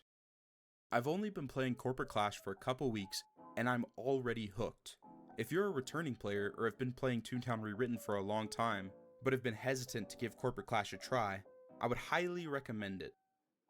I am chronically on this game, and I'm always down to add new people. This game blew me away, and is in large part what I pictured Toontown 2 would be. Both Toontown Rewritten and Toontown Corporate Clash are solid games with new features that were not present in the original game. Toontown Rewritten, although it largely sticks to the original game's content, has a new playground planned as well as an update to the game's textures, and Corporate Clash, as I've stated, is a fresh take on Toontown. But only one of these can take the cake, and for me, that's Toontown Corporate Clash. It's hard to even admit that since I've been playing Toontown Rewritten since 2014, back when you had to wait a 70+ hour queue to get in a few hours of game time, only to have to wait another 70+ hours. Even with that nostalgia and bias, Corporate Clash is still number one for me. Corporate Clash just has a lot of features that help the game to feel fresh, and playing Corporate Clash has honestly revived my desire to build my own Toontown 2 prototype. Even if Toontown 2 never happens, we still have these two amazing games to keep us satisfied. And honestly, that's amazing. Thanks for watching, and if you liked the video, be sure to subscribe. Like I said, I play this game a lot, and I'm always down to add friends if you spot me in game.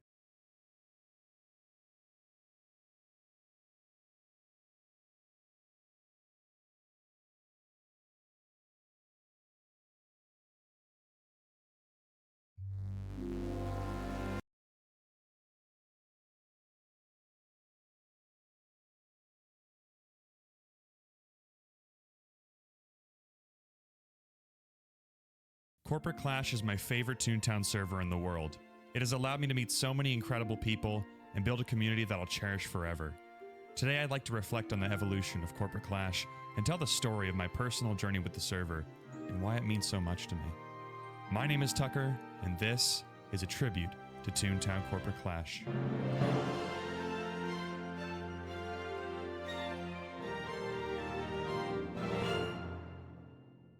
Toontown is a game that I've never really been able to escape from. I played it constantly as a child, and I even have memories of staying up until sunrise working on my Toon tasks and progressing my Cellbot suit. As much as us Toontown fans love to complain about how tedious our game is, there's something about the gameplay loop that's captivating, and the game will always have a special place in my heart. But it was never the gameplay itself that kept pulling me back into Toontown. Instead, it was always the people I met along the way, the connections I cherished and cultivated over my many hours spent exploring factories and mints galore. I would always be so eager to come home from school and hop on Toontown in order to catch up with whoever was online. I truly felt like I was bonding with these people, despite being limited to chatting through Speed Chat Plus. Because at the end of the day, my friends meant everything to me, and that's something about me that's never changed even after all of these years. After Toontown Online closed and private servers had finally opened to the public, I once again found myself revisiting Toontown every few years. I would meet new friends, surpass new milestones that I'd never achieved on Toontown Online, and bask in the nostalgia that Toontown never fails to provide. This pattern of being obsessed with Toontown for a few months each year would continue for nearly half a decade. It was through Toontown Rewritten where I made my first online friend group that transcended the boundaries of Speed Chat Plus. In 2017, we made a Skype group chat, and countless memories were made playing Toontown together and laughing in a voice call over the natural oddities that occur when playing through this antiquated MMO. But as the days went on, and as the weather got warmer, I found myself logging on less and less. I could still keep in touch with my friend group while off the game, but even that began to slow down. Life got busy for most of us, and as I completed high school, any thought of playing Toontown naturally faded away. I practically forgot about the game for many years. I was making friends in other communities, and my focus shifted to making YouTube content. I had finally moved on. Under different circumstances, my Toontown journey could have ended there. Now to growing concerns about the deadly coronavirus. Over 100 cases in more than a dozen states. Italy is on total lockdown. Breaking developments in the coronavirus emergency in the U.S. That is now.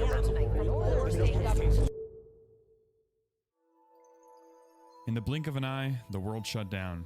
Everything was put on pause as everyone was gifted with an overbearing amount of free time. It was a time of uncertainty, and I think we all were in need of an escape.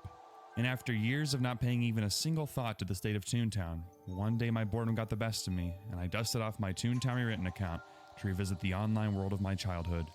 For whatever reason, I wanted to make some kind of change to commemorate a new beginning, so I bought a toon rewrite and I changed my toon's color from aqua blue into a bright green. I instantly started making new friends and even reconnected with some old ones. My Toontown drive was back. I hit the ground running with the grind and would spend all day building up my cog suits and increasing my max laugh.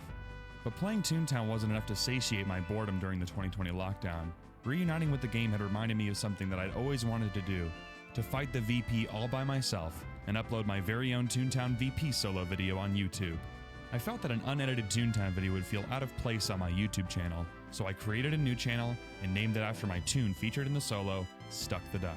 And to my surprise, people started to care about my solo. I started receiving comments and views, and the video performed better than anything on my first YouTube channel.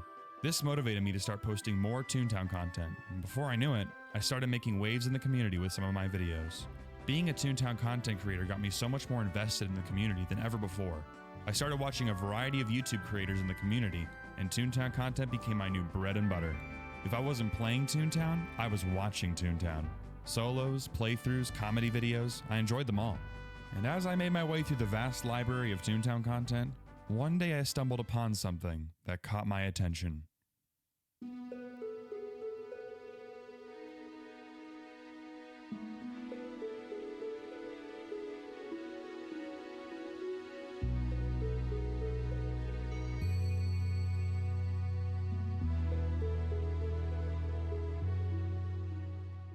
During my longest absence from the Toontown community, a new Toontown private server had made its debut. When I first heard about Toontown Corporate Clash, I didn't immediately download the game. I was hesitant to explore a new version of Toontown that was foreign to me. Besides, I had my tight-knit friend group on Toontown Rewritten, and that was good enough for me. Alas, with no sign of the world returning to normal anytime soon, I decided to give Corporate Clash a try. In May of 2020, I recorded a YouTube video of my first time playing Corporate Clash. And to my surprise, I had an absolute blast recording this video. The game felt fresh. It was a new take on the Toontown formula that stood out from the other servers. The Break the Law event allowed me to train my gags quickly, and I found the slightly higher difficulty of the gameplay very appealing. I enjoyed my time exploring the world of Corporate Clash and discovering all that it had to offer. Yet, it still wasn't enough. I felt like something was missing when I played Corporate Clash, and truth be told, it was my friends. My friends were all working on their toons on Toontown Rewritten, who found Corporate Clash to be too alienating or unoptimized for their computers. The Corporate Clash population at this time was only in the double digits, so I struggled to find new friends to play the game with. The loneliness got to me, and I slowly drifted back into the comfort of my high laugh toon on Toontown Rewritten. At that point, Corporate Clash would need to do something huge to truly hook me for good. Only something truly spectacular and unheard of. And boy did they deliver. A secret level 50 boss cog with over 4,000 health, the Witness Stand-In boss battle. And to make matters more dire, this boss was only available for a limited time. Nothing has ever motivated me to grind through Toontown more than this. As both a lover of Toontown as well as a content creator, I could not miss this opportunity to take on this limited time challenge. With only 79 laugh, a level 1 disguise, and unmaxed gags, I somehow convinced 3 high laugh toons to let me tag along on an attempt to take down the Witness Stand-In. We were able to meet the requirements to unlock the battle, and I had more fun fighting this boss than I'd ever experienced in Toontown. And as a bonus, it made for an absolutely edge-of-your-seat reaction YouTube video. Corporate Clash had done it. They had blown my mind. Things were different now. The possibilities had opened, and normal Toontown gameplay wasn't the same anymore. Doing endless facilities and department bosses felt stale and draining compared to the adrenaline I felt taking on a level 50 Skelecog. But the Corporate Clash crew had bigger plans. The Witness Stand-In was them only getting started.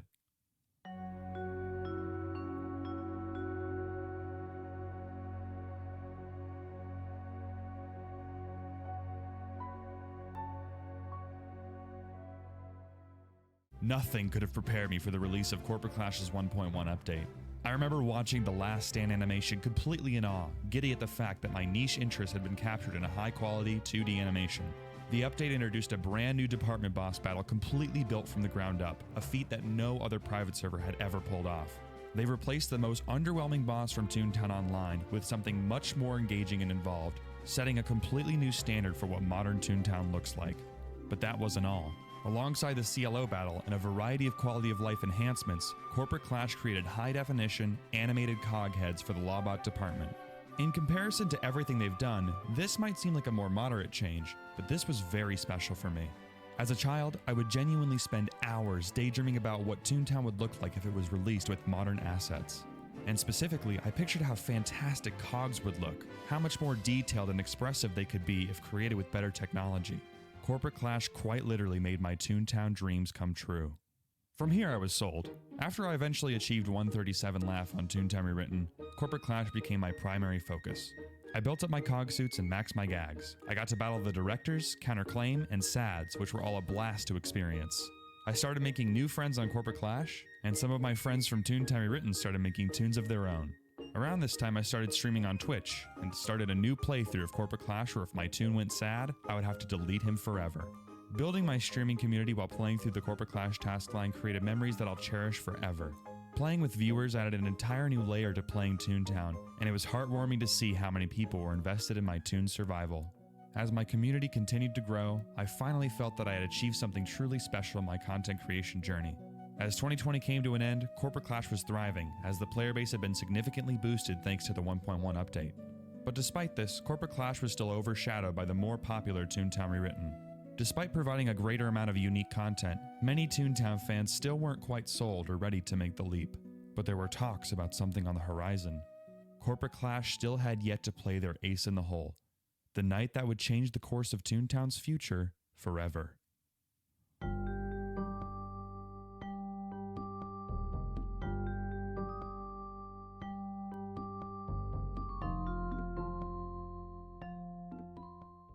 The 1.2 update broke me. I can't put into words how unprepared and pleasantly flabbergasted I felt when first taking on the Overclock CLO and her trusty litigation team. The Corporate Clash crew had taken my favorite Toontown experience at that point, the Witness Stand-In, and completely surpassed it by creating 4 unique boss cogs with intricate and charming designs. And not only that, they followed up this challenge with Toontown's first ever bullet hell. The difficulty of the Overclock CLO is something I was not prepared for, and I'm putting it lightly when I say that this update blew my socks off. Alongside a rebalancing of boss rewards to make the game more challenging, and creating an entire new battle GUI, the Corporate Clash crew had done it again. They had once again successfully hooked me back in and reminded me why I love playing their game so much. I remember the absolute thrill I felt when I was finally able to complete the Overclock CLO, which took me 5 attempts to achieve. To this day, the 1.2 update is the Toontown update that I look back on the most fondly.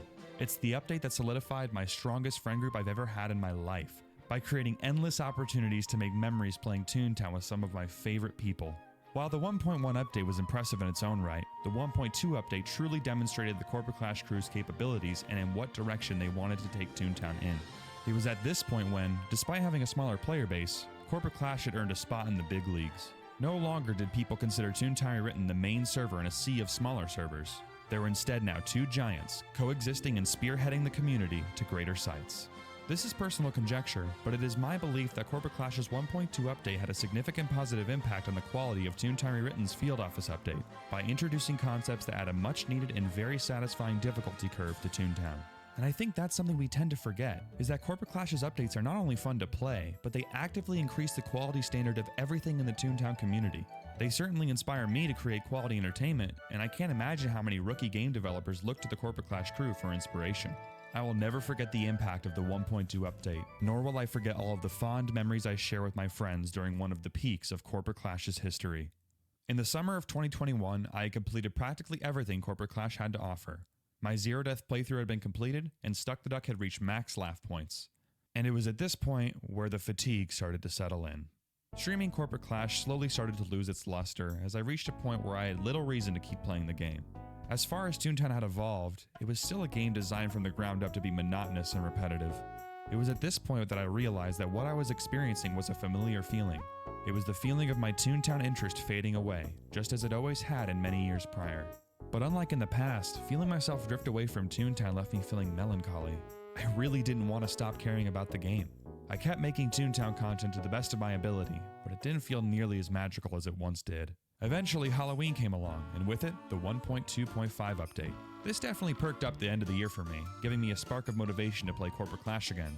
This smaller scale update added a new spin on the seasonal counterclaim boss, and revamped many of Toontown's activities such as racing and trolley games. They even introduced a new table game called Tuno, a detail that'll be important much later down the line. It was good to see that the Corporate Clash crew were still hard at work, but I couldn't quite shake the feeling that the game peaked with the 1.2 update.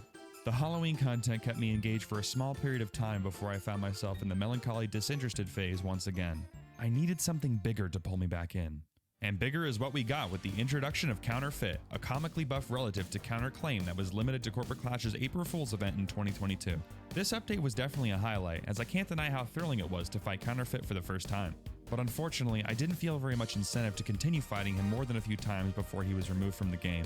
Furthermore, the other major April Fool's edition, Overclocked Find the Foreman, was interesting at first, but overall was not something I enjoyed very much. After April Fool's had ended, Corporate Clash wouldn't receive another major update until much later. But meanwhile, the early phases of something magical had begun. That's right, it was around this time where production started on my magnum opus, We Just Wanna Play Tuno. I could make an entire separate documentary on the production of this animated music video, but the important takeaway is that it was this project that kept me immersed in the community during the drought between Corporate Clash updates. I nearly spent all year working with the incredibly talented team who made this video a reality, and I even got the help of the Corporate Clash crew themselves to help promote the animation. The difficulty of this production process cannot be overstated, especially because 2022 was one of the hardest and worst years of my entire life. Alongside directing the animation, I was still streaming, attending university, and dealing with personal life struggles that left me more stressed than I'd ever felt in my entire life. On top of that, the pressure to make quality Toontown content was starting to build more and more, and I constantly felt the need to outdo myself as my channel got bigger. In November of 2022, with We Just Wanna Play Tuno wrapping production and Corporate Clash's next major update just on the horizon, I was hit with a major health concern. I don't want to share too much, but I was in and out of the emergency room, and I was experiencing insurmountable levels of pain that made every waking moment a living nightmare. The timing couldn't have been worse. I was so eager to make sure the release of my music video was smooth, and I was hoping to stream alongside the release of Corporate Clash's next update. The thought of missing such big milestones stressed me out even more. And let me be the first to tell you that stress, if not dealt with properly, can get bad. More than you could ever imagine. I have advice for everyone watching this video. Eliminate as much stress in your life as possible. Don't bite off more than you can chew. And don't force yourself to suffer just to make someone else happy.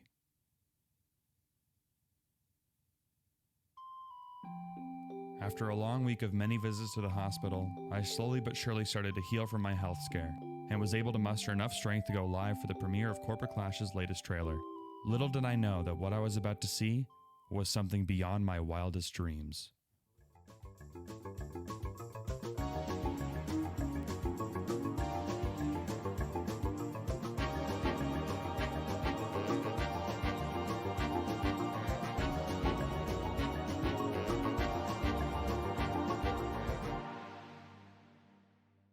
The Hires and Heroes update completely changed the culture of the Toontown community. The 16 new managers all brought with them a variety of different personalities and designs, not to mention the amount of game content that came along with them. The Corporate Clash crew looked at the people who thought the 1.2 update was the game's peak, and smiled as they practically tripled the amount of content in the game, and gave Toontown an entire new level of replayability. As of this recording, it's been nearly a year since the 1.3 update released, and I still haven't gotten over how spectacular it was. I remember being overjoyed when that giddy feeling I experienced when facing the litigation team for the first time had finally resurfaced when fighting some of these new managers. I had fallen in Corporate Clash once again after nearly 2 years of that magical feeling being absent from my life.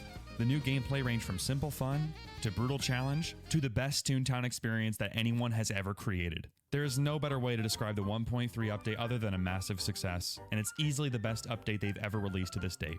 With all of the new content, Toontown creators such as myself had plenty of gameplay to make videos on. And not even a week after this update released to the public, We Just Wanna Play Tuno made its debut on this very YouTube channel. Let's just say Toontown fans were eating well in November of 2022. Because of the enormous magnitude of the 1.3 update, I was able to play Corporate Clash without burning out after just a few weeks. The new managers all came with unique rare cosmetics, and to collect them all, you'd have to battle each of them many times. Not only did some of these guys become fan favorites, they also gave Toontown fans hours upon hours of unique gameplay. And speaking of fan favorites, let us not forget about the 2023 April Fool's event, which introduced one of the most spectacular and hilarious cog fights that nobody ever saw coming. Everyone, please give a round of applause for the esteemed High Roller. This fight was unbelievable on so many levels. The stunning visuals, a completely unique battle mechanic, and a supremely superb soundtrack that not a single soul could resist dancing to. But what made the High Roller battle truly special is that any player could fight him and still be strong enough to survive. And that was the final piece of the puzzle. Corporate Clash now had something for everybody. After the major critique of the overclocked CLO being too inaccessible, Corporate Clash bestowed upon us the most accessible boss fight in Toontown history, while still maintaining an immense level of quality and strategic curve for experienced players to enjoy. And if that's not enough, in the very same update, Corporate Clash overhauled the previous year's Find the Foreman challenge into Face the Family, a highly strategic collection of fights with millions of possibilities and endless replayability. And with that, we've just about caught up on Corporate Clash's history, and how it slowly climbed its way not only to the top, but also to the center of my heart. As of this recording, the smaller scale 1.4 update is recently released, and teasers of the seemingly massive 2.0 update are slowly trickling into the community. In present time, with the hype from the Hires and Heroes and April Fool's updates finally having died down, I've once again returned to the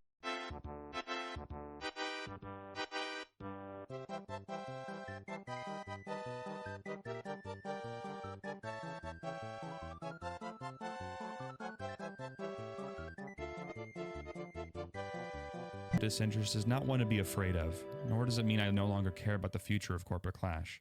It's taken until now, after experiencing this feeling well over a dozen times, to realize that this is the Toontown cycle, and that it's only a matter of time until I get to experience the excitement of a brand new Corporate Clash update, which will give me a feeling that's not far from the excitement I felt as a kid when playing Toontown Online.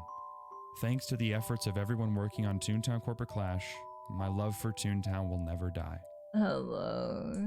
I hype it. Welcome. Good morning, I guess. Good morning.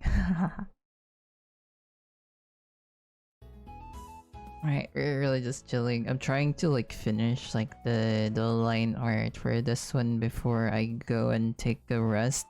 Before I end stream for an hour, and then we'll go with the VR chat stream. So yeah, totally zoned in right now. How was your sleep? We got them good Z's in. We got them good rest in. Cool. Yeah. I hope you're vibing as much as I am right now. Just personally being able to like finish this as soon as I can.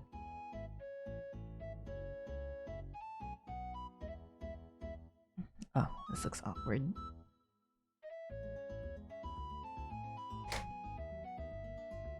I see. Okay. I made an oopsie.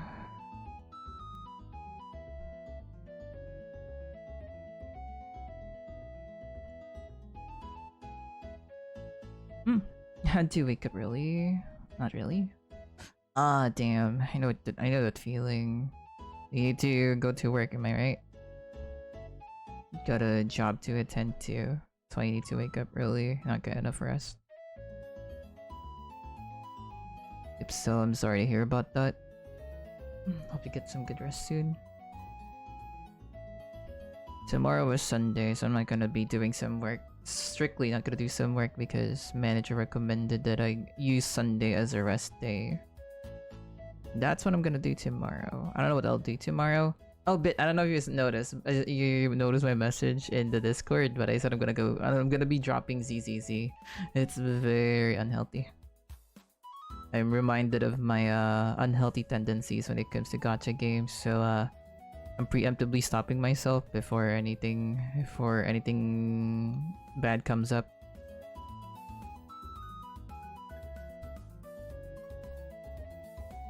Fair. Yeah, do you want my account? Do you want my account with the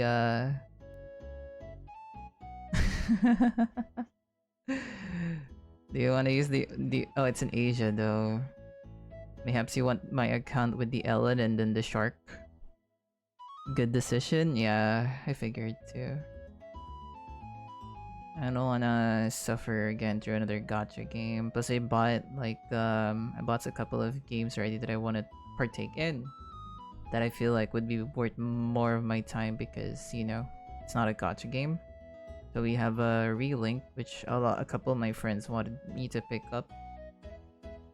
And so I did. Now I'll be playing that soon-ish. I don't know when. Fill the container for like cubic meters of dirtstone, so dusty. Is there any particular reason why you did that, Zerty? More of a curious question. I mean, maybe it's tied to your main account. That's the thing. It's tied to my email. That's the main issue. I'm not sure how you can like. Can I link that to a actual username so I can just give it to you? It's in Asia though, so I'm not sure if you want that.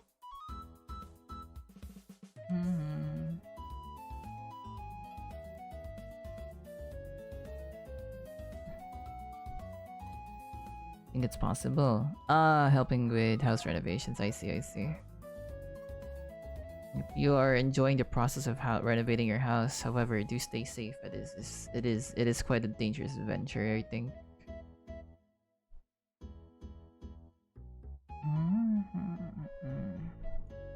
I'll have to check that actually. So that I don't feel like my account is wasted, I'll just give it to somebody who might be able to use it. It's such a waste. I did get Ellen, and then I got her like Wenjin. Like I vibe with the gameplay, don't get me wrong. However, I vibe with it too much that it's like unhealthy. I already have like a couple of like games already that I want to obsess on. I'm not willing to add ZZZ to that pile. You know what I mean? Trying to be safe with my time right now. Given that I do have a couple of commitments already.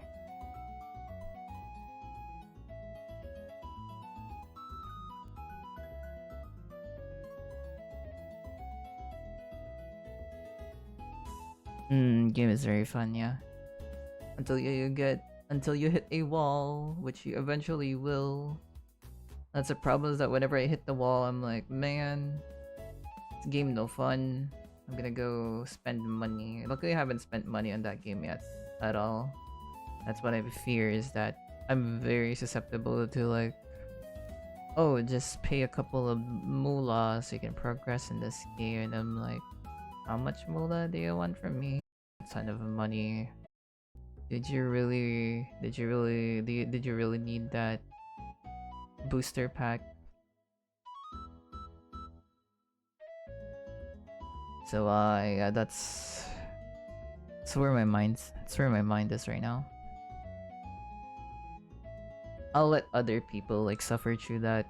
Do as I say, not as I do. If you want to play that game, go ahead. I'm not judging. It's not. I'm just choosing not to at this point, for my own sake. Because it is a fun game. I did enjoy the gameplay, but animation does go hard. The animation of that game goes crazy bonkers hard.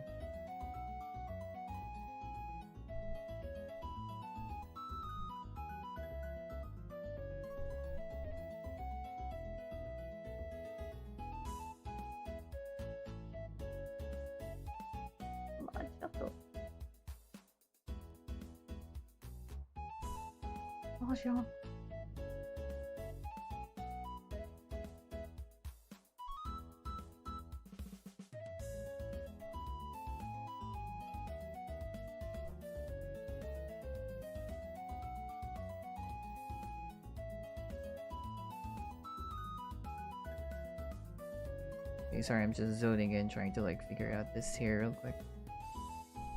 Nah, I should be fine.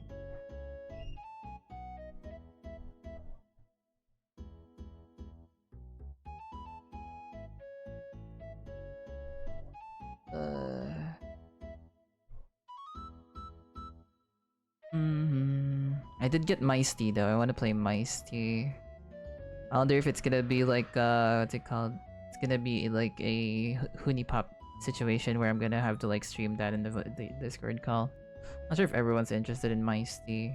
Only a couple people I know is interested in Meisty. I did want to get Don't Kiss That Gator, or Don't Hug That Gator or something.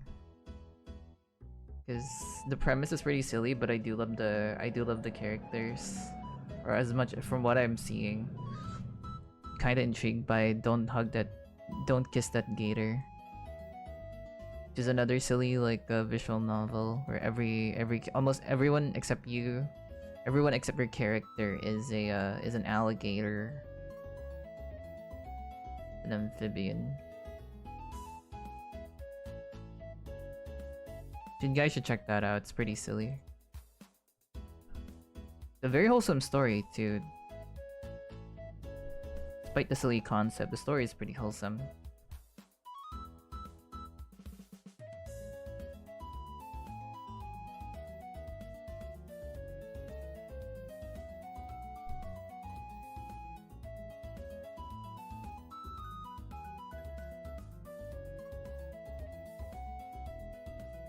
It's gonna eat your face otherwise. Mayhaps.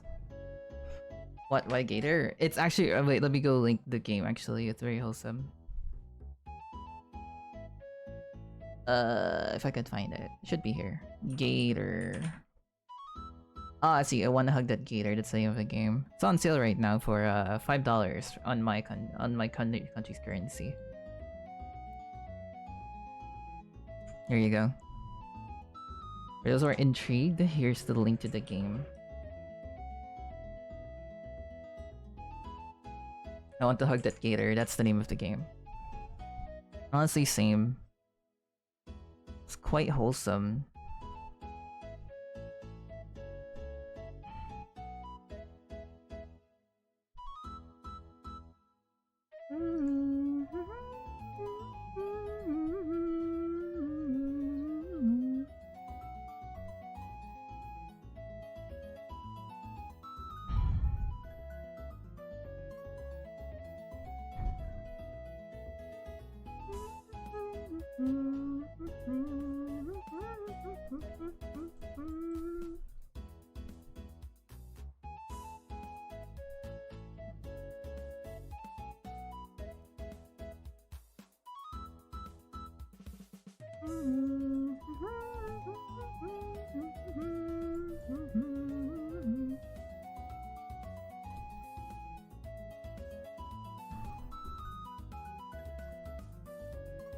I mean, after seeing that, wouldn't you guys want to hug that Gator too?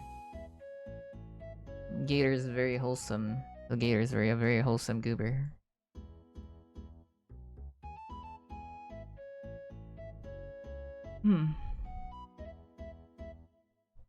Yeah, it's one of the games I want to try and get at one point, but not right now because I do have Meisty. Meisty, very silly. In any case though, for those who are sub to the Twitch, or those who are sub to the Twitch channel, do check your Discord account if you guys have the Twitch subscriber role, because Twitch will try to automatically give you the subscriber role once you're the Twitch subscriber role once it detects that your Twitch account that is linked to both the Discord and your account that you're in the server with. And supposedly it's automatically gonna give you the Twitch subscriber role. So yeah, do check that if you haven't. You can gain access to the exclusive chats where where most of like the work in progress gets posted, as well as being able to join the exclusive streams as well.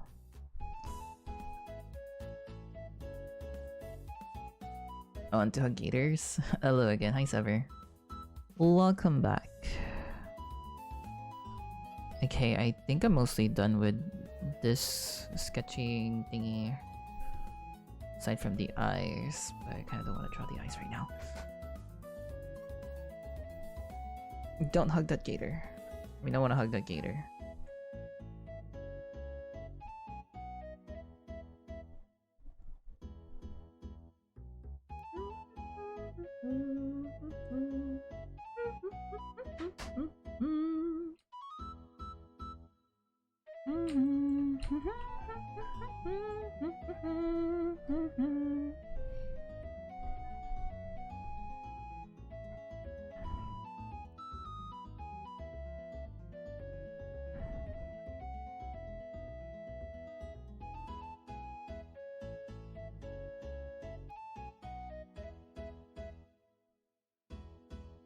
Alright, I'm almost done.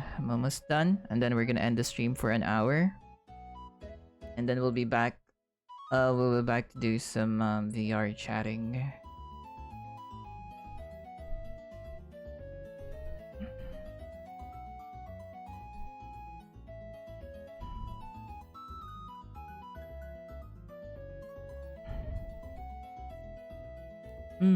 Hello, hi Guben. Just trying to like rush this one.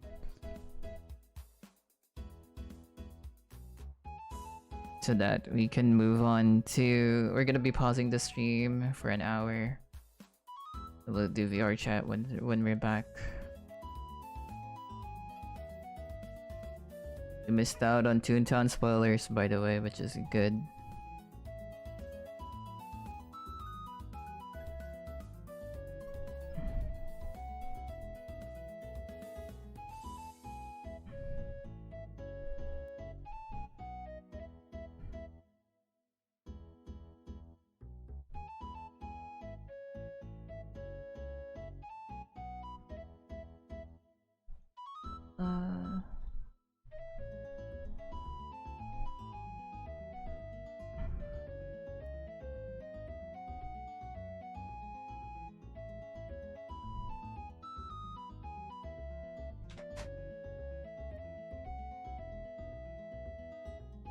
There we go. I think this is mostly done. Need to add a bit of this and that.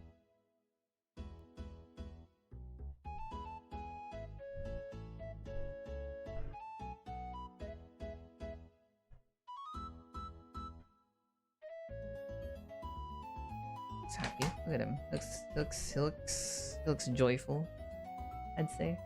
Yeah, I briefly turn this on, thought I'd come back later. Yeah, terrible. I'm not scared of life, fun.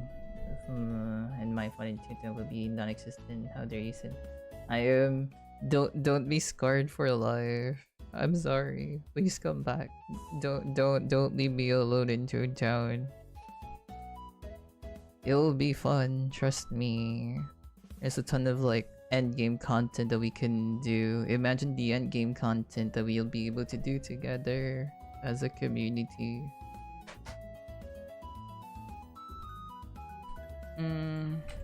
Okay.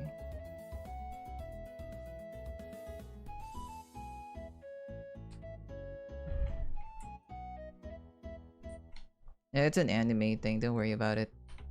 Oh, forgot the Ahoge.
No, you're fine, you're fine. No, the way I responded is also like a joke. I'd be like, no, don't leave us.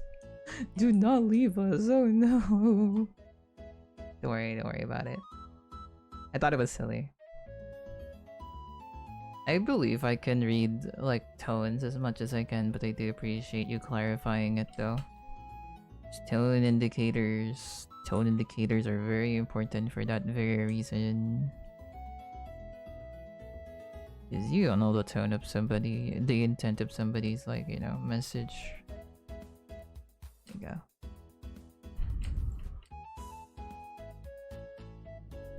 Okay, let me just submit this to...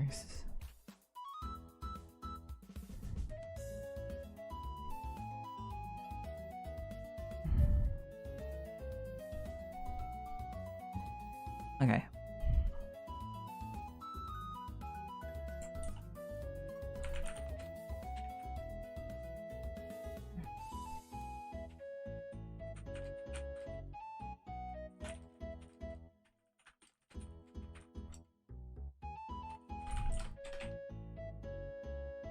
I have no idea what you watched, so that could be so bad. No worry.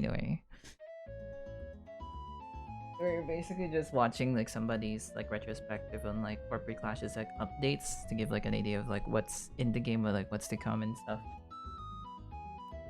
Be pausing here for now. I'll be pausing here for now.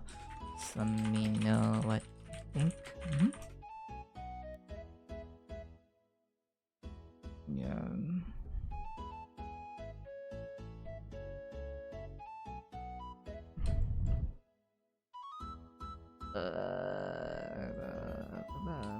Now we have to head our hat there. Let me just...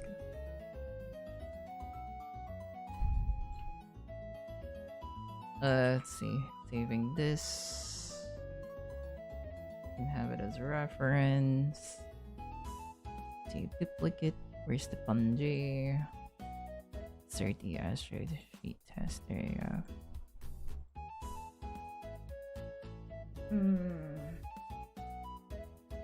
Sending you a latest copy just in case. Giving you a new copy just in case.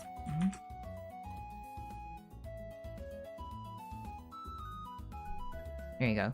Alright, Scoops. I will be taking a bit of a break so that my PC has time to rest before we do a very extraneous VR chat stream.